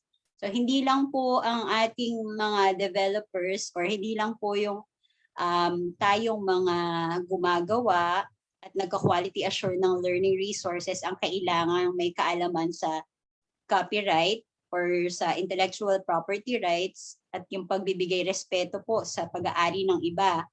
So kailangan din po ito ay naisasalarawan at na-share natin sa ating mga learners as early as yung nag-aaral na stage pa lang po ng buhay nila. Alam na nila na kailangan pong magbigay respeto sa pag-aari ng iba.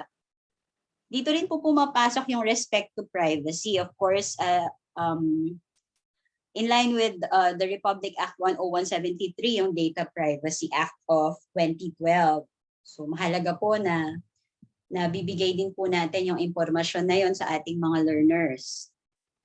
Then for the third theme, individuals and social identity rather. Yung individual identity po, ito yung mga qualities, attributes, principles, and even beliefs na nagiging different po yung isang tao or nagiging kakaiba ang isang tao sa ibang tao. Yung individualism or yung uniqueness po ng isang tao sa ibang tao. Yun po yung individual identity. Whereas yung social identity, ito po yung nire-refer natin yung ating sarili sa isang grupo or sa isang community dahil meron po tayong pagkakapare-pareho. So, ina-identify natin, na-associate natin yung sarili natin doon sa community na yon dahil meron tayong commonality. Yun po yung social identity.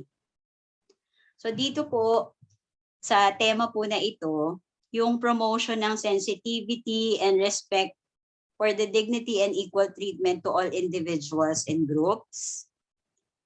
Yung pag-iwas po ng pagbibigay ng opinion na pwede pong ma-highlight yung stereotype or yung pag-stereotype sa isang particular na grupo, social class, gender group, sexual preference, ethnicity, yung region of origin, level of ability, political affiliation, cultural and religious group. So ngayon very sensitive po tayo ngayon kasi election time po or halos campaign, almost campaign period time na po.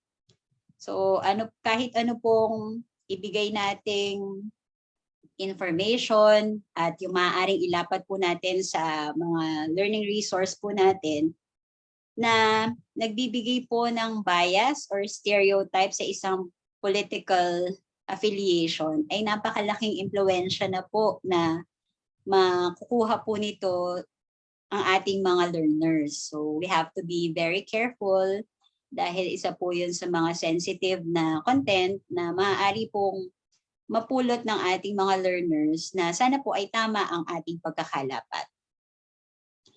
Then dito rin po yung pumapasok yung pag-iwas natin sa prejudice, stereotype for various genders in the depiction of behaviors, home and family roles, professions, occupations, and contributions to society.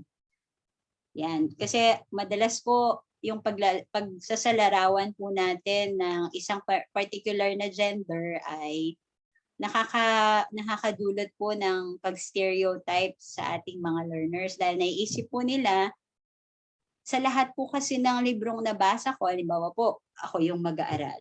Sa lahat kasi ng nabasa ko, nakita ko na si kuya dapat ito lang yung ginagawa. So napakalaking bagay po nun. Samantalang kung makikita po niya na may variation sa tinitake na role ng particular gender, malalaman po niya na maaari pong maging iba yung gawain ng isang particular na gender from the other gender. So yun po yun. Mas ma-open po siya sa possibilities at sa realidad na ganun po ang meron talaga sa kanyang environment.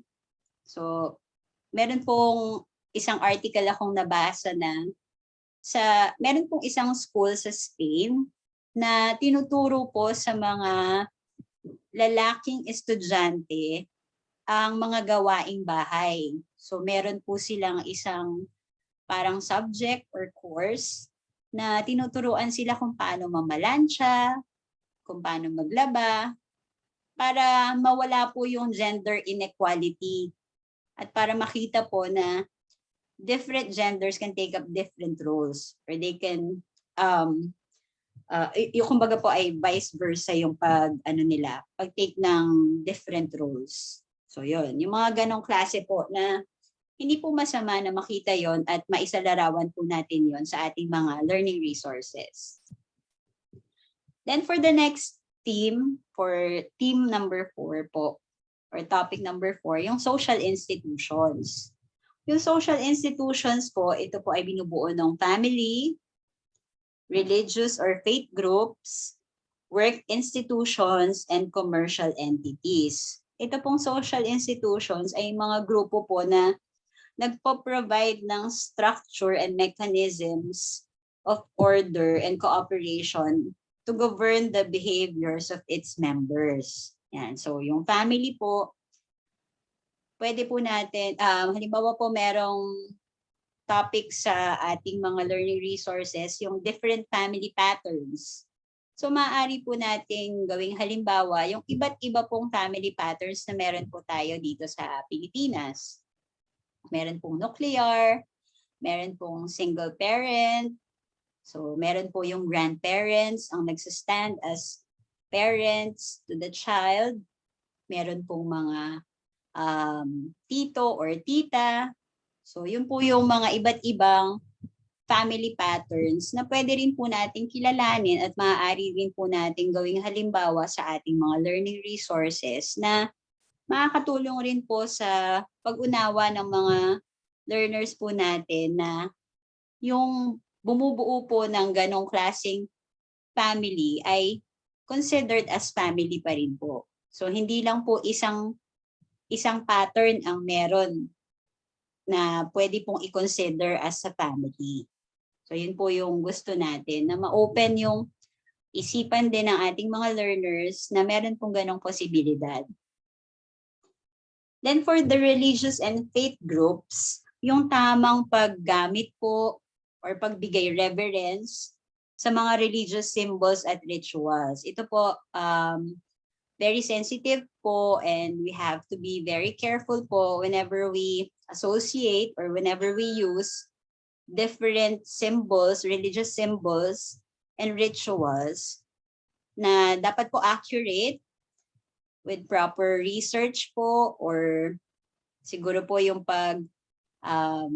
pagtatanong po natin dun sa proper authorities, sa proper religious groups na kung ano po yung tamang ritual bago po natin gamitin ito sa ating mga learning resources para hindi po tayo maka-offend or hindi po tayo makapagbigay ng hindi tamang impormasyon at hindi tamang association dun po sa certain religious group. Then for work institutions, madalas po ito, ang halimbawa dito ay yung balance po between the relationship of a manager and a worker. So madalas po kasi sa mga napapanood ng mga learners natin sa local TV, yung boss po kasi ay depicted as someone na masungit, or yung the boss attitude type po na talagang napakataas at wala pong magandang relasyon sa mga workers. So sa learning resource po, learning resources natin, pwede natin pong i-depict yung relationship ng workers and managers na meron pong positive relationship, or yung tumutulong si manager sa ikabubuti po ng worker, meron pong rapport between them. So yun po yung magandang paglalarawan or pagsasalarawan ng relationship po nila. Then for commercial entities, ito po, alam po nating lahat ito na we are not allowed to use any brand names or even corporate logos sa ating pong mga learning resources na maaari pong magkaroon ng impression na tayo po ay may private gain or meron po tayong kinikilingan na brand para po maiwasan po natin yung ganong konotasyon at yung pag-iisip. We discourage the use of different brand names or corporate logos. But of course, there may be exemptions. Kasi pagka po ang topic ay history, and we have to highlight or we have to mention a certain brand or a certain corporation that is a part of history, yun po, exemption po yun. Kasi ang tinutugunan po natin ay yung competencies na kailangan nating i-address. Hina-highlight po natin, naging part lang po yung brand na yun para ma-address natin yung competency na yun. Pero hindi po natin hina-highlight yung mismong brand para po i-promote kung ano yung meron silang ino-offer na service or product at para po magkaroon tayo ng gain or para kumita rin po tayo or mabigyan po nila tayo. Yun po yung iniiwasan natin, na magkaroon po ng bias at meron pong kumbaga po, pinopromote tayo. Dahil sa government naman po, wala tayong pinopromote na any private entity. So yun po yung iniiwasan natin doon. Then for the next theme or topic, ito po very sensitive, yung gender. So sa gender po, yung pag-integrate po ng tema or topic po na ito ay depende rin sa age appropriateness. So yung mga members po dito ng Gender and Development, so alam po nila yan, di ba? Maaring kailangan naka-integrate po ito sa ating mga learning resources, pero we must consider, of course, yung yung age appropriateness po, nakakayanin pong maunawaan yung topics on gender. So kung kinder po siya, ano ba yung appropriate po na topic on gender na mauunawaan po nung age level na nasa kinder po. Yan. And sa learning resources din po, when we talk about gender, dito rin po pumapasok yung gender fair language na kailangan po maiwasan natin yung sexism na tinatawag po natin. Di po ba na yung mga terminolohiya na ginagamit po natin ay bias po to a certain gender. Halimbawa po yung mankind. So nandun po yung word naman. Maaari po kasing maisip ng ating learner na mankind, ay ako, male ako. Man yung ginagamit. So meron pong maaari po, or hindi ko naman po nilalahat, maaari po na mabuo sa ating mga learners na dahil ginagamit yon sa pagpapaliwanag ng isang topic, yung mankind, maaaring ang isipin po niya ay merong superiority sa kanyang gender. So para maiwasan po yun, yung neutral po ang gagamitin natin. So kung mankind yung kailangan nating gamitin na word, pwede po nating i-replace yun sa humanity. Kung fireman po, firefighter. Kung forefathers, ancestors. Kung one-man show, solo performance or one-person show, businessman, business person. So marami po yan. Ang kailangan lang po ay neutral po. Wala pong gender na binabias or ginagamit. Then dito rin po sa gender, yung kagaya po ng nabanggit kanina sa social identity, yung each gender can take up different role or mag-interchange yung roles po nila. Di ba po, sa bahay, maaaring si nanay po ang nagtatrabaho, si tatay ang nag-aalaga sa mga anak. So kung isasalarawan po natin yon or ipapakita po natin sa ating mga kagamitang mag-aaral, wala pong mali doon. Dahil ito po ay realidad at parte po ng nangyayari sa ating community, wala pong mali kung ganun po ang ipapakita natin. Na hindi po dapat ikahiya ng ating mga learners kung ang nagtatrabaho po sa kanilang pamilya ay yung kanilang nanay, at si tatay po, ang choice po niya ay yung sa bahay. Ang trabaho po niya ay yung mag-alaga sa kanyang mga anak. So ganun din po sa working environment. So meron pong mga occupation or profession na dati po nasa stereotype na pang babae lamang or pang lalaki lamang. Dati po yung pagiging chef, alam natin, mostly kasi mga lalaki yung nagtitake ng ganong occupation or profession. Pero ngayon, marami na rin po yung babae na nire-recognize natin at kinikilala natin na chef na rin po. At ganun din po yung kakayahan nila sa ganong occupation. So yung welding, pwede rin pong mga babae na rin yung gumagawa. So ganun po, makikita ng bata na each gender can take up different or they can interchange their roles. And the next theme po or topic, yung media, technology, and communication. So ito po ay kung paano lamang po maging responsible user ang ating mga learners when it comes to media, technology, and communication. So yung cyber safety, cyber ethics, yan, dyan po yun pumapasok. Kung paano po yung bata ay dapat gumamit ng social media, kung paano po dapat gumamit ng iba't ibang pamamaraan pang komunikasyon. Yan. So, dyan po pumapasok yun. Then, for health, nutrition, and wellness, ito po yung the various aspect of health, nutrition, and wellness that would make the learning resources responsive to the holistic development of an individual's emotional, mental, moral, physical, social, and spiritual dimensions to achieve the quality of life. So dito po pumapasok yung proper nutrition, yung health concerns during different stages of growth and development, yung pag-discourage po natin ng pagkain ng ating mga learners ng junk foods, and yung awareness po nila sa different health measures. So, ngayon po, very crucial yan, especially we are in the pandemic.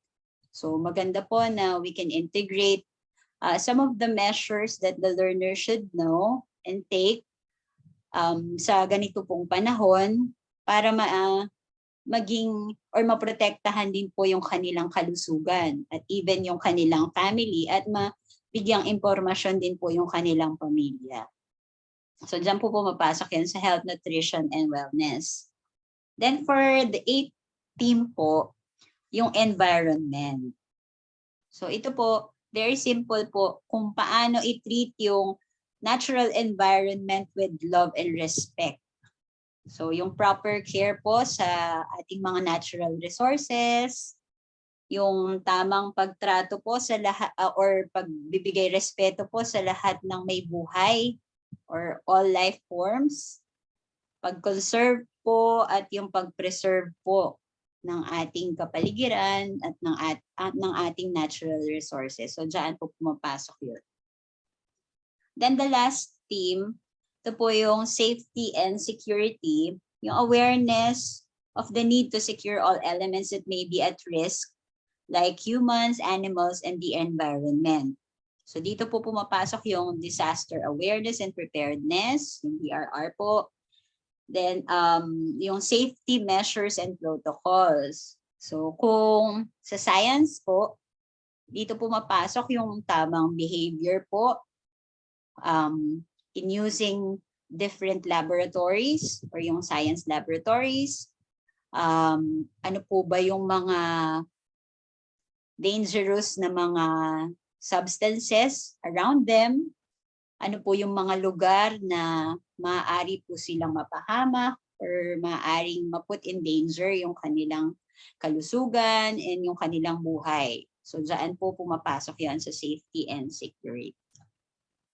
So yan po yung siyam na themes or topics na maaari pong ma-include or maaari pong matouch po natin whenever we create, whenever we develop our learning resources, na kailangan po ay magkaroon po tayo ng mindfulness and maging responsible po tayo para hindi po magkaroon ng misconception or misunderstanding ang ating mga learners dahil very crucial po yung pagbibigay po natin at paglalapat natin ng mga tema po na ito na accurate,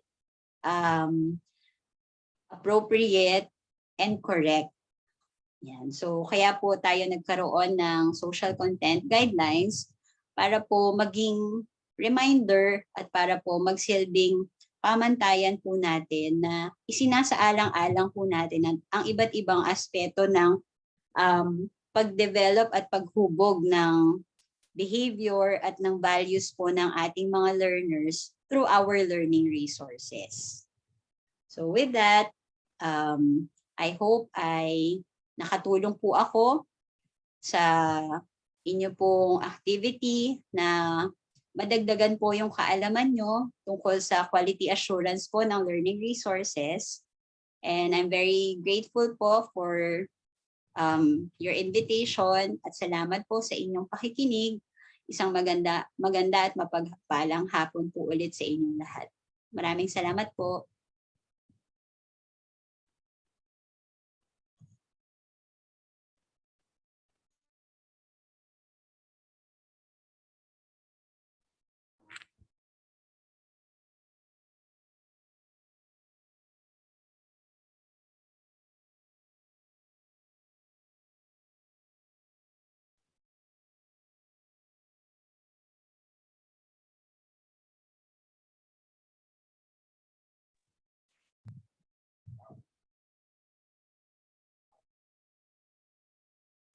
Ma'am Janice, Sir Freddy, I think we can proceed po with the open forum. Thank you very much po.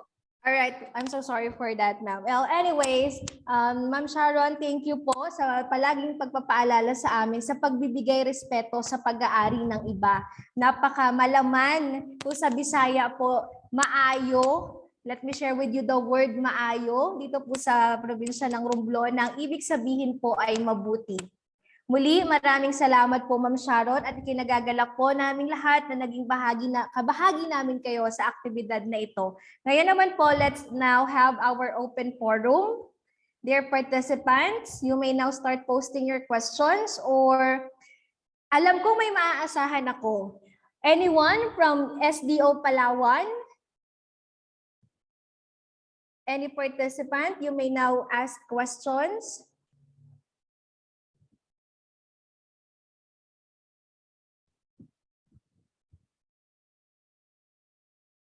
Sige. Balikan natin ang Palawan. Meron ako isang pangalan na waring pumukaw sa aking pansin kanina. Hindi ko alam kung siya ay isang sir o isang ma'am, pero ang kanyang ngalan ay Russell Mercado mula sa Matula-Tula High School. Hindi ko mawari kung tama baga ang aking pagkabanggit. Siya ay mula sa SDO Oriental Mindoro. Sir or Ma'am Russell Mercado? Nandito pa po ba kayo sa Zoom meeting natin? Yes, ma'am. Magandang hapon po. Hello, sir. Good afternoon po. Ano po ba ang tamang pagbanggit ng inyong paaralan? Ma'am, Matula-Tula High School po. Matula-Tula High School. Okay, maraming salamat po, sir. Any question po na gusto niyong itanong kay Ma'am Sharon? Go ahead po. Po naman po ang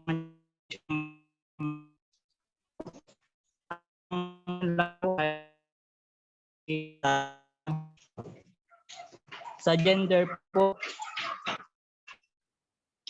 Hello po, magandang po. Go ahead po, sir. Naririnig po namin kayo. Go ahead po.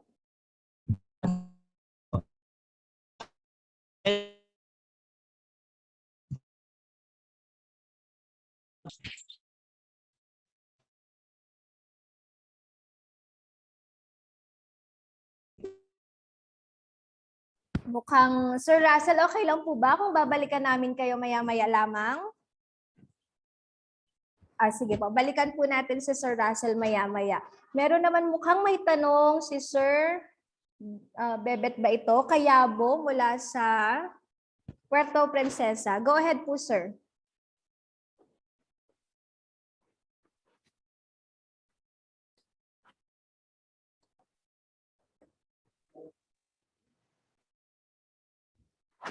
Ang kay sir po pala ay isang additional. Sabi niya, in this topic, we must consider the following: age appropriateness, individual appropriateness, and social and cultural appropriateness. And I highly agree on this one po. Ako din po, ma'am. Maraming salamat po, Sir Bebet, for mentioning those po. Opo, tama. Anyone po from Palawan? Let me call Ma'am Maria Cristina from Palawan. Any question po, ma'am, that you might want to ask to our dear speaker?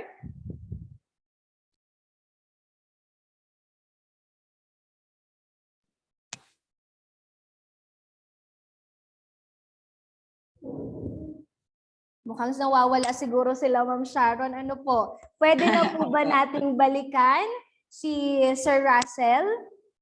Sir Russell, okay na po kayo?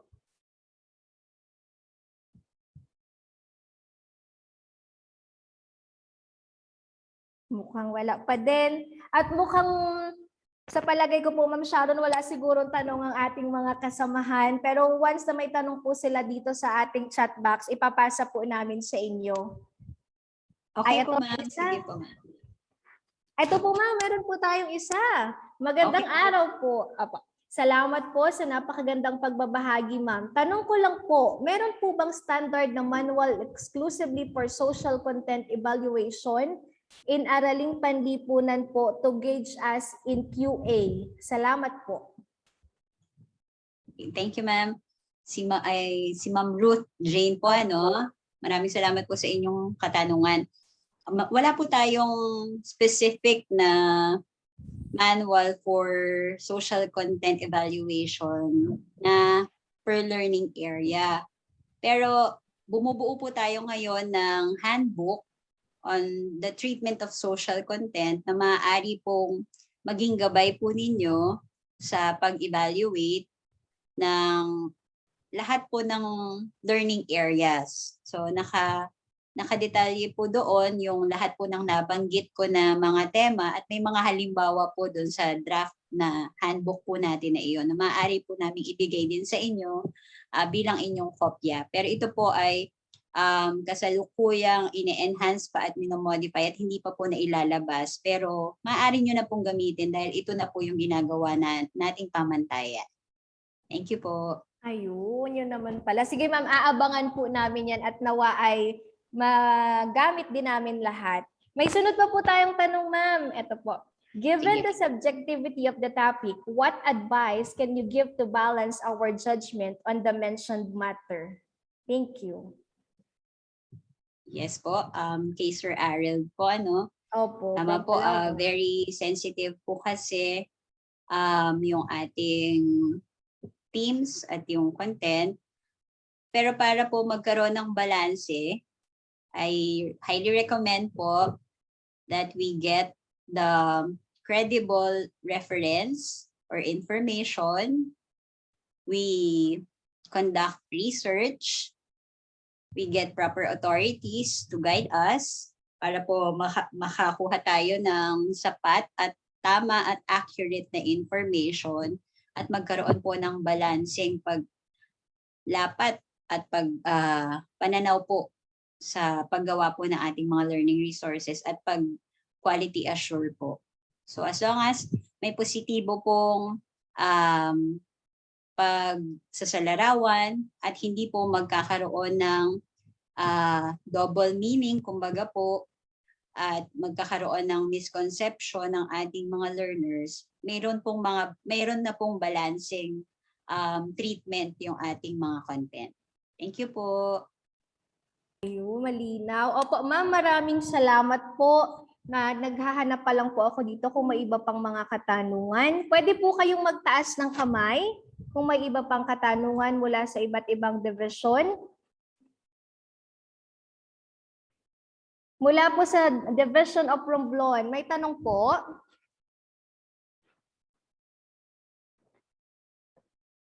Okay. Si Sir Russell, kaya pwede na nating balikan? Hello po, Sir Russell.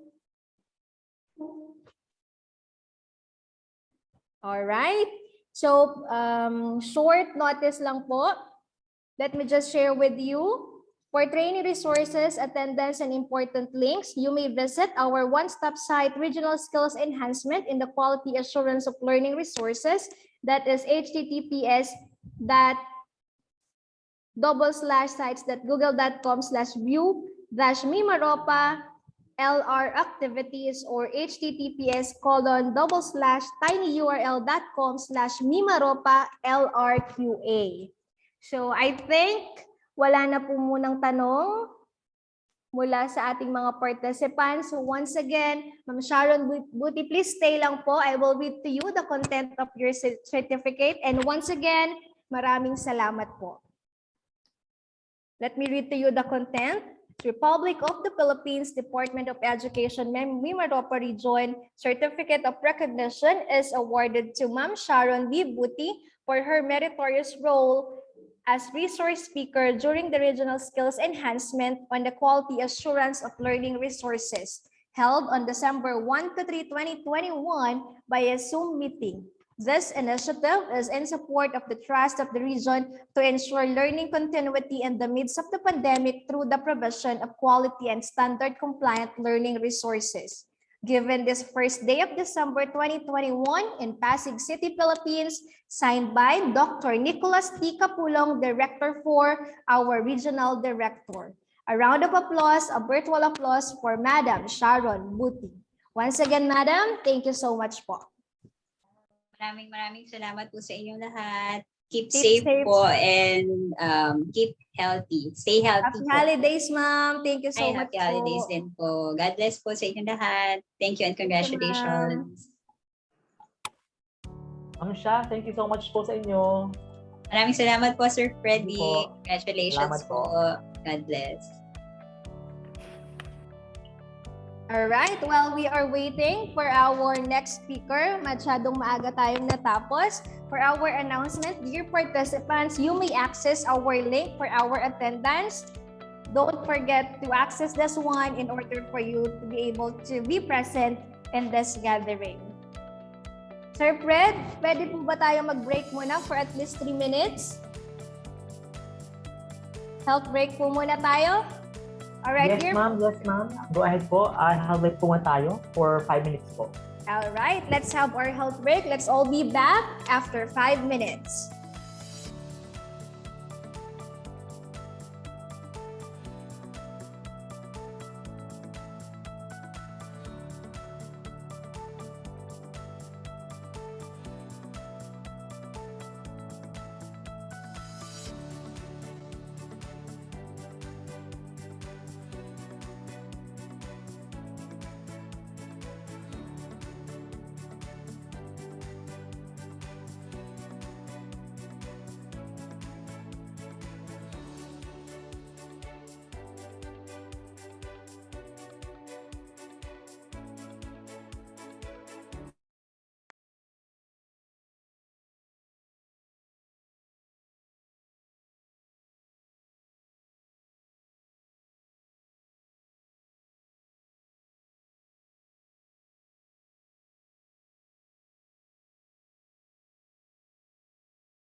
Sa lahat ng taong nagdaan, kasiyahan o kalungkutan, always there for each other, kinaya natin together.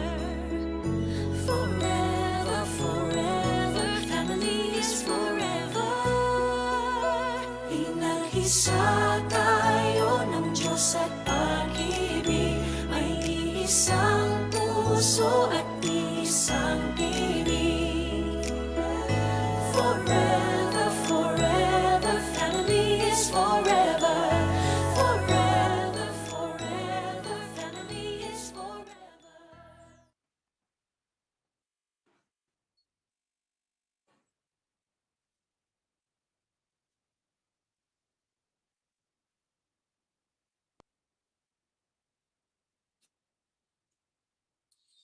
Today is indeed a day full of substantial learning. Congratulations, everyone! We are now heading to the last session for today. At this point in time, we will learn about referencing and source noting. I am delighted to introduce our fourth speaker. Our fourth speaker for today is a senior high school teacher 3 at Liutiboro National High School from Socorro Oriental, Mindoro.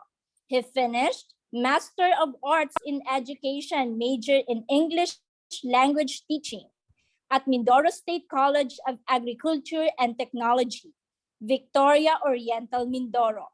He presently pursues his PhD in Teaching English Language at the Divine Word College of Calapan Oriental, Mindoro. As an educator for 11 years now, he already achieved outstanding accomplishments.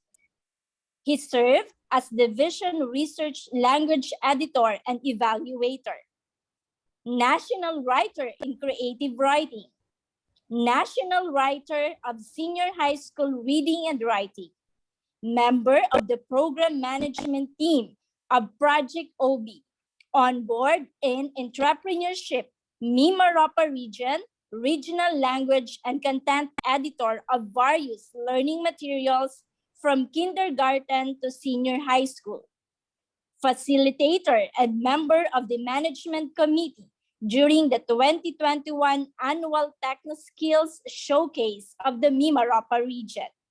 Resource speaker on school-based management during the District In-Service Training 2021. Speaker on Depth Ed Order number 31 series of 2019 among public elementary and secondary school heads. Language editor and critic during the reorientation and workshop on research evaluation, cum virtual 5th Division Research Congress, and writer of senior high school modules in reading and writing, and language editor of region-initiated modules in TLE and many more.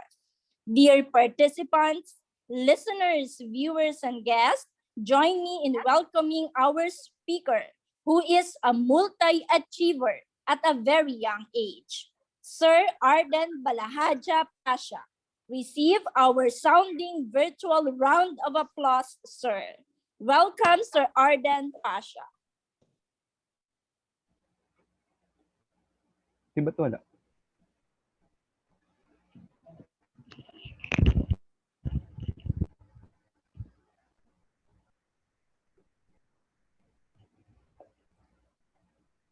Di ba't wala?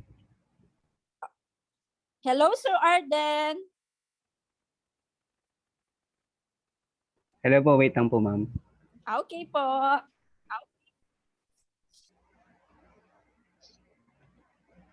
Ayun.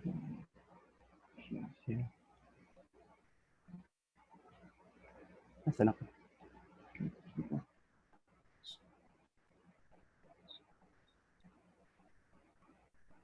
Bakit wala?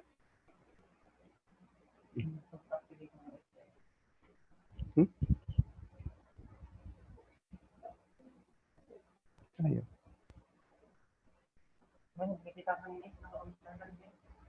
Video?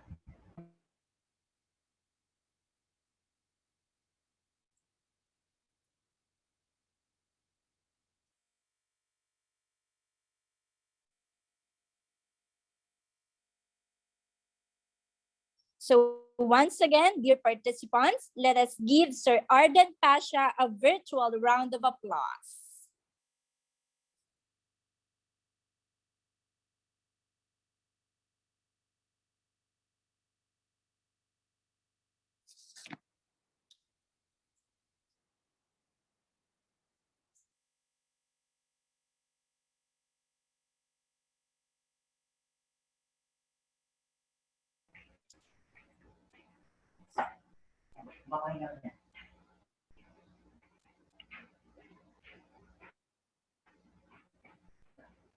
Nasaan ang slide ko?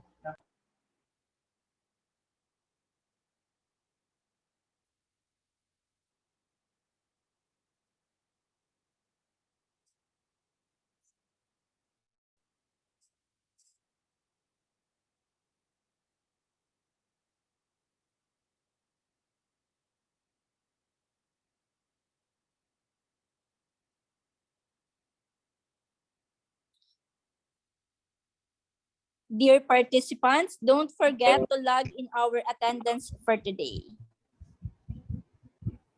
Hello po, good afternoon. Am I audible po?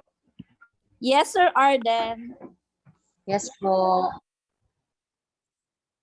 Thank you, Ma'am Krishna, for your nakakakabang introduction. Hindi ko po alam kung hindi ko po ma-process ang pag-open po ng aking video, but then I hope you could still bear with me, though naririnig nyo lang po ako. So, first foremost po ay congratulations for taking part of this activity. You are the potential quality assurance team na bubuo po pagkatapos po ng ating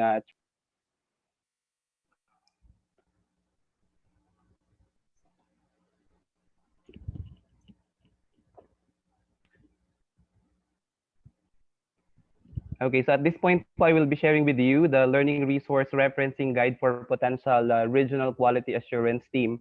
Earlier this morning po, si Sir Andrew Villarba, he keep on reminding us on the importance of referencing, and then our last speaker earlier this afternoon, sabi ni Ma'am kanina ay napakahalaga ng pag-recognize ng ating mga authors and source ng ating mga significant information. So learning resources produced po by the Department of Education follow the general publication style, mainly borrowing guides from the 17th edition of the Chicago Manual of Style. So kalimitan po sa ginagamit natin, and maybe we are more familiar of in APA format, but this afternoon allow me to share with you the 17th edition of the Bureau of Learning or the BLR. Also, though meron po tayong 17th edition, meron pong ilang mga changes in order to tailor fit to the Philippine basic education needs. Ayan po. So, allow me to share with you our objectives for the session. So, the participants should have familiarized themselves on Chicago Manual of Style or CMOS format as basis for source noting and referencing. Second po, understood the importance of proper referencing in developing and evaluating learning resources, and applied proper source noting and referencing in evaluating learning resources. So before we start po, I have this activity. I will be giving you a minute, and then after a minute po, I will be asking you to chat sa atin pong sa message po natin kung ano po ang mabubuo ninyo of the 5 jumbled words that we have on screen. So bigyan ko po kayo ng 1 minute. After 1 minute po, I will ask you to key in your formed words.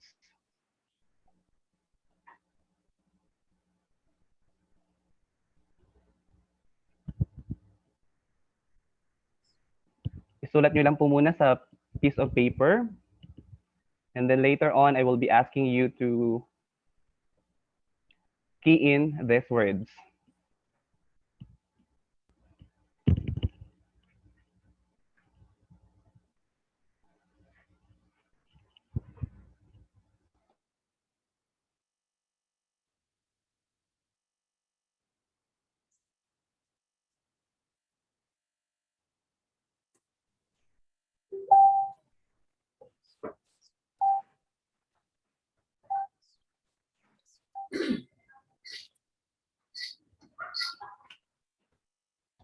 May activity na pala. Wala pa akong sagot. May activity na pala. Wala pa akong sagot. Okay, time is up po. Let us see what are the words that you have formed. So, pwede na po kayong mag-type ng mga words po na inyo pong nabuo mula po sa aking jumbled words na nakapost po sa ating screen. What words were you able to form out of these jumbled words?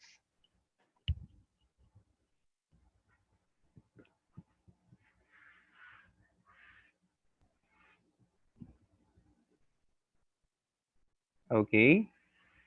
So let us see po, marami po ang nagsagot and marami din po ang tama. Almost perfect na po ang marami po sa ating mga participants. So let us see po. So here are the answers po. We have books, articles, academic papers, electronic sources, photograph, or image. So ito pong limang ito pong mga books natin, articles, academic papers, electronic sources, and photographs, or image. Ito po yung ginagamit ng ating mga writers sa pag-create po ng ating mga learning resources. Now, since hindi po ito personal property ng mga writers, it is very important that we acknowledge these sources. So we'll begin with the definition of source noting. So sabi po dito, source noting is important in developing learning resources wherein writers find the need to use third-party materials. Ayan, yung third-party materials po, ito po na yung mga books na nabanggit po natin kanina, such as news and journal articles, tables, graphs, and illustrations. In such case po, or in such cases, a note source shall immediately follow the said material. So once na may ginamit po tayo, kasunod po kaagad nun, yun man po ay text, yun man po ay pictures or illustrations, dapat po sa ilalim nun or sa tabi nun, dapat po ay mailagay na po kaagad natin ang source.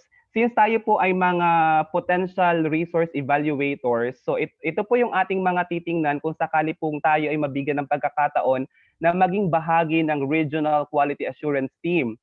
So for styling purposes po, source note shall be 1 point smaller than the regular size. So kung ang text po ng ating learning material na ginagamit is 12 po ang font size, so yun pong ating source na mag-a-appear below ay 11. So kung siya po ay 11 naman po ang ginagamit na font size, so 10 naman po ang magiging font size niya. Then shall be flashed right. Mamaya po magbibigay po ako ng example para po maging mas malinaw sa atin. Shall be in regular font except for italicized titles for books and long words. Following the DepEd style book, the word source shall be written in bold face. Ayan. So let us take a look at this example. So halimbawa po, nag-appear po sa isang learning resource or sa module po na ginawa ni teacher or ni writer ang part na ito. For example, the river is part of the larger Puerto Princesa Underground River Natural Park, which is included in the list of UNESCO World Heritage Sites. Also, the underground river reaches international fame as the second verified winner in the new 7 Wonders of Nature Global Poll. It won because of the uniqueness of its formation and because of its rich mountain-to-sea ecosystem. The coastal part, St. Paul Bay, features mangrove, grassy seabed, and coral reefs. So since ito po ay hindi pag-aari ng writer, so kailangan pong ilagay yung source. So kung mapapansin po natin, yung source po, kagaya ng binanggit ko kanina, siya po ay naka-bold face and then naka-flash right po siya. So nakaipod po siya dito sa kanan and then ito po yung kanya magiging itsura. So ang source po, colon, ang una pong mag-a-appear ay ang pangalan po ng writer, mauna po ang kanyang pangalan, followed by ang apelyido, then comma po, and then yung title po ng pinagkunan, 7 Natural Wonders of the Philippines. And then yung publication information po, naka-enclose po yung sa parentheses. That is Marikina, Mali Publishing, 2014, close parentheses, then page 74. So kung babalikan po natin, at tatandaan po natin kapag po tayo ay nag-check po ng mga learning resource, una po, 1 point smaller than the regular text, shall be flashed right. Pwede nyo po itong isulat or pwede nyo pong picture ng slides or pwede rin naman po magbibigay po kami ng copy ng mga slides po na ito. And then italicized titles for books and long works, and then yung word source po ay written in bold face. So ito po yung ilan sa mga bagay na dapat po nating tandaan. Ito po ay mga basic kapag po gumamit po ang ating mga writers or kapag po tayo ay nag-check ng mga learning resources once na maging bahagi po tayo ng Regional Quality Assurance Team. So we have here source note po. Ano po ba ito? It refers to the note immediately following the third-party material being used in the presentation. So source note po ang tawag natin doon. So we have two kinds of source note. We have the end notes and footnotes. So ang end notes po, these are written at the end of the document or chapter. Meanwhile, ang footnotes naman po are written at the bottom of the page where the third-party materials are used. So usually po, ang footnote po makikita po natin, ito po yung nasa ilalim na may mga numbers 1, 2, 3, 4, 5, 6. Mamaya po i-explain ko po sa inyo ang numbering po, paano po ba tayo nagna-number. So once again po, ang atin pong end notes written at the end of the document or chapter, pwede pong sa latter part na po ng document o kaya ay sa latter part po nung chapter. Meanwhile, ang footnote naman po, ito po yung nasa ilalim. So every time po na may nakita po tayong borrowed note or borrowed information from one page, dapat po sa ilalim po mag-a-appear na kaagad yung kanyang footnotes. Okay po. Next po, ito po yung mga dapat nating tandaan sa pag-create po ng ating source note style. So ang format po natin, we have the name of the author, comma, title of the work, comma, and na naka-italicize po yun, and then facts of publication, yan po ang pagkakasunod-sunod. And then elements are separated by commas, and then the facts of publication. So author's name are presented in standard order. First name first. Then titles are capitalized, headline style, capitalize the first and the last words in the titles and subtitles, and capitalize all other major words. So given this example po, so kagaya po ng binanggit ko kanina, yung pong word na source, siya po ay naka-bold face, colon. Una po ay name of the author, J.J. Cordova. Kung siya po ay may middle initial, so J.J. say A po, J.J.A. Cordova. In the given example, wala po siyang middle initial, so yan po lang po nakalagay. And then, sa APA po, usually ang ginagamit po natin ay period, pero dito po sa Chicago po, ang ginagamit po natin ay comma, followed by the 7 natural wonders of the Philippines. Siya po ay naka-italicize kapag po title. And then, yung publication information po, so we have Marikina, colon, Mali Publishing, comma, 2014, then close parenthesis po, then comma, then 74, yun po yung page 74, then period. I hope na sundan nyo po ang pagkakapresent po ng atin pong source note style. Okay. Next po, sa mahalagang dapat po nating tandaan, titles of larger works are italicized, kagaya po nung nakita ninyo. Titles of smaller works or unpublished works are presented in Roman and enclosed in quotation marks. Then such terms as editor or edited by, translator or translated by, volume and edition are abbreviated. So kung ang editor po or edited by ay abbreviate po natin, we have ed, ed, tuldok. Kung marami pong editors, we have eds, period. Then for translator, we have trans,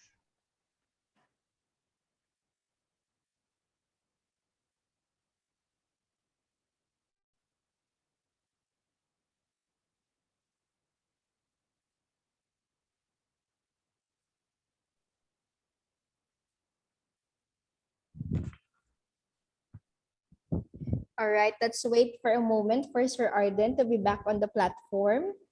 There might be some technical glitches on his part.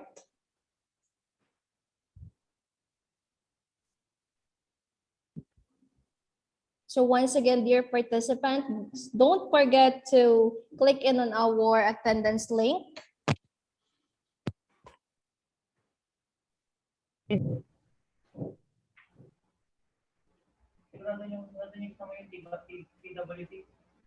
Nasaan? Wait lang po. Saglit lang po. All right po, sir. Go ahead po.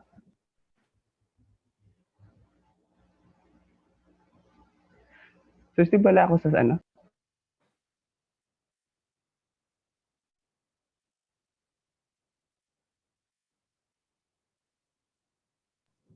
So while Sir Arden is fixing some technical glitches on his part, our dear participants, you may now start typing in your questions on our chat box.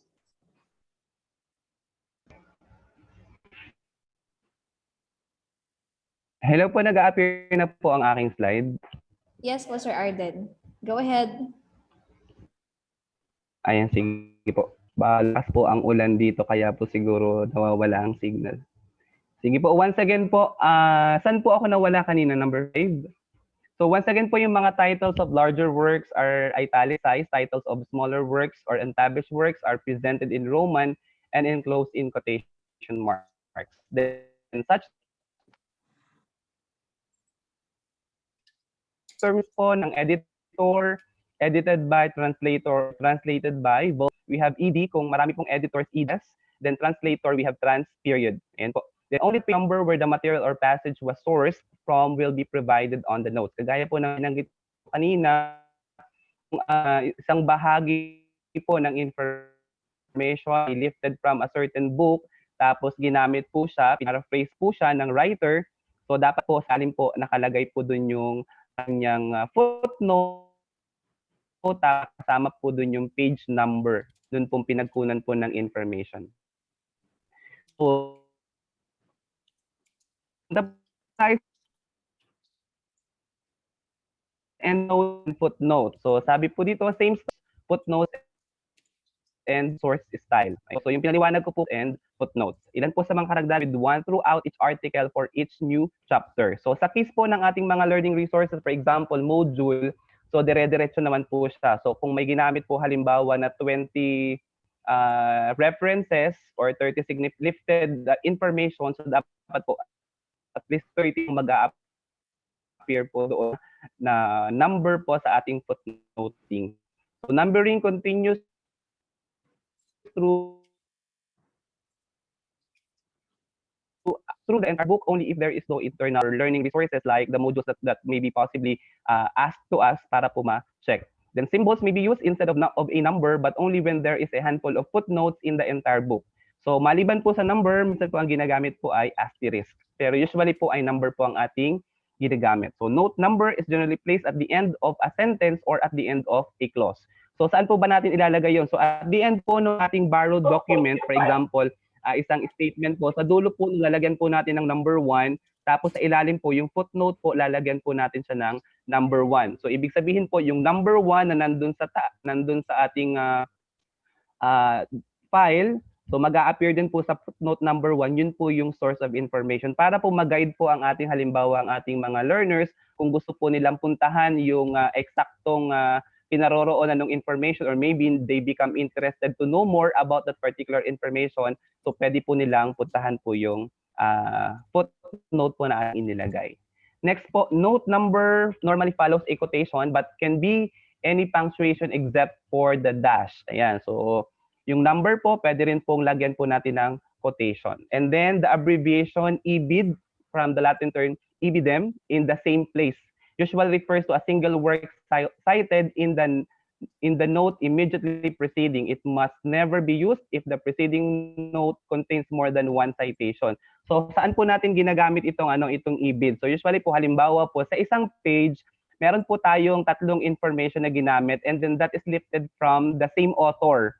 So dun sa una po, kompleto po yung information na ating ilalagay and then yung number 2 po and number 3, since siya ay given from the same author naman po and then the same reference, ang ilagay na lang po natin ay number 2 ibid and number 3 ibid. So ibid should be used only when the author's title of books and as much as the succeeding material is identical. So parehos po.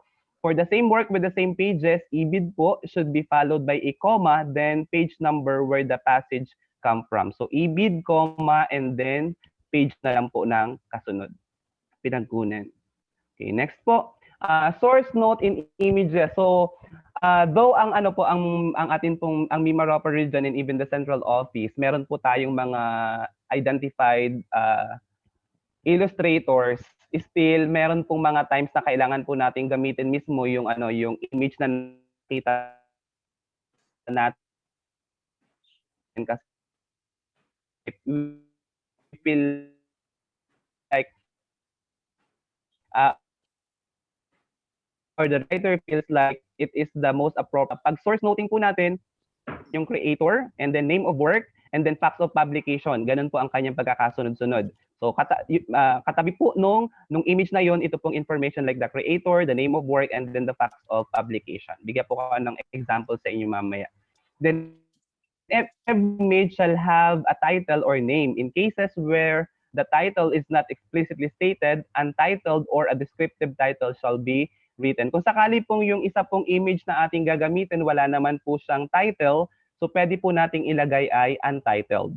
Next po, if the image is owned by a single author or of a book or publication, there is no need to include a source note. Ayan, if there are more than one authors, a shortened note shall be written. Ayan po. So sabi po dito, if the image is owned by a single author or of a book or publication, hindi na po kailangan nating lagyan ng notes. But if there are more than one authors, kailangan po maglagay ng shortened note na magbibigay po ng credit na ito po ay kinuha natin from a particular source. And then for layout purposes po, the source note may be placed on the side of an image.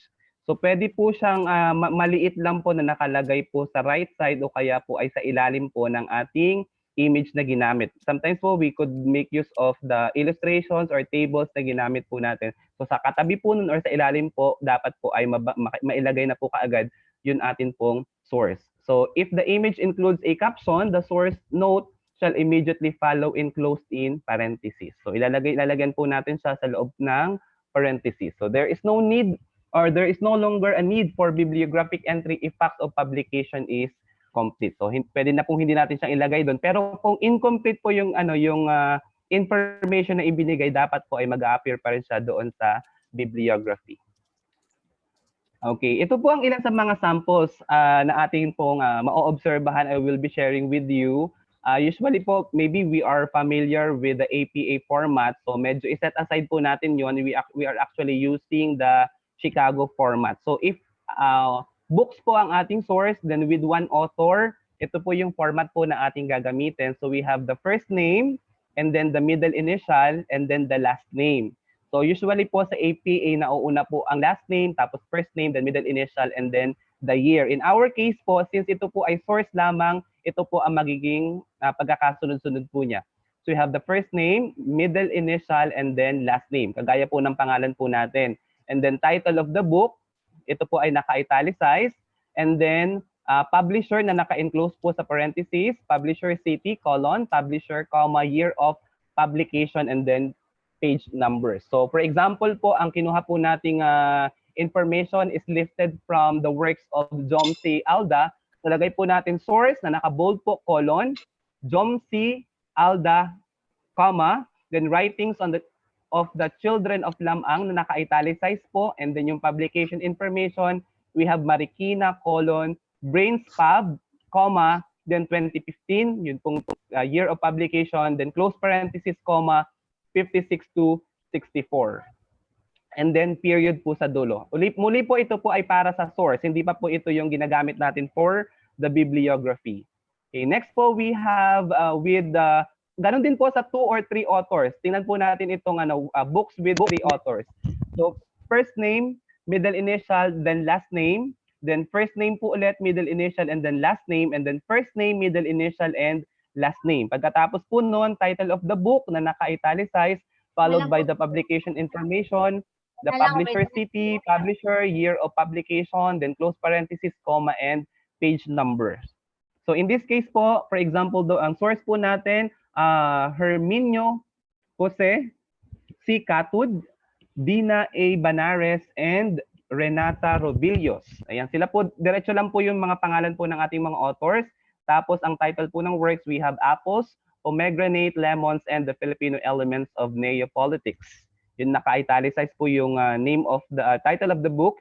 Then naka-parenthesis po ang ating publication information. We have Pasig, colon, Clocks Incorporated, 2009, then close parenthesis, comma, and then followed by page number. And sana po nasusundan niyo po ako.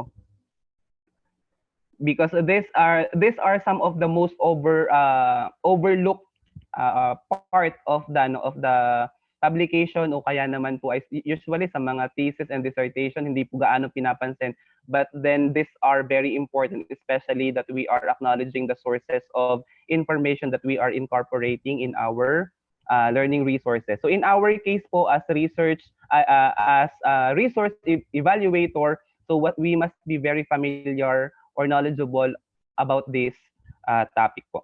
Okay, next po, books with 4 authors. So usually po ang ginagamit po natin kapag ganito. So we use the et al or et alay.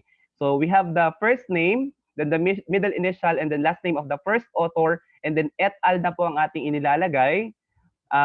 Then sunod po nung title of the book na naka-italicized, then kagaya po kanina, publisher city, publisher year of publication, and then page number. So let us consider this. For example, ang source po natin is from Jejo Cordova. So isa na lang po yung nilagay natin, then et al. Ang period po nito ay hindi po tayo nagpi-period dun sa et, dun lang po tayo nagpi-period sa al.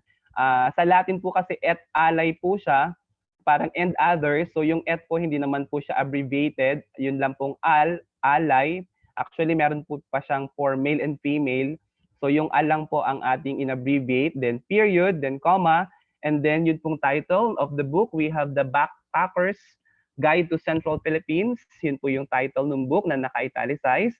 Then close open parenthesis, Bacoor, Echopolo Prints, 2012 yung year of publication. Then close parenthesis, comma, then page 13 to 17, period. Ayan. So dito po sa sa bibliography and referencing, napakahalaga po ng napakaliliit na detalye kagaya po ng tuldok, ng kuwit, kasi po ito po yung format na ating sinusunod, especially that we are using the Chicago format. Okay, let us proceed to articles naman po. So article in print journal. So ang format po natin ginagamit, we have the first name, middle initial, and then last name. So then title of the article na nakalagay po siya, na enclosed po siya sa quotation marks, and then name of journal, then volume, year of publication, and then page numbers used. For example, ginamit po natin ang works ni Jom Alda. So we have Jom Alda. Then naka-enclose po sa parenthesis ang title of the article, The Mythology of Sierra Madre and the Seas of the North. Then comma, then close quotation, and then naka-italicize pa rin po yung name of journal, from the Northern Chronicles, and then 2012 is the year of publication, comma, and then page 88. Then period po lagi sa dulo. Next, we have articles in newspapers or popular magazines. So aside from print journals, we also have the newspapers and popular magazine. So similar naman po yung ginagamit na format. So first name, then middle initial, and then last name. Then title of the article na naka-enclose po sa quotation marks, the name of the magazine na naka-italicize, and then date of publication, then page use. Hindi ko lang po na-italicize itong nakalagay po dito, but we have Jojo Cordova, comma, academic honesty in the basic education, sa po dapat ay naka-italicize, and then close quotation marks, then Green Torch, comma, January 16, 2016, E-45. So yun po yung page na ginamit. Sunod po natin ay ang articles na halimbawa naman po ay book review. Doon po kumuha yung writer ng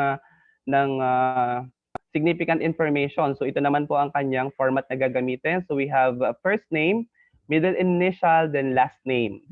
Title of review, then review of title of book by author, name of magazine, and then date of publication. Tingnan po natin, sundan po natin ang example na ito. So muli po nakalagay po yung salitang source na naka-bold, huwag po natin kakalimutan yon. Then Jom C. Alda, then Framing the Filipino Family, yun po ang title of review. Then review of title of the book, ang title po nun ay Sociological Foundation of Oriental Culture by Raymond L. Santiago. And then name of the magazine po is Sunday Magazine. Then ang date of publication po is May 7, 2003. Yan, very critical po ang bawat information po na ilalagay po natin dito, because it is very important that we adhere to the proper way of citing the references. Okay. Next po ay mga academic papers. So usually po sa pwede pong sa mga ginamit na mga information, sa mga modules na ginawa ng ating mga writers, maybe some of them might be including thesis or dissertation. So ang format po natin, so we have the first name, the middle initial, and then the last name, and then naka-enclose po sa quotation marks ang title of thesis or dissertation. Then sunod po ay naka-enclose po sa parenthesis, master's thesis or PhD dissertation, the name of school, and then year of submission.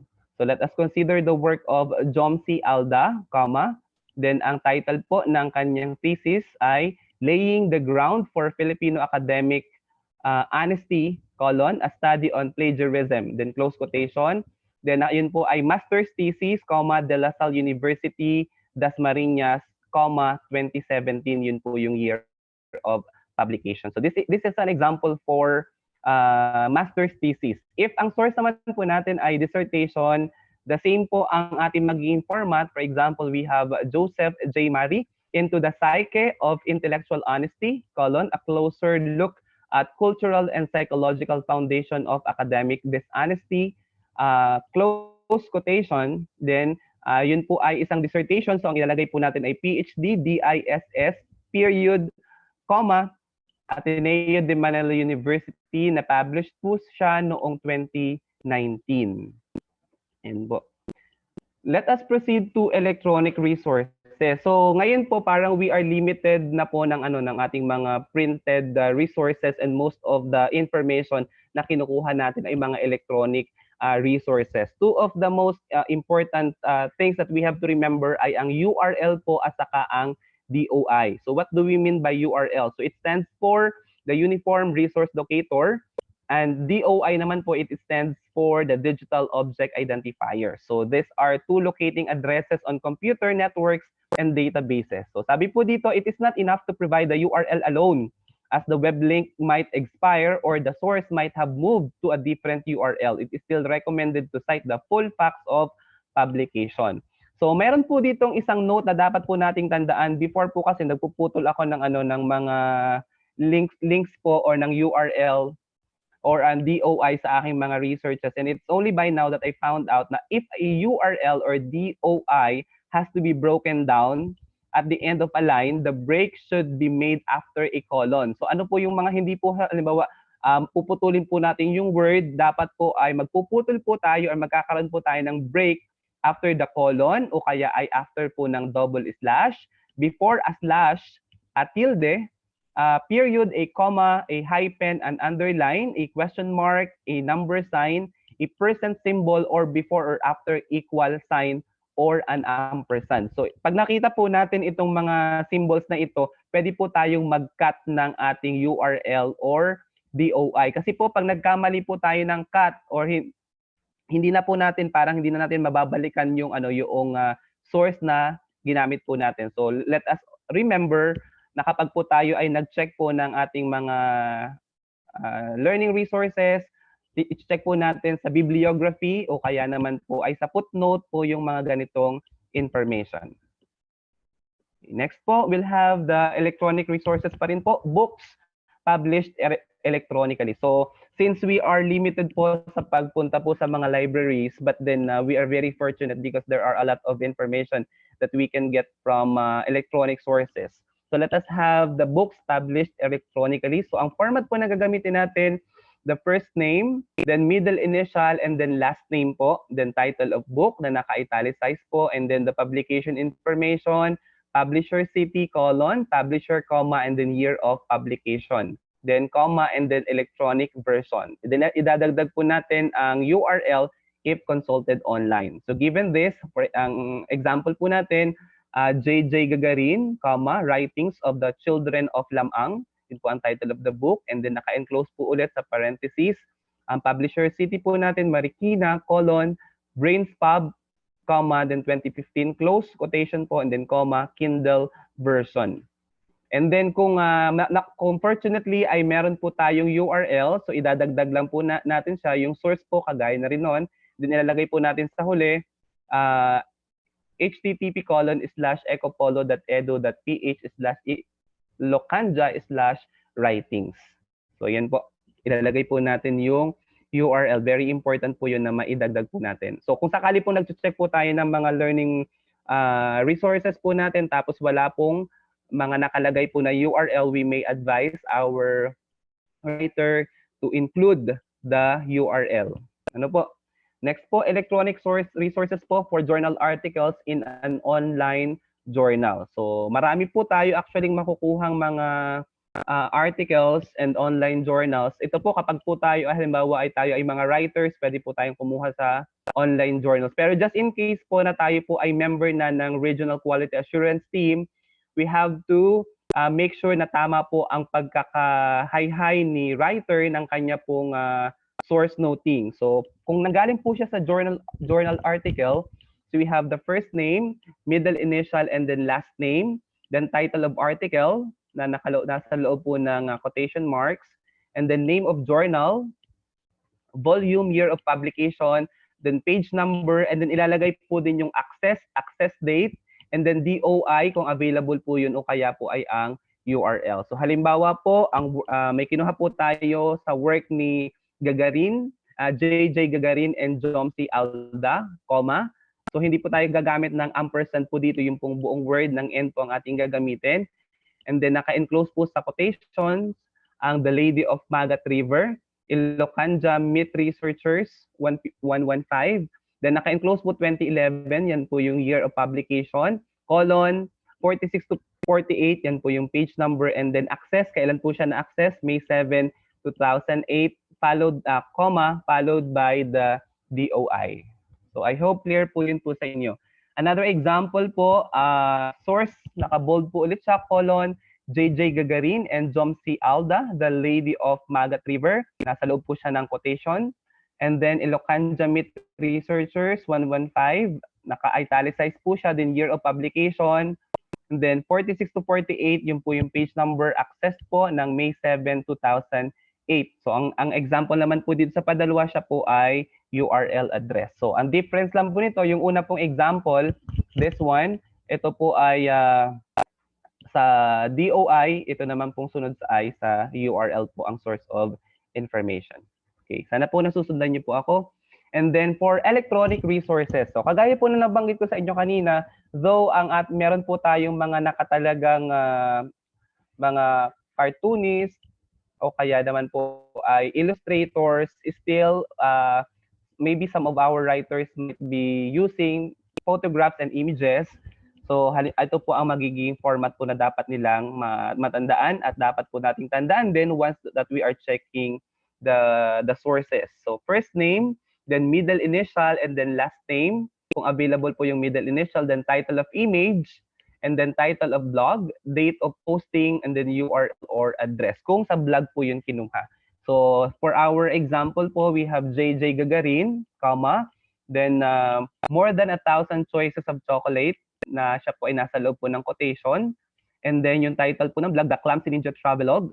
And then yung date of posting po is January 7, 2011. And then yung URL address po, so kasama po siya. So ang nakalagay naman po doon ay DOI, and then DOI po ang dating gagamitin. Okay, next po for electronic sources in print. Ayan, kung print po, so we have first name po, ito po paulit-ulit lang. First name, middle initial, last name, then title of image, in title of print, material, publishing city, publisher, and then date published. So ang example po, JJ Cordova, then comma, ang title of the image po is The Immobile But Mobile, and then in title of print po is In Inspirations of Comic-Con, comma, San Diego, colon, Comic-Con Prints, comma, July 2007. Yun po ang date of publication. And then free royalty images from the internet. Meron po namang may mga free naman po na pwedeng magamit na images from the internet, but still we still have to recognize the source. So first name, we have the first name, middle initial, last name, then title of image, then free royalty, then source. So for example, we have Jom Calda, alligators na naka-italicize po yun, then free royalty, kinuha po siya sa www.clicker.com, then period po sa huli. Next po, punta na po tayo sa bibliography. So yung ipinakita ko po sa inyo kanina, yan po ay lahat ang ginagamit po sa source noting. Ito po ay kapag po gumamit ng information o kaya naman po ay mayroon tayong image na ginamit o kaya ay tables or illustrations, dapat kasunod na po kaagad yung source noting. Ngayon naman po, lahat po ng ating information na ginamit po sa mga page na yon, sa last part po, for example, ng ating ng module na ating chinechikan or ng learning resource na ating ini-evaluate, meron po yung bibliography. So the bibliographic entry of notes shall follow this style. Ito naman po yung format. So regardless of page numbers where the passages and materials borrowed appear, the entries in bibliography or reference list are arranged alphabetically. So alphabetical po siya. So yung A muna, then B, C, and then so on and so forth po. So tatandaan lang po natin alphabetical. Minsan po naka-alphabetical naman yung yung ating yung pagkakasulat po ni writer, and then minsan po ay may idinagdag po siyang information, parang inilagay na lang po doon sa huli. So hindi na po siya nagmumukhang alphabetical. So we may suggest the writer na ilagay siya doon sa lugar na dapat niyang paglagyan para it would appear alphabetical. Then elements are separated by periods rather than by commas. So kanina po doon sa footnoting po natin kanina or sa source po, ang ginagamit po natin ay comma, but then sa bibliography naman po, ang gagamitin po natin ay period. So the facts of publication are not enclosed in parentheses. So kanina po doon po sa source noting po natin, ini-enclose po natin sa parentheses yung facts of publication. Dito naman po sa bibliography, hindi na po siya naka-enclose sa parentheses. And then author's name is inverted. So dito po last name first naman na po ang ating gagamitin. So magkaiba po ang format po ng ating ginagamit for the source noting sa bibliography. So in case of multiple authors, the first listed author's name shall be inverted while the other authors follow the standard order. In this case po, yun lang pong first author, siya lang po ang naka-inverted po, and then the rest ay yun, mauna na po ang kanyang pangalan, middle initial, and then ang kanyang pong apelyido. Okay. So titles are capitalized, headline, style, unless they are in foreign language. So dito po, yun pong mga content words, so siya po ay naka-capitalize. Usually, yung mga function words like prepositions, siya po ang naka-small letter. Unless po that these are from foreign language na siya po ay hindi po kailangang i-capitalize. Then titles of larger works are italicized. Then titles of smaller works on the published works are presented in Roman and enclosed in quotation marks. So usually po, ang title po kapag nasa bibliography na ay naka-italicized. Then such terms as editor, edited by, translator, or translated by, volume, and edition are spelled out in a bibliography. So gaya po ng binanggit ko sa inyo kanina, yung ed po, ina-abbreviate po, editor, ed po yun or eds. Kung editors, then trans for translator and translated by, then volume po. Same is true with edition, we use ed.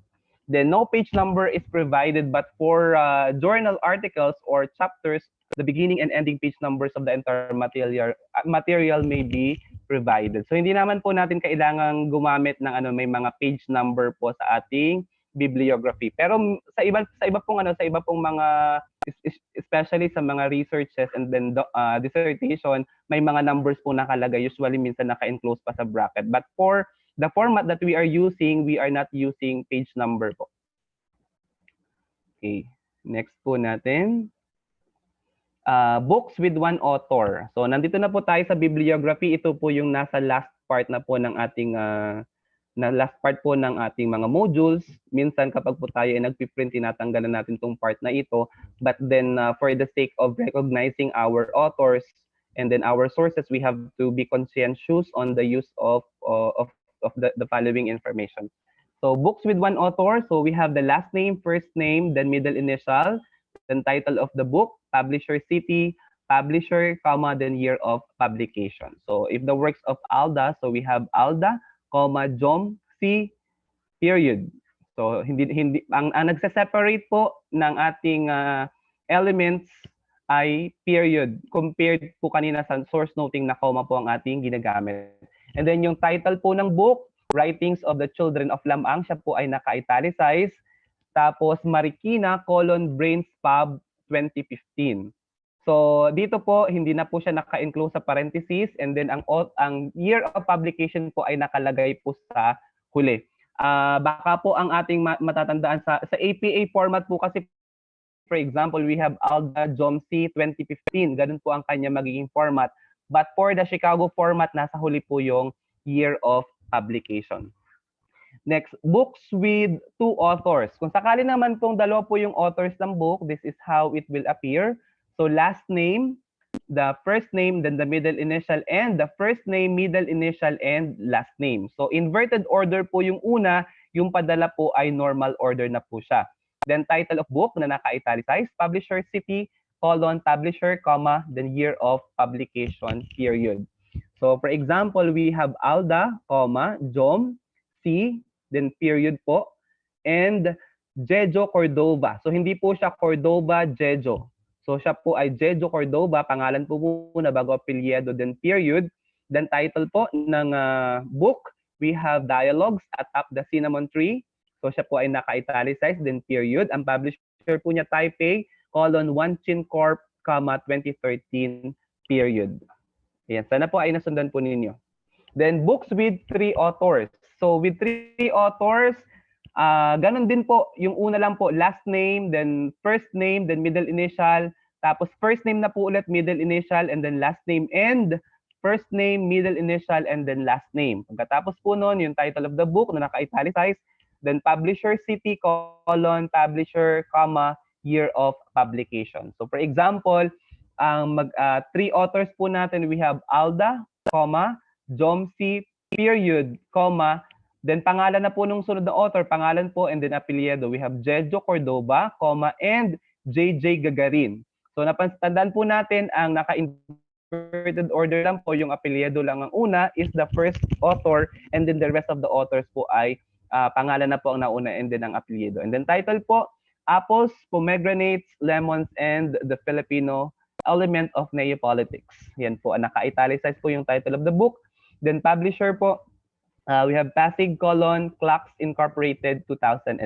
Ngayon po, kung sakali po nga more than 4 authors, kanina po nung nakita ninyo gumagamit tayo ng et al. Pero sa CMOS po na format na inisyu po ng BLR po natin, ng Department of Education, kung siya po ay may 4 na author or 5 authors, ilalagay po natin lahat ng pangalan ng authors, basta yung una lang po, ang una yung apelyido, and then the rest of the authors ay same na po ang pagkakasulat, pangalan na po, and then apelyido. And then followed by yun pong title of the book, then publisher city, then publisher, and then year of publication, ending with a period. Okay, next po, aside from that, we also have articles. So for multiple authors and for editors and translators, same sequence applies. So yun din po yung pagkakasunod-sunod. We have the first name, middle initial, then last name, then use et al. After the first of at least 4 authors. Dito naman po, kung articles naman po yun, ang gagamit na po tayo ng et al. So sabi po dito, articles in print journal. So last name, first name, middle initial. Then after the period, then title of article, name of journal, na naka-italicized po, then volume, year of publication, colon, coverage of the article. So yung pong kanyang page number. So in this example, we have Alda, comma, Jomsi, period, and then quotation marks, Ivatan mythology amidst changes. And then Northern Chronicles 2012, comma, pages po niya from 87 to 125. Ayan. Next po, articles in newspapers or popular magazines. Dito po sa atin sa mga learning materials po or learning resources na ginagamit po ng MIMAROPA region, and then in our division and even in the central, there are articles lifted from newspapers and popular magazines. Ito po yung format na ginagamit natin. We begin with the last name, then first name, then middle initial, period, then title of article, naka-enclose po sa parentheses, and ay sa quotation marks, the name of magazine na naka-italicized, and then date of publication. For example, we have Cordova Jejo, kung may middle initial po siya, ilalagay natin. And then quotation mark, academic honesty in the basic education. Tapos yung name po ng magazine naka-italicized po, hindi ko lang po na-italicized dito sa presentation na aking ipinapakita, but it should have been italicized. And then yung pong date of publication, that is January 16, 2016. Okay, aside from newspapers, we also have the book review. So last name, yun din po yung format niya, first name, middle initial, title of review na naka-close sa quotation marks, then review of title of book na naka-italicized, then by author, name of magazine, then date of application. Ayan, medyo mahirap pong tandaan ang mga ito, but then I will be providing you a copy of this presentation so that you will be guided once you are gifted an opportunity to evaluate the learning resources and you become part of the regional quality assurance team. Sige po.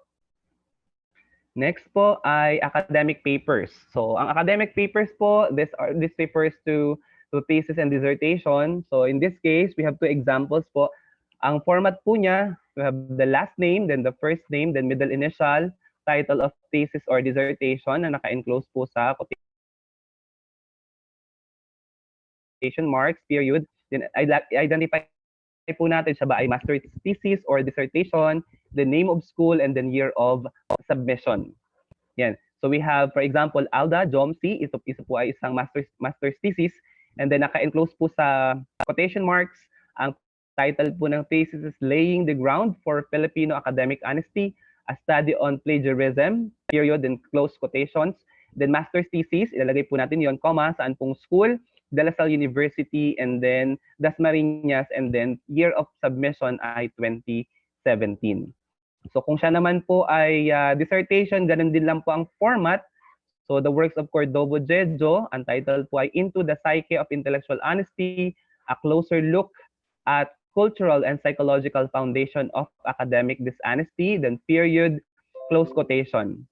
And then siya po ay PhD dissertation, then as Ateneo de Manila University, 2019, period. Okay po. Sana po ay nasusundan po ninyo.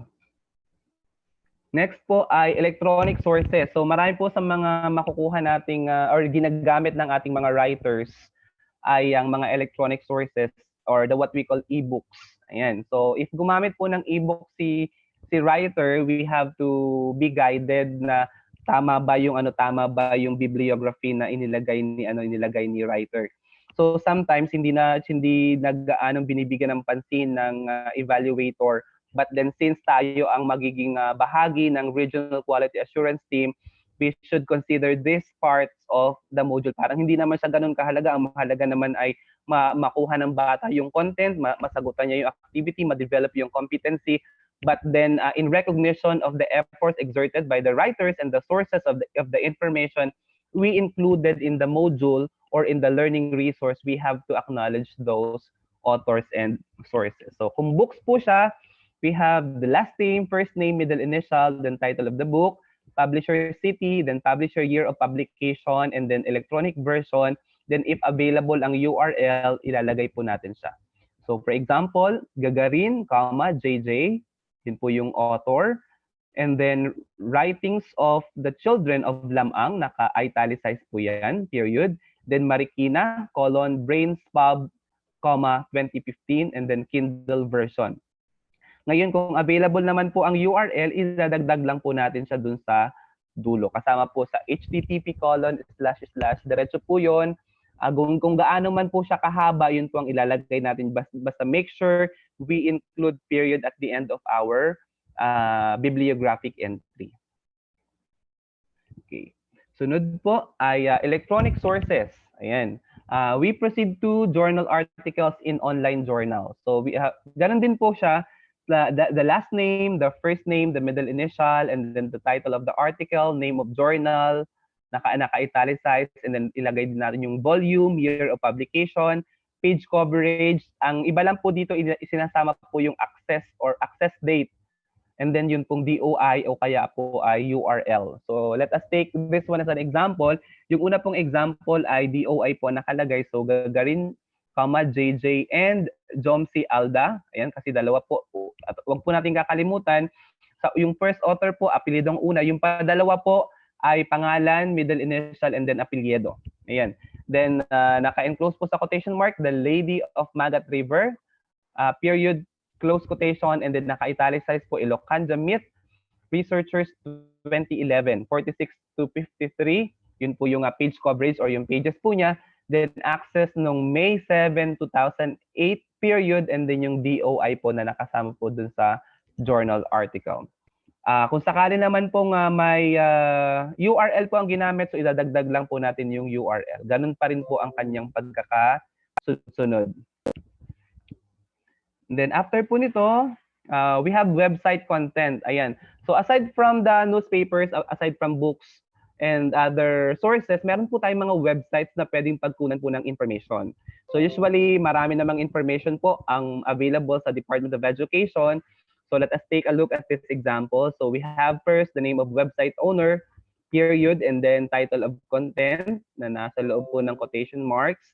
And then last, modified date of modification or date access. Kung hindi po natin makita yung yung last date of modification, pwede pong ilagay natin ay date na na-access natin, and then itudugtong po natin yung URL. So let us take this one as an example. So Department of Education, dun po sa website ng DepEd natin nakuha, and then call for entries to the national competition on storybook writing, period, close quotation. And then last modified, ilalagay po natin kung siya ay last modified August 15, 2017, period, and then the URL.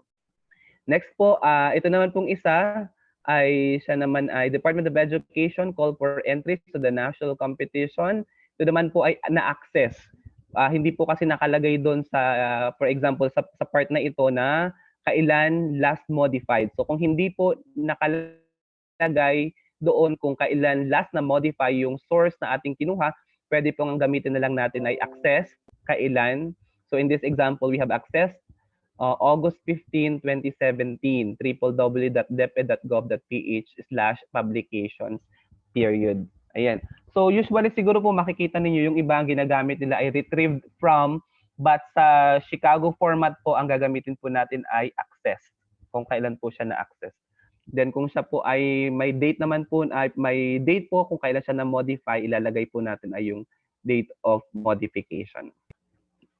Okay, sunod po, we have blog entry. Ngayon po sa atin pong mga modules, may mga blogs po na isinasama ang mga writers because this blogs are important components, especially siguro sa mga modules ng mga senior high school students or junior high school students where teachers ask students to view the blogs ng from a particular website. So kung gumamit po ng blogs ang ating writer, so i-check po natin na tama ba yung pagkakasunod-sunod ng entry na kanya pong inilagay. So you have the last name, the first name, and then the middle initial, then the title of the blog site na siya po ay naka-italicized, then date of posting, kailan po na i-post yung blog, and then URL address kung available po yun. So for example, we have Gagarin, JJ, period, the Clumsy Ninja Travelogue, then January 7, 2011.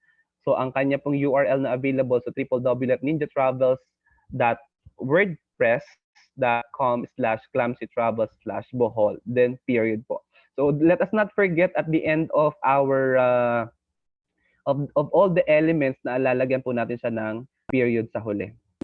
And then, aside from that, we have photographs and images. So, sa mga pictures or images or illustrations, so you have the last name, first name, then middle initial, then title of image, title of blog, date of posting, and then yung URL address.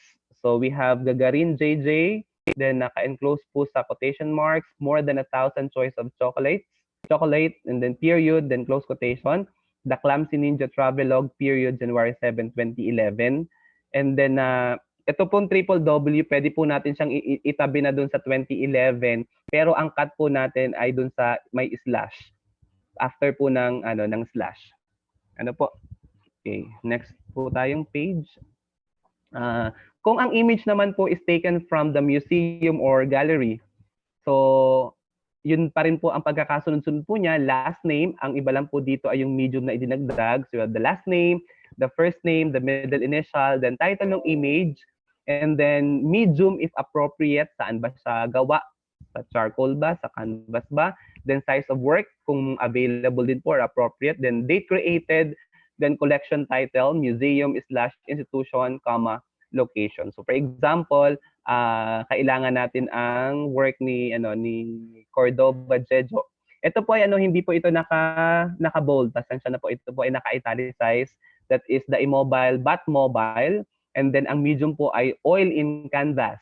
Ayan. And then date created po is March 2005, and then ang collection title po is Child Superheroes, and then museum, institution, or location, Big Bang Museum sa Chile. Ayan. Next po ay photographs or images in print. Ayan. So last name, first name, middle initial, title of image, printed in the title of print, material, period, publishing city, colon, publisher, and then date published. So for example, we have Cordova, Jejo, the iMobile Batmobile, printed in inspiration of Comic-Con, San Diego Comic Con prints July 2007. Ayan, given po ito. Po yung pagkakasunod-sunod. So, aside from the referencing, aside from the notes or source note and then the bibliography, meron din po tayong in-text citation. So, ang ginagamit din po natin dito ay author date format. So, author date style of the Chicago Manual of Style is another way of referencing accepted by DepEd. However, this style is used primarily in some subjects in the higher grade levels. It comes in the form of parenthetical citation. Dalawa po kasi ang ating in-text citation. It could be parenthetical citation or yung naka-enclose po sa parenthesis o kaya naman po ay narrative citation. Pag narrative naman po, diretso po siya, kasama po siya or part po siya ng paragraph. Usually nandun siya sa unahan. Ang parenthetical citation usually naman po ay nandun po siya sa huli. So sabi po dito, it comes in the form of parenthetical citation where the last name of the author, year of publication, and cited pages are highlighted in parentheses. So it should be noted that a parenthetical citation or author date style shall be complemented with a references list at the end of each chapter. Ayan. So dapat po sa huli ng ating learning resource nakalagay po doon. And then the complete referencing guide is similar to the bibliographic entry in notes and bibliography style. Okay, let us proceed po. Ito po ang example po ng parenthetical citation and narrative citation. So sa parenthetical po, for example, we have results show that the students are not encouraged to do teamwork and there is no cordial relationship between the lecturers and the latter. So nasa dulo na po Saba, Maji, and Sado 2011, page 65. So parenthetical citation po, nandun na lang po siya sa dulo.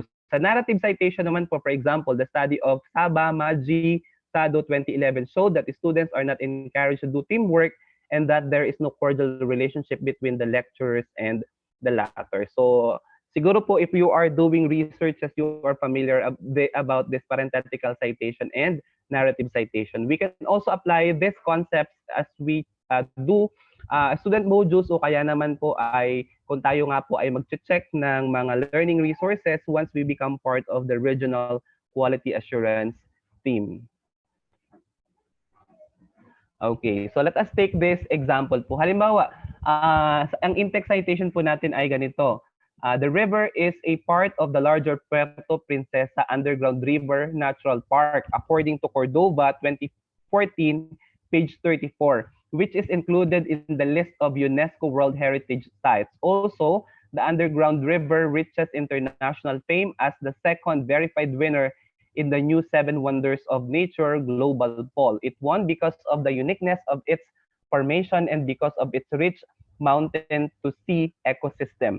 So pagkatapos po nating magamit ni writer yun halimbawa doon sa kanyang learning material or sa module na ginawa niya halimbawa, sa ilalim po noon dapat ay meron na pong source. Dito po ito po ang mag-a-appear dapat sa kanyang bibliography. So we have Cordova Jejo 2014, 7 Natural Wonders of the Philippines. Naka-italicize po yan, Marikina Mari Publishing. Ano po? Next po. Ayan. So nasa latter part na po ako ng aking presentation. So ito po ay the references list should be placed at the end of the unit or learning resource. So use the following style. So sabi po ito, start references list on a new page. So dapat po yung pag ginamit po natin yung references doon sa huli, hindi po siya, kung kahit may space pa po yung last page, dapat po ilalagay na natin siya doon sa sunod na page na. Hindi po siya nasa ilalim nung konting part na po na natira nung learning resource po na ating ini-evaluate or nahawak po natin. So once again po, start references list on a new page regardless of how small the previous page occupies the prior page. Type the word references at the top. So nakalagay po siya sa top. Naka-centered po siya, hindi po siya naka-flash left, hindi rin po siya naka-flashlight right. Siya po ay nasa center. Then after po nun, set first line of the references at left margin. So, naka-flash left po ang ating mga entries sa bibliography, and then indent all lines underneath in hanging indentation format. So, kung halimbawa po, umabot ng 2 lines or 3 lines po ang ating bibliography, so yung first line po, diretso po siya, and then yung second line po, at least 5 spaces po meron pong indentation na and then fourth po, alphabetized by the author's last name. So nabanggit ko naman na po sa inyo kanina, dapat po ay alphabetical po ang kanyang pagkakahayay. Kung sakali pong walang author ay we alphabetize it gamit po yung title po nung piece na atin pong ginamit. And then references by the same author should be arranged chronologically with the earliest work first. For example po, may isa pong libro si Pasha na sinulat. So, kung may tatlo po siyang libro, sinulat po noong 2013, 2016, at saka 2021. So, muna po yung 2013, tapos yung 2016, tapos po yung 2021. So, yun pong pinakauna niya muna pong naisulat ang ating ilalagay na ginamit po. Okay? Next po, a one-author work should be placed before a multi-author work that begins with the same author. So kung same po yung author, tapos meron din po siyang isa pang gawa na kasama natin na may kasama pong ibang mga authors, ang una po nating ilalagay ay yung source po or bibliography entry na solo po niya bago yung may multiple author. Next po, references by the same author or multi-authors in the same order should be alphabetized by title. Ayan, nabanggit na po sa inyo kanina. And then, use 3 dash in place of repeated author's name. So, ito pong 3M dash, halimbawa tatlong libro or tatlong, yung padalawa po at sa tatlo, 3M dash na lang po. Ang 3M dash po siya po ay guhit lang po ang nakasunod. So kung gawa po ni Pasha, so ilalagay po natin yung gawa ni Pasha ng una, and then yung padalawa niyang gawa at patatlo niyang gawa, meron na lamang po siyang 3M dash. And then there are also references po na wala pong nakalagay na author. So sabi po dito, use anonymous as an author only if the work is signed anonymously. So kung may nakalagay po dong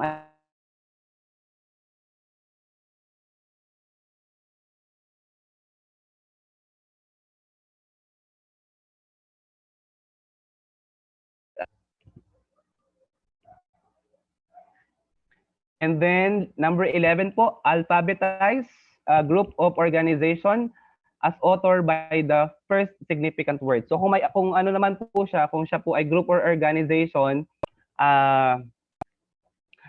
tanggalin po natin yung article, yung a, an, and the, and then yung first word po, yun po ang giging first significant word.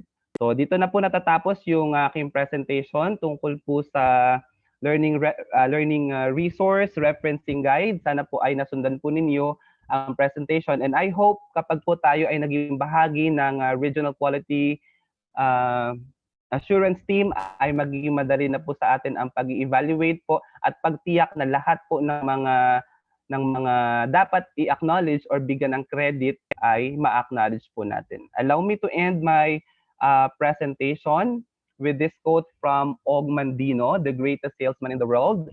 So, sabi niya po dito, I will never consider defeat and I will remove from my vocabulary such words and phrases as quit, cannot, unable, impossible, out of the question, improbable, failure, unworkable, hopeless, and retreat. I will ignore the obstacles at my feet and keep my eyes on the goals above my head. I will persist and I will succeed. So, being teachers during this time is really challenging, but then let us not entertain negative thoughts such as quitting or kaya naman ay transferring to another profession or doing other things or leaving the teaching profession. Let us not think of the words such as cannot, unable, and impossible. Instead, sabihin po natin, I will persist and I will succeed. So all of us who are participating in this significant undertaking on the regional skills enhancement and the quality assurance of learning resources are very fortunate because we are actually selected from among the educators in the MIMAROPA region. And I hope we all become engaged and involved in the making of, or not really in the making, but in the evaluation of, or ensuring the quality assurance of the available learning resources, and we will be able to help our region. So once again po, thank you and good afternoon. Thank you very much, Sir Arden Pasha, for sharing your knowledge about referencing and source noting. So the floor for the Q&A is now open. Dear participants, you may start raising your questions. Sir Arden, we have one question from SDO Palawan. Can you give us some suggestion on reliable websites where we can get some of our materials?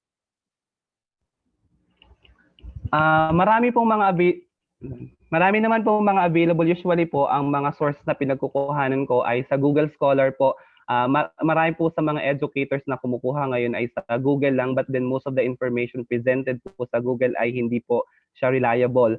But then sa Google Scholar po, ang mga information po na nakalagay doon ay nasala po and dumaan po sa proseso. So pwede po kayong kumuha sa mga Google Scholar. Wait lang po, tingnan ko lang po yung aking, may list po ako, siguro po i-send ko na lang po dito sa po kasi sa dito sa research po, marami pong mga sources of information na pwede po nating kunin. Usually sa ResearchGate po, if familiar po kayo, marami din po kayong information na makukuha doon. Pero ako po personally, karamihan po sa pinagkukunan ko po ay nasa nasa Google Scholar. Yun po. Thank you very much, Sir Arden. For our training materials, all the participants will be provided of the training materials on the last day. Okay, so I can see that many are expressing their gratitude for the very clear presentation of Sir Arden. Congratulations, Sir Arden.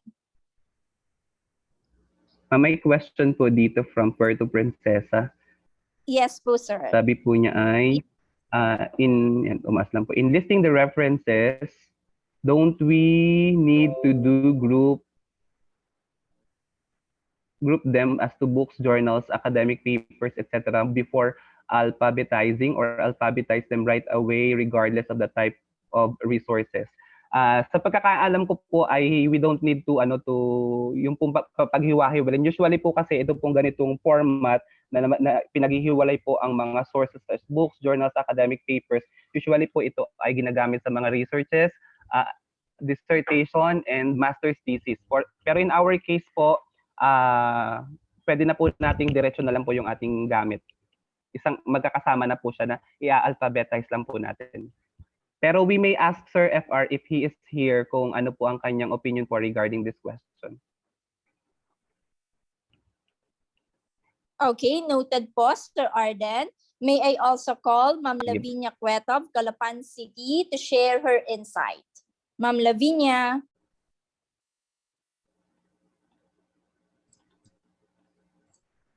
Good afternoon po. Am I audible po? Good afternoon, ma'am. Yes po, ma'am. Good afternoon po to everyone. I would like to commend the people behind this endeavor. I'm really glad to join this kind of webinar kasi we know the fact that ensuring the quality of learning resources is imperative, especially during this time. Is the proliferation of fake news from various platforms, particularly in online world.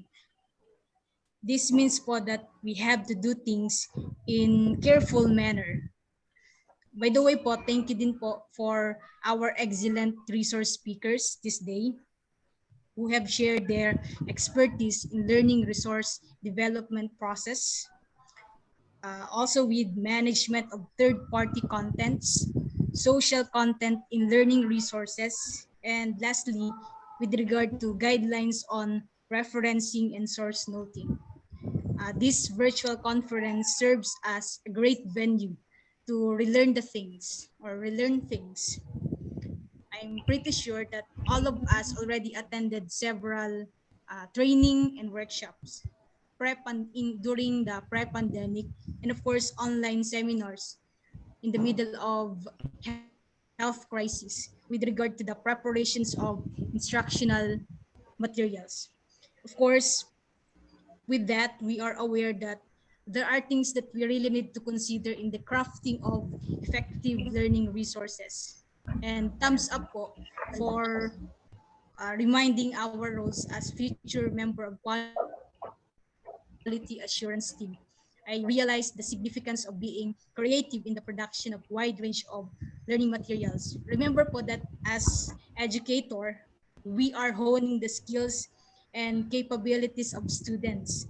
And at the same time, we are injecting the essence of coming up with original works. In fact, we are sometimes disappointed to our students' output because we detected that they are activating the Control C and Control V keys just to comply with the school stops like written tasks or activities. So the post challenge for each of us is to be a good example to them, because how can we teach young learners to persevere and work with integrity if in the first place we do not exemplify such attitude? So I hope this online confab will serve not only as an eye-opener but also a guidepost to conduct our duties and responsibilities for the welfare of our learners. Yun lang po. Salamat po. Thank you very much, Ma'am Lavinia Cueto, for commending the conduct of the Regional Skills Enhancement on the Quality Assurance of Learning Resources. So that ended our fourth session. At this moment, we will be awarding the Certificate of Recognition to our multi-achiever speaker, Sir Arden Pasha. Allow me to read the content of the certificate. Republic of the Philippines, Department of Education, MIMAROPA Region. Certificate of Recognition is awarded to Arden B. Pasha for his meritorious role as resource speaker during the Regional Skills Enhancement on the Quality Assurance of Learning Resources, held on December 1 to 3 to 2021 via Zoom meeting. This initiative is in support of the trust of the region to ensure learning continuity in the midst of the pandemic through the provision of quality and standard compliant learning resources, given this first day of December 2021 in Pasig City, Philippines. Signed by Dr. Nicolas T. Capulong, CESO 3, Director 4, Regional Director. Congratulations, Sir Arden B. Pasha. Salamat Sir po. Arden, can you still Yes answer po. the last question? Alin po? From Oriental Ano pong Mindoro. question?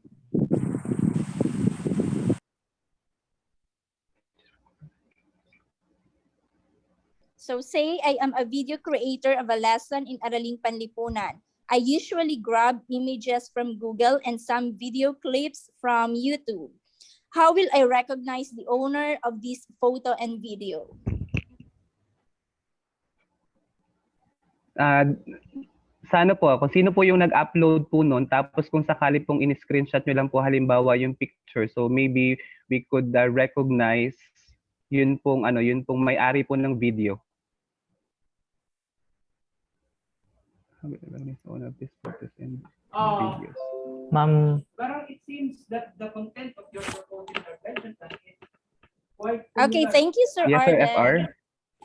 Ma'am May Krish, may Arden, add yata po, I Sir have FR. something, Yes, kung Sir sakali, FR. yes, Go kung po. sakali po you are creating videos for your lessons, in different subjects, and you are lifting images, for example, from the internet, you can acknowledge po the authors by writing the source, putting the source po at the end of the video.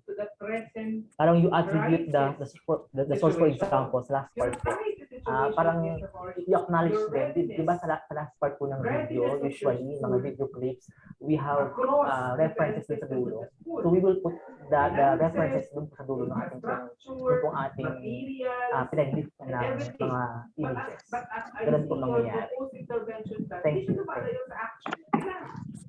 Thank you, Sir FR, for that additional information. So for the wrap-up, reminders and announcement, may I call Ma'am Janice Magracia. Ma'am Janice. Once again, good afternoon, everyone. It is indeed a very productive day for our session. For the first speaker, we have Sir Andrew Villarva for the LR development process. We have learned that quality learning resources ensures quality learning, and we should always bear this on our mind. Second speaker, we have Sir Jejomar Alda, the management of third-party contents.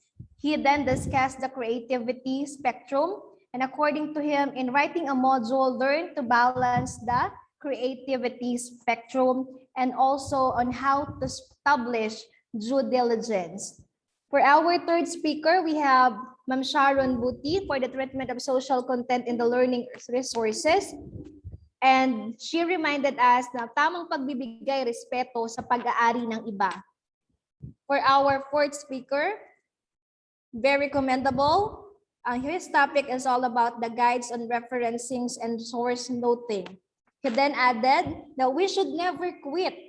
We will always persist and we will all then succeed. Once again, dear participants, on behalf of the regional team, we would like to thank you all for this event. For our reminders, please make sure that you will be able to access the attendance as a requisite for your certificate. And please be punctual. Please be on time by tomorrow. We will be starting at around 8:15. You may jot down important matters. And the most special thing that I have seen on our chat box, we will be providing you the copy of the presentation of our speakers. So right after our third day, you will be able to access that one on the link that will be provided. So this, for tomorrow, we will be expecting comprehensive inputs or outputs that will be presented on our third day. Will there be any additional, Sir FR?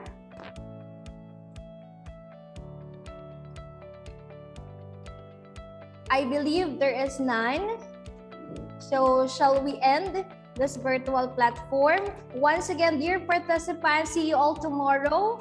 Mag-ingat po tayong lahat sa pag-uwi at lagi nating gawing excited ang ating sarili na matuto pa sa mga bagong bagay na higit na makakaambag sa ikabubuti ng ating mga mag-aaral.